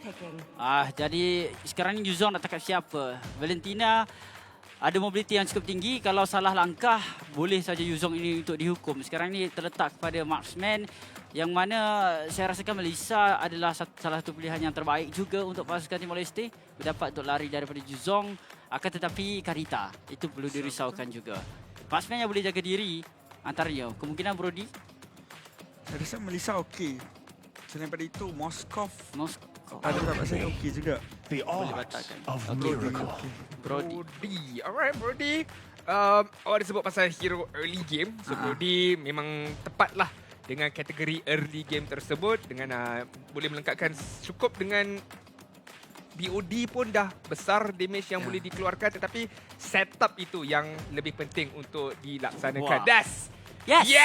Yay! We all out! Timor Leste, let's go! Timor Leste, let's go! Timor Leste. Hari ni, game ni kita bias kepada Timor Leste sebab kita ada rakan-rakan kita kat sana. Ayo, Daddy. Ayo, Abang. Let's go! Kita mengharapkan mereka untuk dapatkan kemenangan kali ini. Inilah waktunya untuk mereka bersinar. Inilah waktunya untuk mereka bangkit mendapatkan kemenangan yang pertama. Filipina bagi sikit can. Tapi untuk anda semua yang berada di rumah, kita akan sama-sama saksikan perlawanan yang pastinya bakal memberikan tentangan di antara satu sama lain. Filipina sudah pun marah ke semifinal namun masih lagi dianggap lawan yang cukup hebat oleh Timor Leste sendiri. Dan ayo kita masuk terus ke dalam gelanggang di antara dua negara ini untuk mendapatkan kemenangan di dalam pusingan kali ini. Ayo kita terus ke dalam Land of Dawn untuk menyaksikan perlawanan di antara Timor Leste berhadapan pasukan Filipina. Ya, cuba untuk menarik kemenangan kepada pasukan Timor Leste itu harapan daripada kontingen negara mereka sendiri, akan tetapi bukan satu lawan yang mudah yang berhadapan dengan pasukan Filipina juga. Di mana kita dapat lihat di bawah. Sudah Afrika, tapi ialah satu teknik baru. Apa pendapat awak Adin tentang gerakan lakukan clearance oleh Roma dekat bahagian tengah, sementara mid laner ambil level dekat bahagian bawah. Akan ada Little Wanderer yang boleh untuk dikenakan kontes. Ramai yang kata gerakan ini adalah fokus untuk Little Wanderer kerana ramai yang ada level 2. Roma, Lena dan juga EXP Lena, tapi mereka tak lakukan pergerakan tersebut pun. Sepatutnya, ya, mereka dapatkan level 2 dengan pantas. Semuanya mendapatkan level 2 dengan pantas dan patut kontes Little Wanderer tersebut. Season yang dapatkan purple buff tu. Betul. Sebab gerakan dia lebih pantas. I mean, banyak sangat ancaman yang telah diberikan dan Butterfly hampir ditumbangkan oleh Recutiano sebentar tadi. Hampir-hampir saja dikorbankan. Tapi berbalik kepada rotasi yang dipersoalkan, ini adalah the new age rotation. Itu adalah the current rotation yang patut dilakukan oleh kebanyakan pasukan sebenarnya. Sebab benefit dia cukup besar. Semua ahli pasukan anda dapatkan level 4 dengan cepat dan pada waktu yang sama dan sebelum turtle pertama tu spawn. Okey, saya bagi sedikit pendapat saya daripada sudut negatif pula sebab kita pastinya inginkan serba sedikit perdebatan. Benar. Yang pertama, Roma mungkin boleh untuk dihukum bila lakukan clearance dan lebih lagi menggunakan hero Super Dragon ini untuk melakukan clearance bukanlah perkara yang mudah dan inilah apa yang saya katakan, terpaksa untuk menghadapi 2 orang pemain. Namun kalau masih lagi berjaya, mungkin ianya adalah sebuah keuntungan. Dan yang kedua, dia tak akan tahu rotasi jungle pihak musuh kerana seperti yang kita tahu, pasukan sentiasa I mean, Roma tu yang dapatkan kill tau. Jauh tau Season. Tak ada pun dekat dengan Unigo. Matematik tadi saya kira 3-1-3. Ini matematik macam mana sekarang? Ni dia dah mungkin at max kot. Ni outplay lah. At mat, ni mungkin 1/3 tapi 1/3 1. Disebabkan dia dah dapat level 4, dia dapatkan hook, bawah turret pula tu. Memang sudah semestinya kill yang agak mudah. Bawah turret. Tak pastilah. Tak bawah turret. Tapi takkan dia boleh bunuh tanpa turret? Bunuh Fedrin tau. Saya macam rasa bawah turret. Dia tak guna Betul flicker. juga. Tak guna flicker. Mungkin dia Jawab. Tapi kali ni Ui. Diam. Unigo, satu cukup Unigo. Orang lain punya tu Unigo. Unigo, asap. Penat member tu dah set up lah. Dia baling hook je tau. 2 skill habis Archangel tak dapat langsung satu 2 skill, 3 kombinasi. 3. Ocean Odyssey, Betul juga, 3. Breath of the Ocean, lepas tu keluar spell Petrify, lepas tu baru keluar Rough Wave lagi. Dia bawa Petrify tak guna. Dia bawa Magic Worship pula tu tau. Mesti kena curi tau. Siapa Roma sekarang ni? Siapa Roma ketika ini? Aduh, Unigo menaikkan satu perkara yang menarik. Tapi okey, balik pada topik kita tadi, adakah untuk tank sendiri, bagi pendapat saya pula mungkin boleh, tapi dalam bahaya juga kalau enemy boleh kesal perkara tersebut. Sebelum itu pelatihan. Terus saja Felun terpaksa untuk bergerak keluar dengan flicker yang sudah pun dibazirkan informasi yang cukup penting untuk disimpan oleh Filipina. Perlu untuk bergerak dengan lebih pantas menghalang daripada flicker tersebut dimanfaatkan lagi. Tapi lihat Nopski dicari dan terus dicari dan terus dicari tuan-tuan membuat. Ya. Dia cari sendiri sekarang ni. Dia tahu dia tak boleh cari bersama dengan Unigo sebab dia tak akan dapatkan kill tersebut. Dan kali ini Archangel akan pergi sendiri untuk mendapatkan kill tersebut dan terus saja mendapatkannya. Sudah semestinya confirm. Kau kena tengok betul-betul tadi, scan betul-betul. Sebenarnya itu adalah kata-kata terakhir daripada Unigo. Dia kata pay it forward. Okey. Jadi Kanan yang cuba untuk dapatkan kill. Lepas tu Archangel dapatkan kill. Lepas tu Kanan pun marah. Kenapa kau ambil? Unigo kata pay it forward. Sekarang ni siapa yang cuba dapatkan kill tu takkan dapat sebenarnya. So tak payah cuba-cubalah. Jangan cuba-cuba. Anda tunggu kat belakang, curi saja kill-kill tersebut. Mungkin lebih mudah dan hampir saja hook itu dikenakan oleh Unigo. Filipin dah mendominasi 5.6 ribu gol ketika ini. Ya, betul. Terlalu banyak advantage yang telah dapatkan. Felu dikorbankan dalam keadaan yang cukup pantas. Kombinasi yang dibuat sekarang ini berpihak kill tersebut kepada Archangel. Archangel tak dapat lagi. Tak dapat. Dia tak dapat gitu. Jadi gol kan? Rasa Rikutiano. Oh, tarikan. Butterfly. Masih lagi sempat untuk Blika. Tak ada pelatihan untuk dipakai sebentar tadi. Trisha juga di bahagian tengah ini dikenakan serangan mengakibatkan menarik bahagian EXP sebenarnya yang jatuh terlebih dahulu. Bukanlah di bahagian god lane. Rikutiano. Type apa tu? Tak, sekarang ni kan, saya satu persoalan sebagai seorang pengguna Valentina kan, Sunfrost. Antara Mystery Shop ataupun Magic Worship, antara utility lah, sebenarnya katakan utility emblem ataupun damaging. Lebih mana sesuai sebenarnya untuk Valentina ini? Sebenarnya pada pendapat saya daripada sudut bermain di rank, pastinya adalah Mystery Shop. Tapi kita berikan fokus terlebih dahulu. Di bahagian tengah ini ada satu pertempuran yang berjaya untuk dilakukan serta Rikan Iron Hook berjaya untuk dapatkan seorang pemain. Malah Breath of the Ocean mengakhiri Hito Kiri daripada terus melakukan serangan balas ke atas Filipina. Malah 2 orang terkubur mencari yang seterusnya. Rafael digunakan pakai, dapatkan double kill mencari triple kill sekarang ini. Dan triple kill berjaya untuk dapatkan mencari Trisha. Nak melihatlah. Maniac tu takkan boleh. Rikutiano tak kasih. Tak kasih, tak nak bagi. Jangan cuba-cuba. Archangel sekarang dah mengamuk dah. 4-0-6. Okey. Dan sekarang dominasi cukup baik untuk dibuat pasukan Filipina. Tadi soalan awak? Okey, saya jawab balik. Pasal Mystery Shop je. Untuk Mystery Shop dengan Magic Worship ni, kalau dekat tournament, pada pendapat saya, memang pada awal draft tu lagi, kita kena berfikir awal-awal, adakah damage kita diperlukan di bahagian early game ataupun di bahagian late game. Kalau inginkan di bahagian late game, kita perlukan penggunaan Magic Worship. Kalau kita inginkan lebih ke arah early game, kita perlukan Mystery Shop tersebut. Kerana apa? Kerana kalau bergerak ke bahagian late game, Magic Worship masih lagi ada gunanya. Mystery Shop ada hard Maksudnya, bila dia sampai dekat late game, itemization pastinya dah penuh. Benar. Tak perlu lagi mystery shop untuk diguna pakai. Namun Magic Worship itu masih lagi mampu memberikan damage tambahan. Mungkin boleh kalau letak untuk penukaran Winter Truncheon dan juga Immortality kat situ. Biasanya itu macam 90 kan 10% je kan. Biasanya late game semua orang dah kaya. So Kadang-kadang effect mystery shop tu tak function sangat lah dekat late game. Unless kalau Moonton buat perubahan, excess goal yang anda ada ditukar kepada damage. Tak ada itu mengarut. Itu sangat mengarut sebenarnya. Itu nanti game akan semua farming dia sebenarnya. Semua goal yang diorang kutip tu ditransfer jadi physical damage ataupun magical damage. Din, tapi sebenarnya kan, saya dah dapat informasi bahawa pada masa akan datang, Magic Worship dan juga Mystery Shop boleh untuk digabungkan. Tapi okey ada.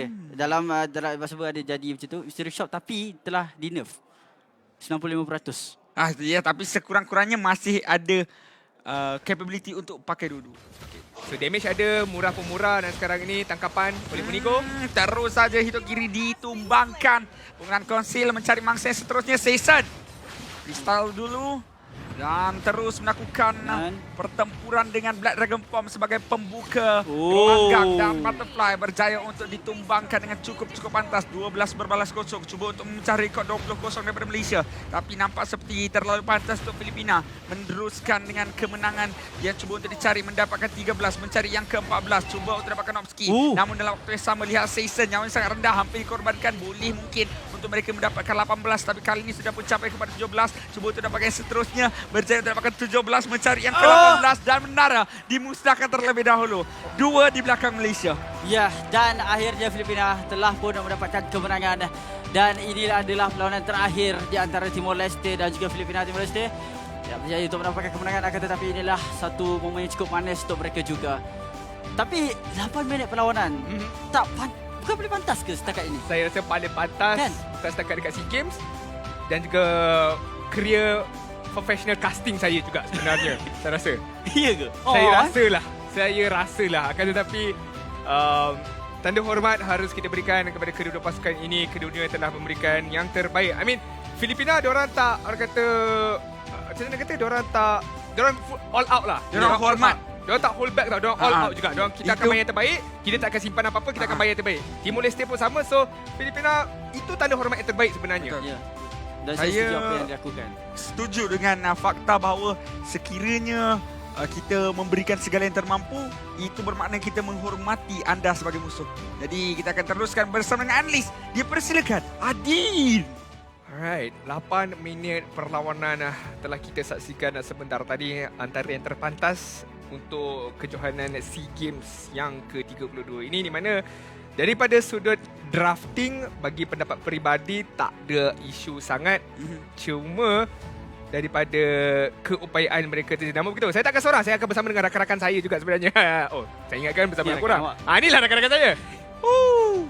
Let's go lah. Let's go.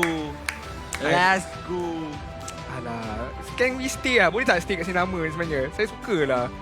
Saya suka momen ni. Tapi kembali kepada Adin, dipersilakan analis kita. Adin. Nangis air mata jantung saya sebentar tadi. Very wholesome moment daripada kedua-dua pasukan. Okay, 8 minit pertarungan kita telah lihatkan sebentar tadi. Drafting yang baik daripada kedua-dua pasukan. Namun Filipina dengan kekuatan mereka, keserasian mereka, membaham pasukan Timor Leste dengan begitu dahsyat sekali. Dan apa kata, kita lihat terlebih dahulu daripada sudut itemization yang banyak yang boleh kita ungkapkan, tetapi adakah maknanya itu boleh dicapai oleh penonton-penonton kita semua? Basically, bagi pendapat saya, it's all about kematangan dan juga experience untuk pasukan Filipina sendiri. Mereka lebih banyak untuk terdedah di international event dan juga platform mereka besar, saingan mereka kompetitif, mereka penuh dengan kekuatan. Jadi sebabkan itulah mereka boleh untuk dominasi. Bagi kita dah cakap dah, ini adalah respect terbaik, bukan untuk membantai. Betul. Walaupun jiwa terbantai, tetapi ini adalah satu respect yang untuk diberikan kepada Timor Leste. Mereka tak main-main dalam mereka punya gameplay. Benar. Tunjukkan kebolehan mereka sebenar dan tidak, orang cakap, tak pandang enteng lah. Ya, sebab bila mereka melakukan sebegini rupa, Timor Leste juga seharusnya rasa bangga berjaya untuk berhadapan dengan kuasa penuh daripada kontingen Filipina ini sendiri. Memberikan segala yang termampu, memberikan segala yang ada, dan itulah yang pastinya mereka akan bawa pengalaman yang bakal mendewasakan mereka, yang bakal menguatkan mereka pada masa akan datang. Bukan itu saja, dengan Filipina bermain begitu serius ini dengan all out power mereka, Timor Leste boleh simpan recording ini untuk kajian mereka itu sendiri. Kita kena lihat macam mana mereka main, rotasi mereka, itemization mereka, siapa yang masuk terlebih dahulu untuk membuka map dan juga membuka war tersebut. Jadi perkara ini, yes, Timor Leste memang dikalahkan dengan begitu dahsyat sekali, tetapi again, it's how you bounce back, bagaimana anda bangkit semula daripada kekalahan itu yang cukup-cukup penting. Damage dealt sudah semestinya Filipina tertinggi sekarang ini, 102,000 damage yang telah dikeluarkan, yang disumbang begitu banyak oleh, tinggi sekali adalah Archangel kat sini, 28,000 dengan penggunaan Kadita beliau. Geram tak dapatkan kill tapi akhirnya dapat double kill. Kutipan kill yang cukup bagus. Tetapi kita lihat Requitiano hampir 1,000 gol per minit, tak diganggu, masih lagi mengekalkan farming, masih lagi mengekalkan kadar kill yang cukup tinggi buat diri beliau. Ya, tapi inilah dia MVP kita, Archangel, yang berjaya untuk mendapatkan 4 kill 10 assist. Wow. Geram. Dia carry. Wow. Tapi mega kill je. Patut dapat The Forgotten One juga. Ya, patut dapat The Forgotten One juga. Tapi untuk Archangel tadi bermain Kadita dengan cukup cemerlang. Dia punya flanking cukup baik. Dia tahu keistimewaan Kadita ni tak perlu tunggu lama. Dapat ulti, cari je mana boost, cari je mana musuh, dan dia berjaya untuk lakukan perkara tersebut dengan cukup cemerlang. Geram dia tengok hook last minute tu. Banyak kali tau, saya rasa momen yang banyak ditujukan ini adalah momen di mana Archangel tak dapat untuk ambil kill. Takkan, tapi itu dapat yang ni dapat double kill. Yang ni dapat double kill kat sini. Tapi Jason pun kita boleh lihat bagaimana dapat satu kan? rough waves yang sekali lagi ni dapat double kill. Tapi menunjukkan kekuatan sebenar Kadita juga sebenarnya. Tak cukup item pun lagi. Ada apa? Genius War dengan Clock of Destiny pun. Sahaja. Level lah. Tapi obviously level difference tu memainkan peranan yang besar. Tapi lihat bagaimana sebenarnya kan, istilah snowball tu semua hero boleh apply. Kalau you leading macam ni, tak kira hero late game pun sebenarnya boleh snowball juga sebenarnya. Awak kena up to date sikit, Din. Apa dia? Kalau macam ni kita orang dah tak panggil snowball lah. Okay, kita avalanche. Kita panggil apa? Kita panggil wrecking ball. Oi. Sekarang dah bergerak meja saya sebentar tadi tau. Lagi revolusi. Kita panggil wrecking ball. Ada sebaik tak kaya ball. Awak lapar sangat. Tapi betul lah, make sense. Sebab wrecking ball tu tugas dia menghancurkan. Benar. Dia memang kan kalau snowball kan begini kan, Din. Dia macam slow. Kalau wrecking ball jadi. Oh, betul. Skul bergong. Bergong. Tadi apa abang? Dalam bahasa Inggeris ada satu jawatan ni namanya demolisher tau. Nama sebenarnya adalah pemusnah rumah.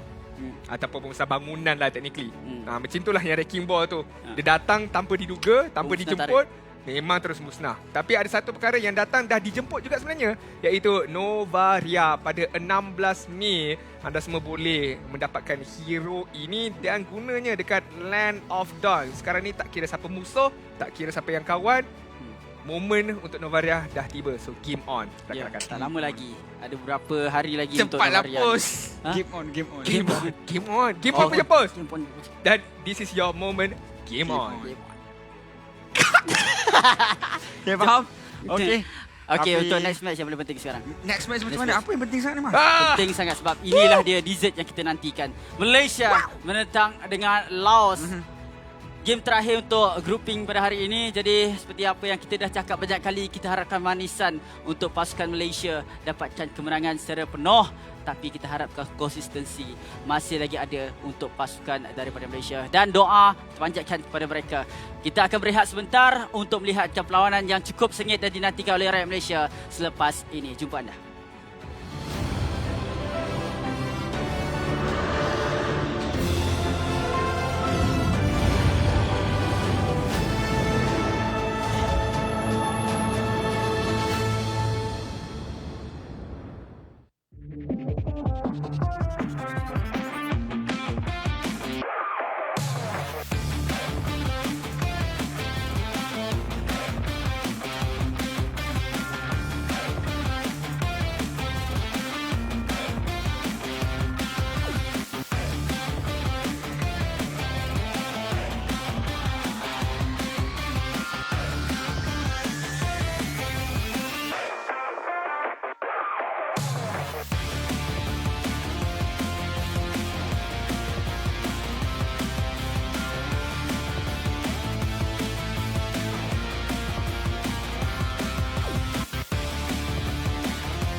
Setiap hari, saya akan mimpi perkara yang sama.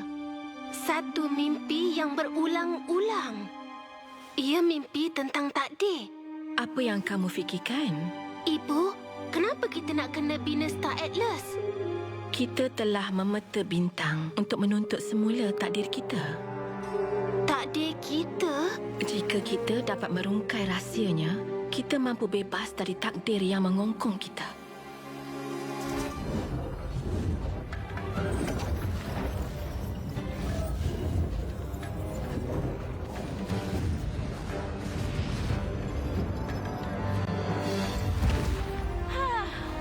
Akhirnya. Novaria, selamat hari jadi ke-16. Ibu? Sinaran bintang. Walaupun dalam kegelapan, ia bersinar. Atlas tu. Apa dah berlaku?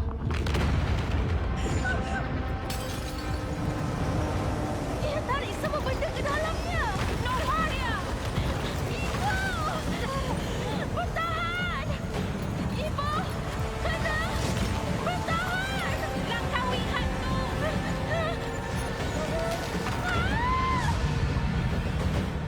Ibu! Ibu!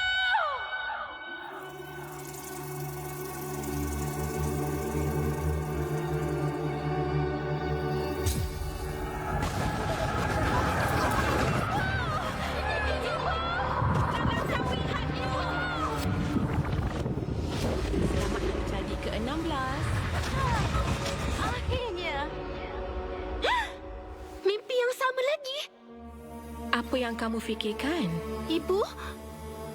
Ia memang cuma satu mimpi ke? Jika kita dapat merungkai rahsianya, kita mampu bebas dari takdir yang mengongkong kita. Takdir. Jika dapat rungkai rahsianya, kita dapat bebas dari had takdir. Jika dapat rungkai rahsianya, kita dapat bebas dari had takdir. Akhirnya, hampir selesai.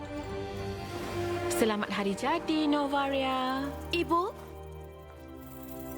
aku akan ubah apa yang tertulis di Star Atlas.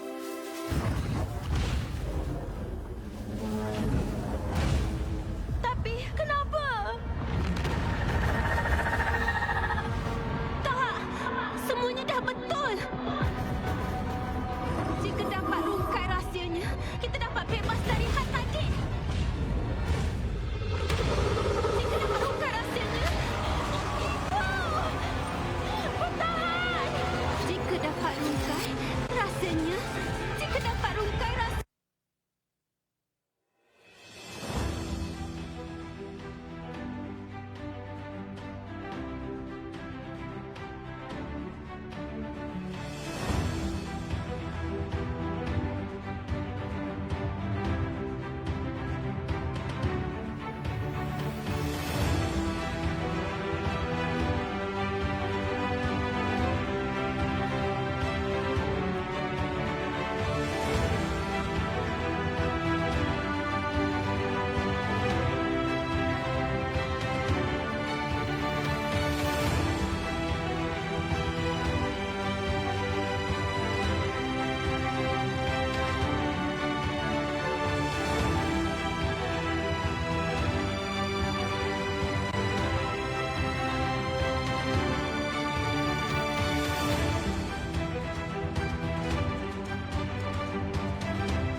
Selamat kembali tuan-tuan dan puan-puan ke Sukan C ke-32 Cambodia 2023. Perlawanan terakhir untuk peringkat kumpulan. Mata yang dicari sebagai satu rekod yang manis dan tanpa kalah dicari oleh kontijen negara Malaysia berhadapan dengan Laos. Dan masih lagi bersama dengan kami selaku pengulas anda, Mars, Samfrost, Syed Adin. Dah sampai almost ke penghujung hari kita. Untuk hari yang ketiga, tak salah saya, untuk kategori Men's MLBB punya acara. Dan ini adalah match terakhir di dalam peringkat grouping kita. Kita dah tahu siapa yang akan mara ke semi-final untuk kedua-dua grup. Tapi untuk menghabiskan grouping stage ini, bakal kita saksikan perlawanan di antara Malaysia menentang Laos. Ya, dan inilah dia jadual untuk hari ini. Untuk hari terakhir kumpulan E dan juga kumpulan B. Yang mana Kemboja tertewas dengan Myanmar, menentukan Myanmar sebagai jawara kumpulan. Malaysia berjaya untuk menidakkan hasrat Vietnam untuk mara ke peringkat seterusnya. Turut berjaya menjuarai kumpulan E. Diteruskan lagi dengan Laos berjaya untuk mendapatkan kemenangan ke atas Timur Leste.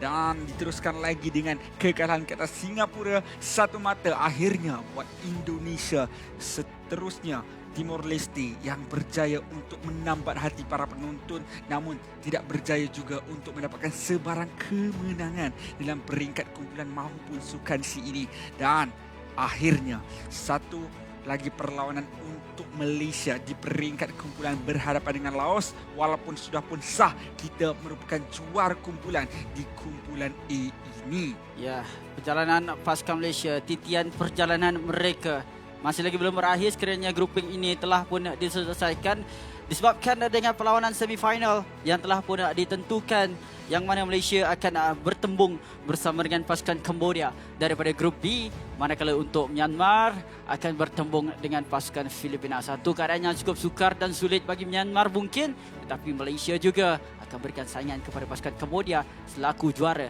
di grup A. Benar sekali. Kita bakal saksikan match semi-final nanti pada pukul 5.30 petang. Dijadualkanlah 5.30 petang. Nanti kita akan tengok siapakah yang benar-benar akan mara ke peringkat gold medal match dan juga bronze match. Tapi ini ada grouping ataupun kedudukan terkini. Dan harapnya pasukan Malaysia boleh dapatkan maksimum point 4 mata yang ingin dikecapi. Saya tertanya, adakah ada ke tidak dekat strategi pasukan Malaysia yang masih lagi belum ada kepastian secara 100% untuk mereka punya strategi tersebut? Strategi ada banyak. Contohnya ada A, B, C, D. Contoh D ni tak apa nak yakin. Boleh test tak untuk perlawanan terakhir ni? Saya agak pasti bahawa segala A, B, C dan D itu sudah pun dikenal pasti dan juga cukup yakin mereka mungkin boleh untuk memberikan satu tangan standard sahaja secara all out dan mendapatkan kemenangan seperti apa yang dilakukan oleh Filipina tadi. Benar. Saya nak saksikan sebenarnya di antara Malaysia dan Laos ni, boleh tak wujudnya satu line up Momo Ripo main bersama-sama. Momo Gotley. Oh, betul juga. Tapi kita lihat siapa yang bakal diturunkan. Chibi dan juga Momo. Ya, ada Gary dan juga Ripo nampaknya. Ciku bersama dengan Izanami dan Zon melengkapi juga barisan angkatan daripada Malaysia ini. Ya, angkatan yang akan mengharumkan nama Malaysia. Dan di mana kombinasi ini pertama kali dibawa dalam perlawanan pertama Malaysia pada tempoh hari. Akan tetapi ini adalah kali kedua appearance mereka untuk berhadapan dengan pasukan Laos. Mereka lah yang kalahkan Filipina. Buat info anda semua. Benar. Ya. Mereka menumbangkan pasukan Filipina pada hari pertama grouping match mereka. Dan inilah dia oponen terakhir mereka, iaitu daripada Laos tersendiri, yang again kalau mereka menang tiada orang kata peluang untuk mereka ke peringkat semifinal. Tapi satu orang kata bragging rights lah boleh dicuri ketika kalau mereka berjaya untuk menumbangkan Harimau Malaya Malaysia. Ya, sememangnya satu kemenangan yang boleh untuk dibawa ke tanah air mereka juga. Mereka sudah pun ada satu mata, cuma inginkan satu lagi pengalaman yang lebih bermakna dengan kemenangan yang kedua. Seperti biasa, semangat kesukanan terlebih dahulu. Nampaknya takkan ada budu, tempoyak ataupun apa-apa yang diberikan oleh rakyat Malaysia kepada Filipina. Kenapa budu? Tak, asal unik sangat. Spesifik sungguh budu tu. Orang bagi macam Saya cakap kalau- tempoyak kan tadi, tempoyak asam pedas. Tak adalah. Kalau orang cakap buku ke, kertas ke, kurota Saya nak cakap kek batik ke, nanti kain batik ke, nanti orang marah tak tahu siapa Patutnya bagi apa model menara kembar tu lah. Menara berkembar Petronas tu orang kena bagi tu lah. Mahal pula ni. Itulah tu. Lari sikit bajet nanti kan. Tak cukup. Modal tak cukup. Tak apalah. Mungkin bakal kita saksikan the next SEA Games nanti. Kita boleh berikan dan saku hati. Tapi inilah dia kedua-dua coach untuk kontingen Laos dan juga Malaysia. Yang mana akan menjadi tulang belakang kepada pasukan Laos dan juga Malaysia juga. Yang mana untuk PUBG setakat ini apa yang dikategorikan atau apa yang distrategikan berhasil. Jadi sejauh manakah keberhasilan itu kita akan lihat daripada perlawanan kali ini dan juga semifinal nanti. Sebab Malaysia tak akan berehat. Selepas ini mereka akan main semifinal. Inilah dia line up yang telah mengalahkan pasukan Filipina tempoh hari. Izanami Momo, Ciku Guys TV dan juga Zon. Ya, inilah dia line up tinggi ya yang itulah tu yang saya agak sedikit terkejut dari Sebab dia kata dia keluar tak semua orang keluar frame tapi dia keluar lebih. Dia keluar sampai ke telinga tu, on the way sikit lagi. Kita nak tunjuk siapa shot caller tu kan. Captain lah. Siapa in-game leader kot. Kita tengok siapa yang tinggi kat Laos. Kalau betul ada yang lebih tinggi dia captain. Wah, senang kita nak kategorikan macam tu. Allah. Sama pula. Sama pula. Pula sama. Mungkin ada yang sengit sikit lah. Mungkin dia captain. Rambut main peranan lah kawan-kawan. Rambut main peranan. Ya. Itulah dia Agi, Oppa, Viston, Yonem dan juga 20 Ogos akan menjadi kekangan untuk pasukan Malaysia dapatkan rekod bersih yang dicari oleh mereka. Tapi ini hanyalah best of one. First pick jatuh kepada pasukan Laos. Kemungkinan besar pasukan Malaysia ada surprise yang ingin mereka buat. Dan saya dapat jangkakan ada banyak hero yang kita sangkakan akan di-ban keluar, tak akan di-ban. Sebab mungkin, macam saya cakap, mungkin Malaysia ingin cuba-cuba tapi sesuatu. Apa yang kita nak lihat lagi, Mars dan juga Sunfrost? Kita dah tengok Padang, kita dah tengok Fanny, kita dah tengok Sita Gold Lane. So again, apa lagi? Apa lagi? Satu, Leila. Ciku. Ya. Hero kemenangan. Hero kemenangan. Tak pernah lagi Leila Ciku kalah. Ya. 100% win rate. Mia pernah tak salah saya. Mia pernah. Saya pernah kalah. Mia ataupun Leila lah. Kita lihat dulu sedikit kata daripada Zorn. At first saya memang tak rasa saya dapat wakil Malaysia sebab rasa dah lama tak main kompetitif dengan tim-tim lain. Tapi so far dekat SEA Games dari segi performance rasa masih okey kot. Salah. Bukan masih okey. Memang okey sebenarnya. Tak masalah dia rasa. Dan tak payah rasa, memang kena tahu, kena yakin. Yakin sikit Cam. Aduh. Tapi dia memang yakin. Dia cuma cakap dalam ayat tu sebab benda tu kena selamat. Biasa dia punya intonation macam tu. Rasa okey kot. Rasa okey. Tapi sebenarnya dia yakin. Sebab tu tengoklah macam mana dia mancang. Nampak semua terkejut dengan statement daripada Chow pula. Statement daripada Zon tadi. Jawab kamera. Time-time tu lah nak tukar. Geram je. Kan time-time tu lah nak tukar. Kenapalah sebenarnya. Iya. Tapi kita kan tadi ada sembang pasal humble, kita ada sembang pasal rendah diri. Itu yang cuba diportray, ditunjukkan oleh Zon. Oh, ingatkan cameraman. Bukan. Dia kalau kameraman rendah diri, kita tak nampak apa, nampak lantai. Betul. Bahaya nanti tak nampak game nanti kita. Agak bisyang kat situ juga sebenarnya. Tapi again, berbalik kepada bila sebab kamera pan dekat Ciku ni, Leila lah saya rasa.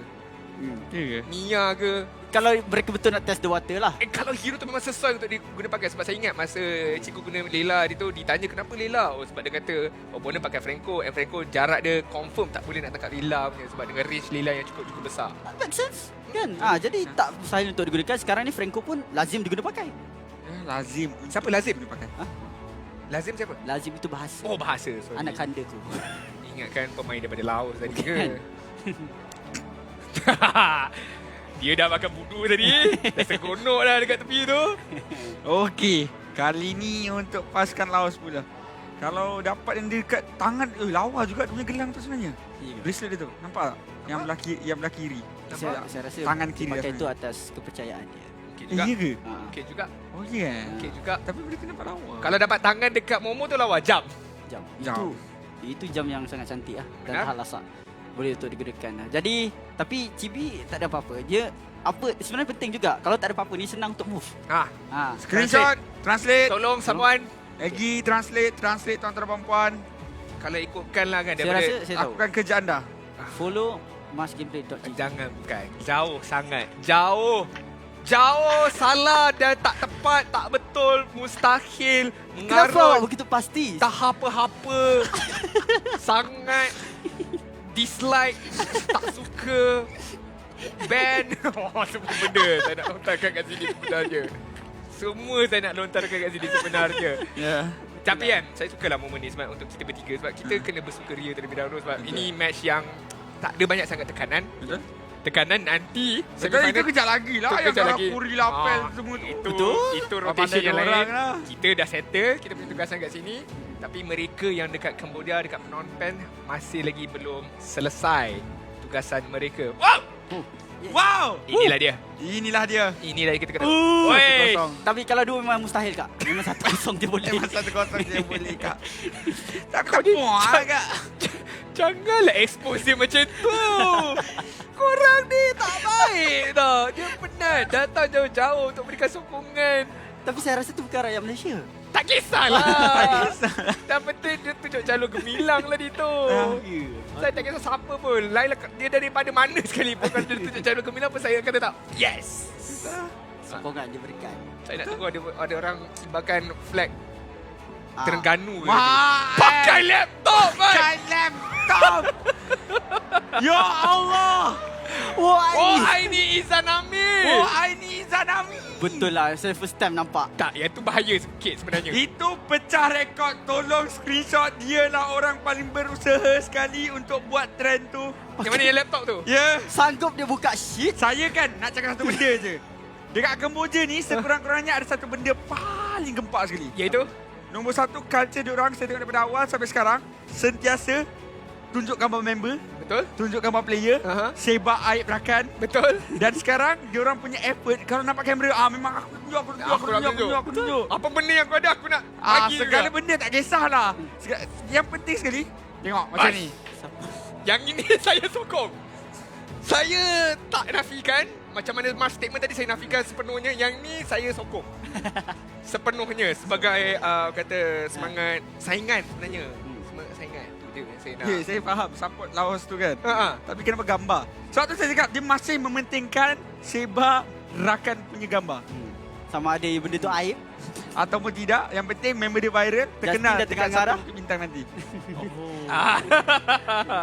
Sebab tu sebenarnya. Sebab apa tadi? Pemain.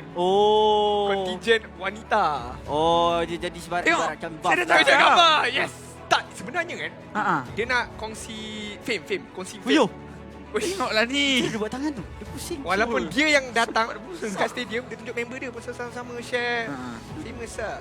Itu Yelah, mana taknya kalau anda tunjukkan dekat skrin, kat kamera sekarang, terpapar satu Asia Tenggara. Satu Asia Tenggara nampak anda tengah. Satu Asia Tenggara kenal kau, Dik. Itu tadi siapa yang dia tunjuk gambar tidur? Justin. Oh, Justin. Satu Asia Tenggara dah tahu tengok Justin baju. tidur macam mana.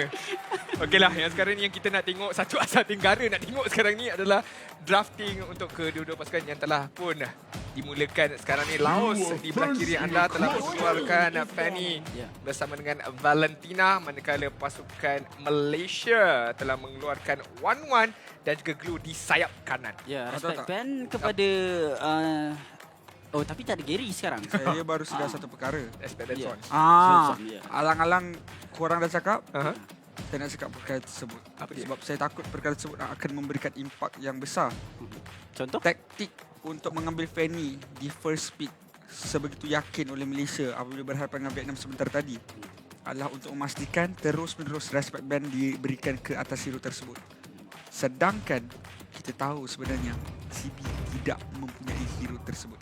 Jadi bila sampai kepada semifinal, bila sampai kepada peringkat-peringkat seterusnya, kalau mereka memilih untuk mengambil CB, masih lagi kekal dengan band Fanny. Dia macam long term planning. Long term planning. Ya, bijak apa yang cuba dilakukan. Di impression perlu diberikan kepada pasukan lain sebab pasukan lain pun tengah tengok sekarang.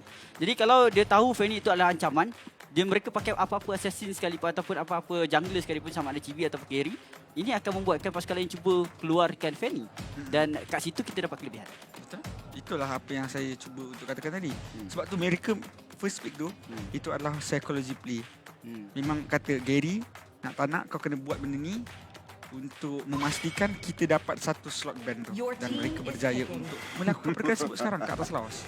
Saya ada satu statement lah kata kat sini semua. Saya tak pasti bagaimana korang berdua boleh menerima statement ini. Kita kan seringkali bersaing dengan begitu kerap dengan negara jiran kita iaitu Indonesia. Serumpun kan, tak kira lah Mobile Legends, badminton, bola sepak sekalipun kan. Dan kali ini, walaupun Indonesia tak mara ke semifinal, kita pun bawa semangat mereka. Sebab kalau kita tengok nama-nama pemain kita, Mas Chibi, Mas Zorn, Mas Chiku Guys, Mas Momo, Mas Izanami, cok. Semuanya ada. Ya, Mas. Ya, Mas. Ya, Mas. Ya, semuanya digendong sekali dong. Nampak? Kita bawa sekali sebenarnya. Gak apa-apa Tuan Muda, kami masih ada. Ya, gak apa-apa. Mas Ciku masih ada, cok. Gak apa-apa. Mas Son, ya Mas Cibi. Bisa sih mas-mas kalian. Dari sini ke arah seriousness, tetapi sampai di U-turn bisa tu. Oh, jauh tu. Kita again bawa lah sama-sama kan sekarang ini. Tapi okey, kita macam kita kembali macam terbalik pula dah dia punya drafting ni. Betul. Hero Chiku, Hero Zon, Hero Momo. Korang dah boleh baca ni. Wow. Boleh baca sebenarnya antara hero-hero comfort untuk pasukan Malaysia pun telah diambil oleh pasukan Laos. Tapi Farsa masih lagi terbuka sekarang. Untuk pasukan Malaysia, mana Valentina pun tak ada. Kalau ada high ground, carry dalam masalah juga. Kalau ini diambil oleh pasukan Malaysia. Dan kita kenal Izanami, kalau dia pakai apa-apa match sekalipun, KDA dia sangat jaga. Baru mati sekali dalam 3 perlawanan, saya dapat rasa dia boleh menggunakan Farsa dengan sempurna. I tak nafikan benda itu. I setuju dengan you 100%. Kalau Farsa diberikan kepada Izanami, saya pasti boleh memberikan impact yang begitu besar. Dan bukan itu saja. Persoalan kat sini, tak ada siapa lagi yang boleh menangkap siapa ni? Joy dengan confidence sebab tak ada confirm single target lock. I mean, yes, Chow boleh. Tapi I think sukar juga untuk mendapatkan sepakan yang kemas ke atas Joy. Lebih-lebih lagi dipakai oleh Momo. Kenapa awak gelak, Safros? Saya takut. Apa? Saya takut ini bukanlah apa yang kita jagakan. Jangan cakap. Zon, dia macam dah dia terlambat dia. Tengok. Tak, sekarang ni sebabkan kan mereka akan swap hero kan. Jangan. Atlas tu belum tentu lagi dekat zone lagi. Jangan cakap Atlas jungle. Saya tak tahu. Benda ni boleh merebak. Sakit ni boleh untuk menjadi semakin lama semakin besar tuan-tuan dan puan. Jadi dengan pengambilan Atlas dengan cukup awal ni, mereka juga ada last pick. Segala-galanya boleh untuk terjadi. Tapi If sudah pun dimain keluar, Kadita juga sudah pun dibuang daripada permainan. Farsa masih lagi ada saya kira untuk diambil juga oleh Mas Izanami. Tetapi untuk band yang seterusnya, adakah bakal memberikan tumpuan sekali lagi kepada mid laner ataupun akan menutup jungler buat pasukan Laos? Band Akai lah. Akai juga band. Ya, saya setuju. Akai Martis ataupun Martis, kan? Ya. Sebab dua-dua tu boleh untuk batalkan niat Nawaitu Atlas tu nak buat Fatal Links dengan sempurna. Dan plus Atlas bergantung kepada anti ataupun tiada sebarang crowd control untuk dia keluarkan ultimate dengan sempurna. Akan tetapi kita lihat Lilia sebab sekarang ni nampak Malaysia nak fokus pada team fight. Tapi mereka masih lagi ada capability untuk buat flanking di mana dia letakkan Joy di bahagian EXP. Mungkin EXP, saya tak tahu sekarang ni Malaysia. Tapi kita boleh tahu mana Joy boleh buat harassment di awal permainan. Sangat menyakitkan dan juga capability dia untuk pergi belakang juga mudah. Benar. I think selain daripada Martis dan Akai kita sembang kata sebenarnya Lilia pun bagus juga. Sebab kita tengok bagaimana Malaysia counter Atlas ini dengan penggunaan Lilia. Letak je Xeno Energy tu dan lihat bagaimana Atlas Commit sebenarnya nak mencari ruang untuk bernafas dan juga untuk melakukan setup menggunakan flicker dan juga fatal link. Tapi sekarang ini pengambilan yang seterusnya Beatrix lah. Kecewa. Beatrix yang bakal digunakan pakai oleh Chibi tiba. Chiku Guys di bahagian bot lane sebentar lagi. Ini seakan-akan menandakan bahawa mereka belum ada EXP laner ataupun mid laner saja. Saya kira macam mid laner boleh saja untuk mengambil hero seperti Julian maupun Xavier. Tapi Julian tak nak langsung yang sudah pun diambil terlebih dahulu. Ada tadi. pakai? Ada. Hari ni ada tadi. match yang pertama tadi yang kita tak sempat nak mengulas sebenarnya. Oh, saya tak perasan. Dan Kufra dan juga Lunox. Kufra adalah satu counter yang baik. Bukan counter lah. Dia dapat untuk lengahkan keadaan Atlas menggunakan... Chow jungle? Ya. Lunox jungle? Alot jungle?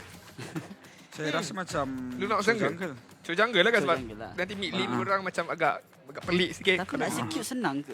Mungkin iyalah sebab ada... Saya execute senang sebenarnya untuk Chow jungle. Lebih lagi lawan dengan Atlas.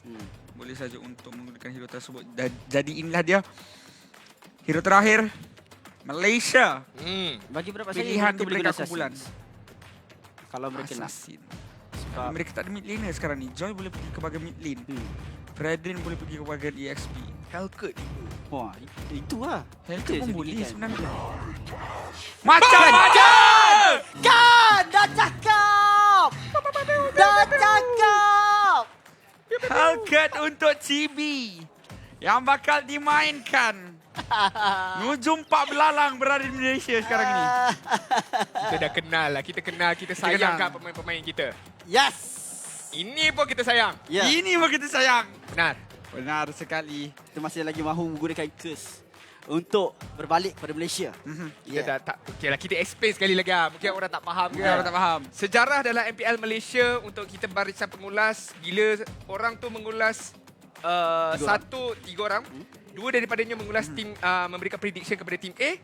Dan seorang tu memberikan prediction kepada tim B. Tim B tu yang sudah menang. So itu yang kita cuba replikasi pada hari ini. Ya. Setakat ini jadi 3/4. 3/4. Dan sekarang ini kita perlu untuk bersatu hati. Tiada lagi GGRSG, bukanlah todak langgar. Tiadanya sub-sub homies. Tidak akan didengar Ipambe Tim Hak. Jalur gemilang di kibar tinggi. Demi negara berjuang.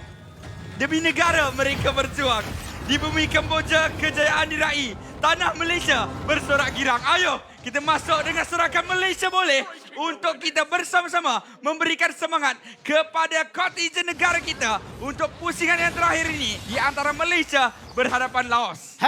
#pantang ngalah kod untuk anda. Klaim bagi dapatkan ganjaran. Di mana setiap kali Malaysia bermain. Tapi harapan kita doa panjatkanlah kepada kejayaan pasukan Malaysia. Saya masih tak ada move on dengan kita punya prediction tadi. Okey, sekarang ni Laos berada di pasukan berwarna biru, manakala Malaysia yang akan berada di pasukan berwarna merah dengan membawa masuk Hellcat jungle dekat sini mampu ke tidak. Apabila lampu ditutup, mereka berjaya untuk mendapatkan kutipan kill beserta dengan Fatal Link yang boleh datang daripada pelbagai arah nanti.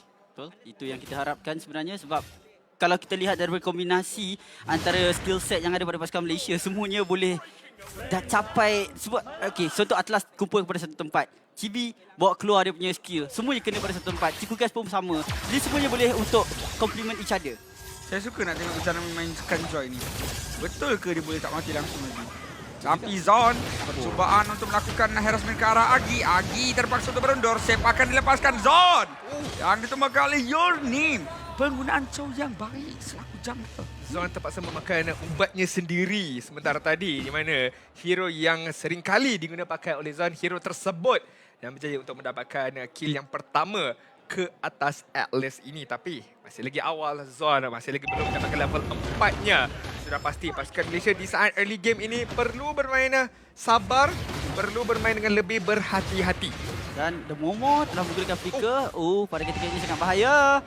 Chibi cuba untuk mencari open tapi tersilap langkah. Deadlistinger tidak terkena. Dan dalam waktu yang sama, Fatal Link memudahkan keadaan untuk Deadlistinger kena. Sengatan mahu daripada Chibi. Open dijatuhkan. 20 Ogos juga berjaya untuk ditumbangkan. Izanami akhirnya akan menerima nasib yang kurang baik. Namun 3 orang gugur untuk Laos. Sementara satu saja iaitu Izanami tidak dijangka-jangka. Tapi lihat macam mana Ciku guys datang mana-mana mai. Dari bawah dia tinggal dia pergi atas untuk berikan bantuan dapat kill. Jadi satu rotasi yang risiko tinggi juga sebab kita tahu marksman perlukan minion daripada fasa awal sebab mereka perlukan farming lebih daripada pasukan lawan. Tapi lihat macam mana risiko yang diambil. Tapi sebelum itu di bahagian tengah 20 Ogos diasak.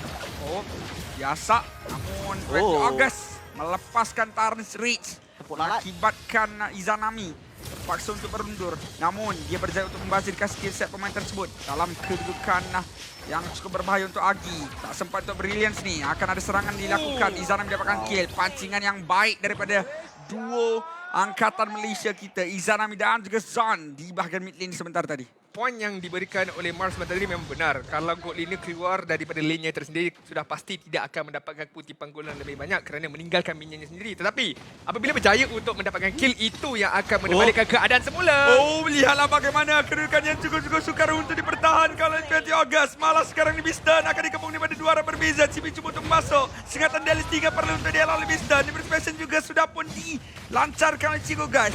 Namun Bistan masih terselamat. Cukup baik gol ini tersebut. Ya, Malaysia boleh dapatkan satu kill tetapi gagal untuk dapatkan Bistan. Tak mengapa, keadaan sekarang Cikgu Gas dah lebih kaya berbanding dengan pasukan Laos. Dan setakat ini masih lagi mencari momentum walaupun Chow mendapatkan first blood. Akan tetapi lihat bagaimana untuk Malaysia sendiri, mereka disiplin dalam melakukan sesuatu yang berbeza. 5 kill berpihak kepada mereka tapi tak boleh berasa terlalu selesa. Chow boleh buat macam-macam sekarang 20 Ogos ke hadapan, cuba untuk tangkap Zon. Tapi bahaya juga untuk pasukan Malaysia. Menambah semula kepada poin 20 Ogos yang sejujurnya perlawanan ini dia main dengan cukup baik tau. Tyrant's Revenge kena ke atas 2-3 kali pasukan dan juga Tyrant's Rage. Kombinasi yang begitu kemas. Cuma ada satu saja momen tadi dia tak dapat untuk mengenakan Tyrant's Rage ke atas Izanami. Tapi selain daripada itu, so far dia punya prestasi begitu baik sekali. Ya, masih lagi berjaya untuk mengekalkan prestasi yang baik.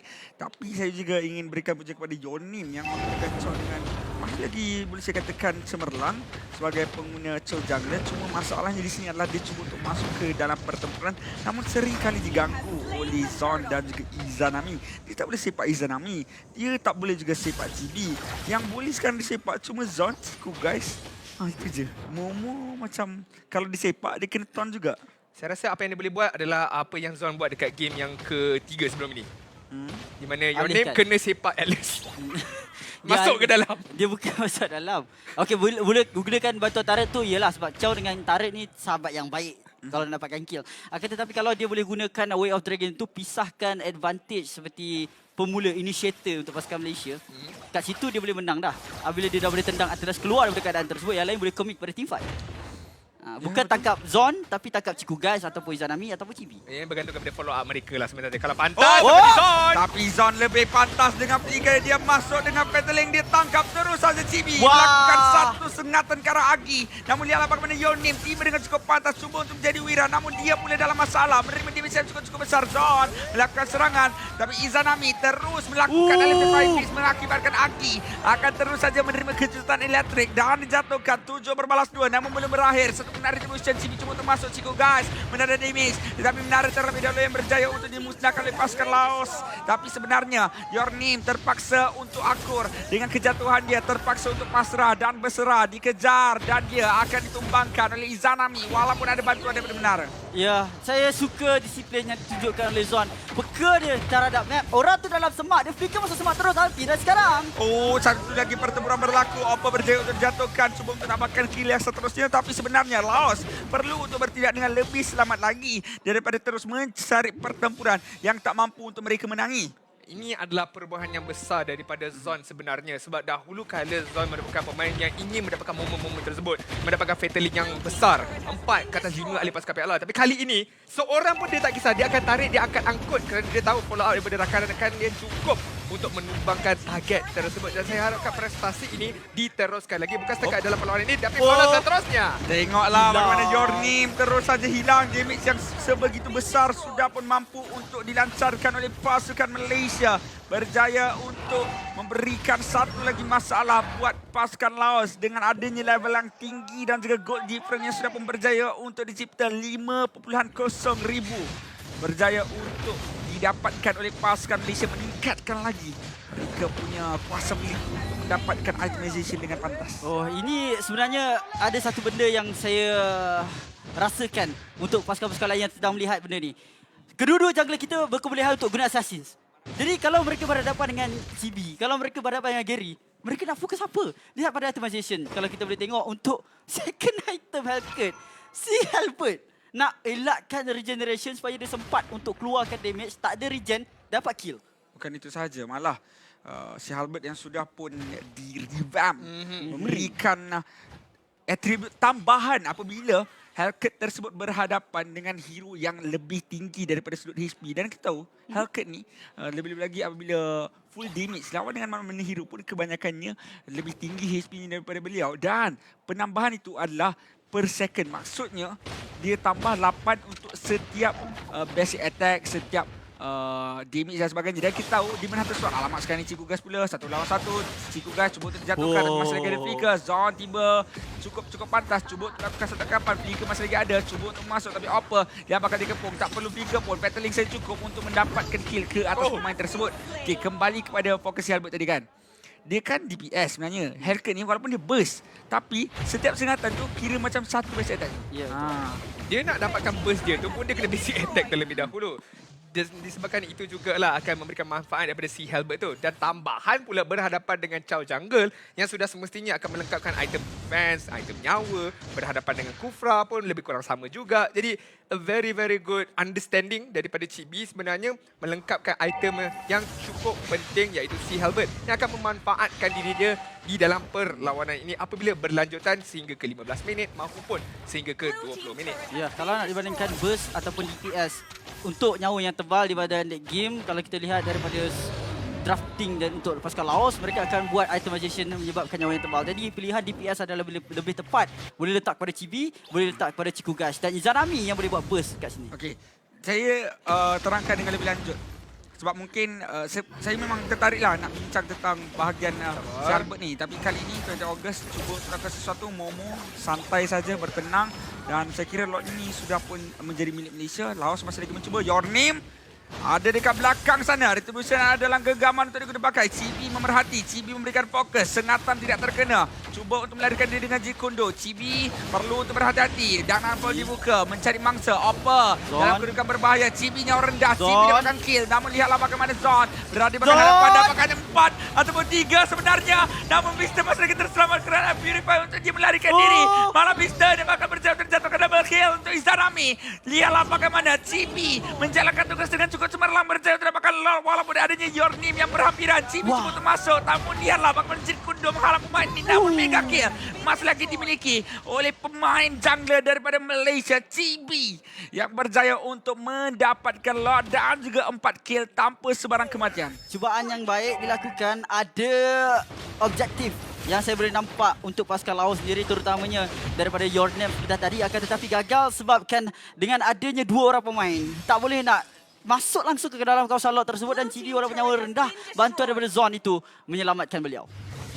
Sekali. Dan saya juga sebenarnya apabila Your Name tu dia masuk semula dengan Jikundo, dikenakan ke atas Chibi dan automatically dia dikenakan silence. So tak ada lagi ruang untuk dia nak mengundurkan diri. Anda kata ada sekalipun begitu ramai ahli pasukan Malaysia yang siap bersedia untuk mendapatkan kill ke atas Your Name. 20 Ogos dia dapat masuk tapi dia Nampol dibuka. Satu mendapatkan link, dapatkan 2 orang tersilang.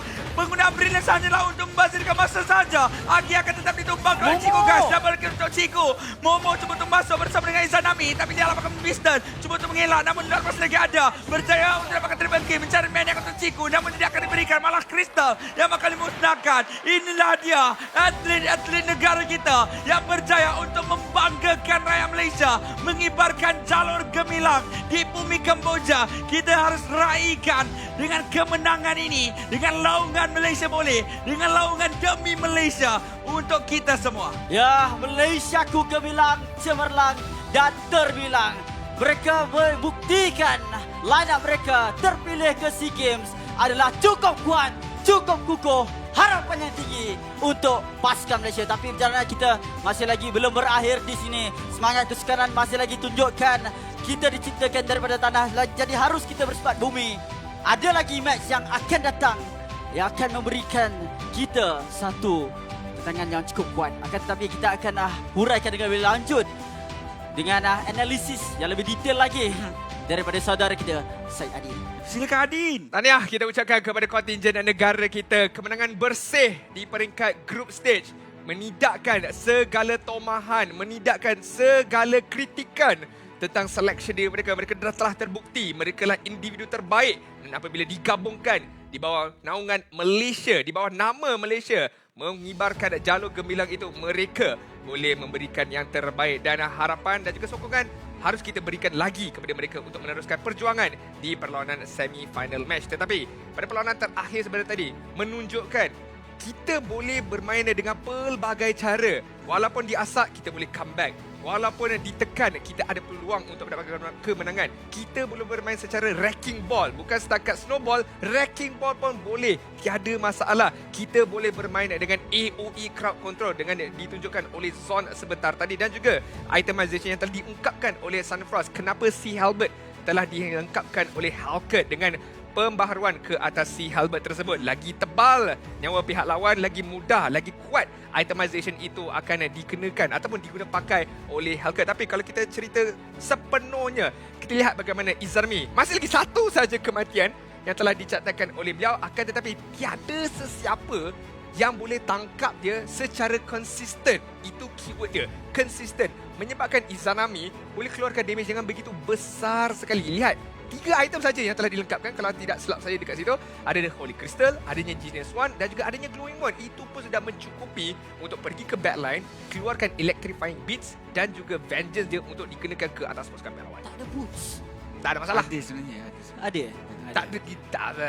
I mean, kalau dia tak ada boost pun dah cukup laju juga. Dia dah cukup dah. Tapi ada movement speed. Tapi kita lihat bagaimana daripada segi statistik sekarang memang semuanya berpihak kepada pasukan Malaysia dan damage taken seharusnya kepada pasukan Laos. Apa yang mengejutkan saya sekarang ni, Oppa dan juga Biston langsung tak dapat contribute kepada team fight, yang mana mereka seakan-akan telah pun ditekan walaupun Cukugai selalu meninggalkan lane. Walaupun Momo seringkali ditekan saya tadi. Jadi Momo masih lagi boleh untuk saya, sebab saya rasakan di late matchup 1-on-1 Arlott lebih kuat berbanding dengan Fred Rin. Sebab dia ada sisi yang lebih besar dan dia juga ada damage yang lebih besar berbanding dengan Fred Rin. Ya, sebab saya. Awak bayangkan, Fred Rin punya kesusahan dalam game ni. Ada carry, ada Lunox, ada Cho. Yang boleh untuk lakukan pick off. Kombinasi mana-mana pun boleh. Dengan adanya carry dan juga Lunox. Salah satu pun cukup untuk mendapatkan kill mudah ke atas Fred Rin tersebut. Tetapi itulah dia kemenangan yang berjaya untuk mereka miliki. Saya tertanya-tanya siapakah MVP dalam perlawanan kali ini. Izanami dah 3 kali MVP. Adakah 4? Guys, adakah dia mampu dapatkan MVP kali ini ataupun Zon dengan 84% kill participation. 3 orang diangkat dengan satu battle link di tengah-tengah alam, berjaya untuk memberikan kemanisan pastinya buat rakyat Malaysia sekiranya beliau yang dinobatkan selaku MVP dalam perlawanan kali ini. Tapi lama juga saya set up, belum ada lagi. Zon tak perlu set up pun dia boleh dapat tangkap banyak. Apa tali kalau adanya Dark Knight pada sekarang ini. Ciku guys. Yang akan mendapatkan MVP terakhir dekat peringkat group stage ini dengan KDA yang begitu baik sekali. Sifir 3 kalau kita saksikan 609. GPM pun masih lagi Sifir 3 933 dan kill participation 79%.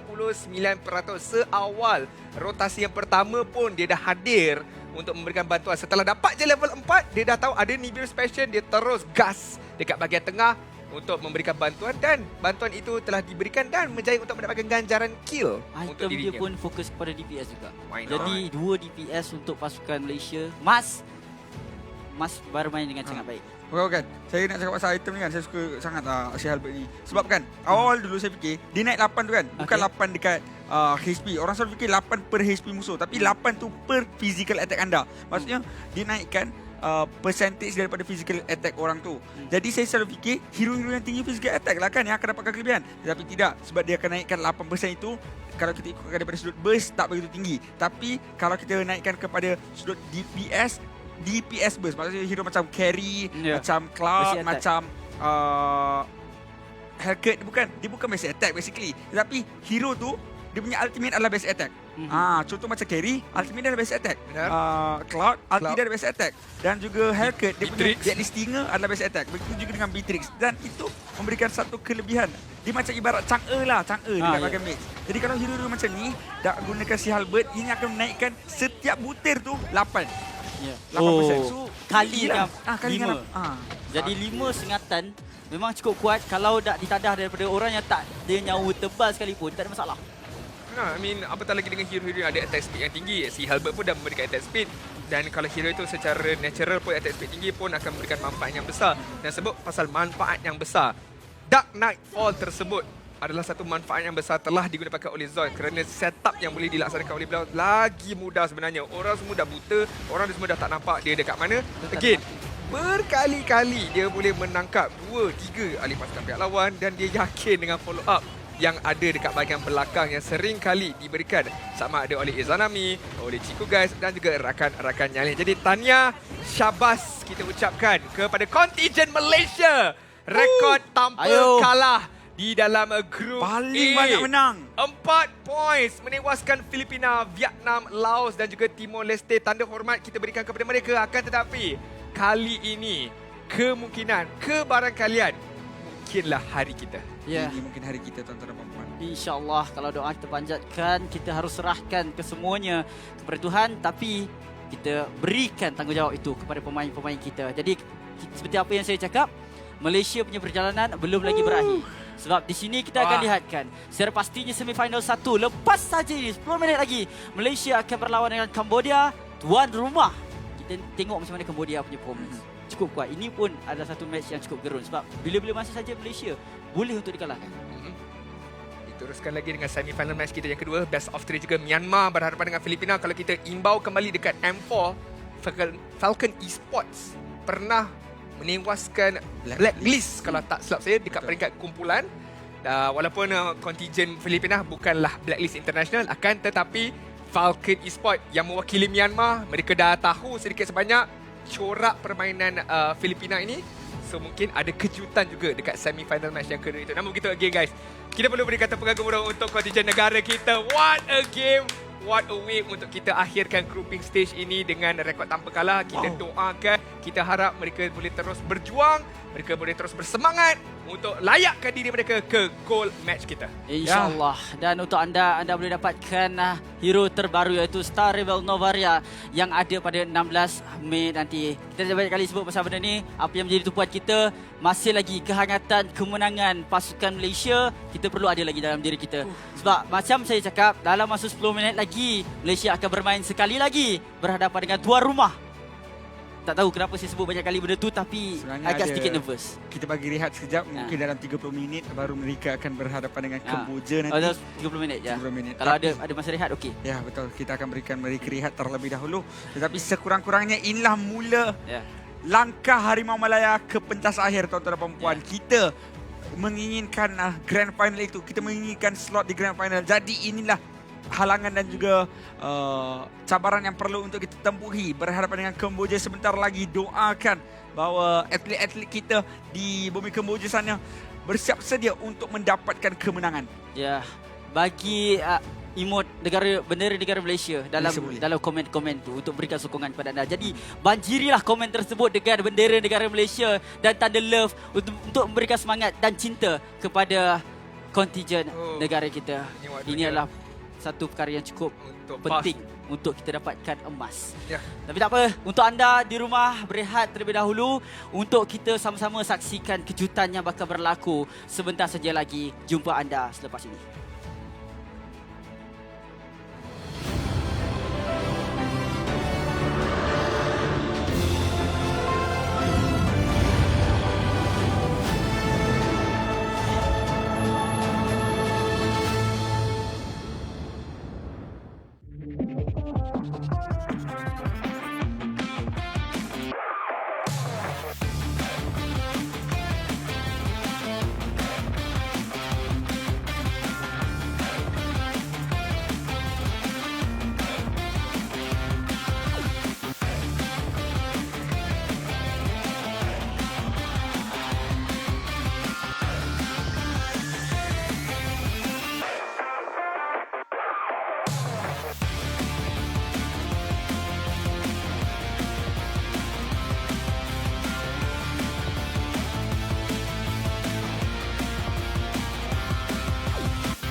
Setiap hari, saya akan mimpi perkara yang sama. Satu mimpi yang berulang-ulang. Ia mimpi tentang takdir. Apa yang kamu fikirkan? Ibu, kenapa kita nak kena bina Star Atlas? Kita telah memeta bintang untuk menuntut semula takdir kita. Takdir kita? Jika kita dapat merungkai rahsianya, kita mampu bebas dari takdir yang mengongkong kita.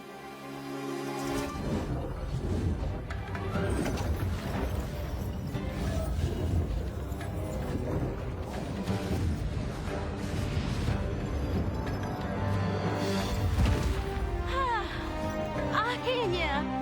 Novaria, selamat hari jadi ke-16. Ibu? Sinaran bintang. Walaupun dalam kegelapan, ia bersinar. Atlas tu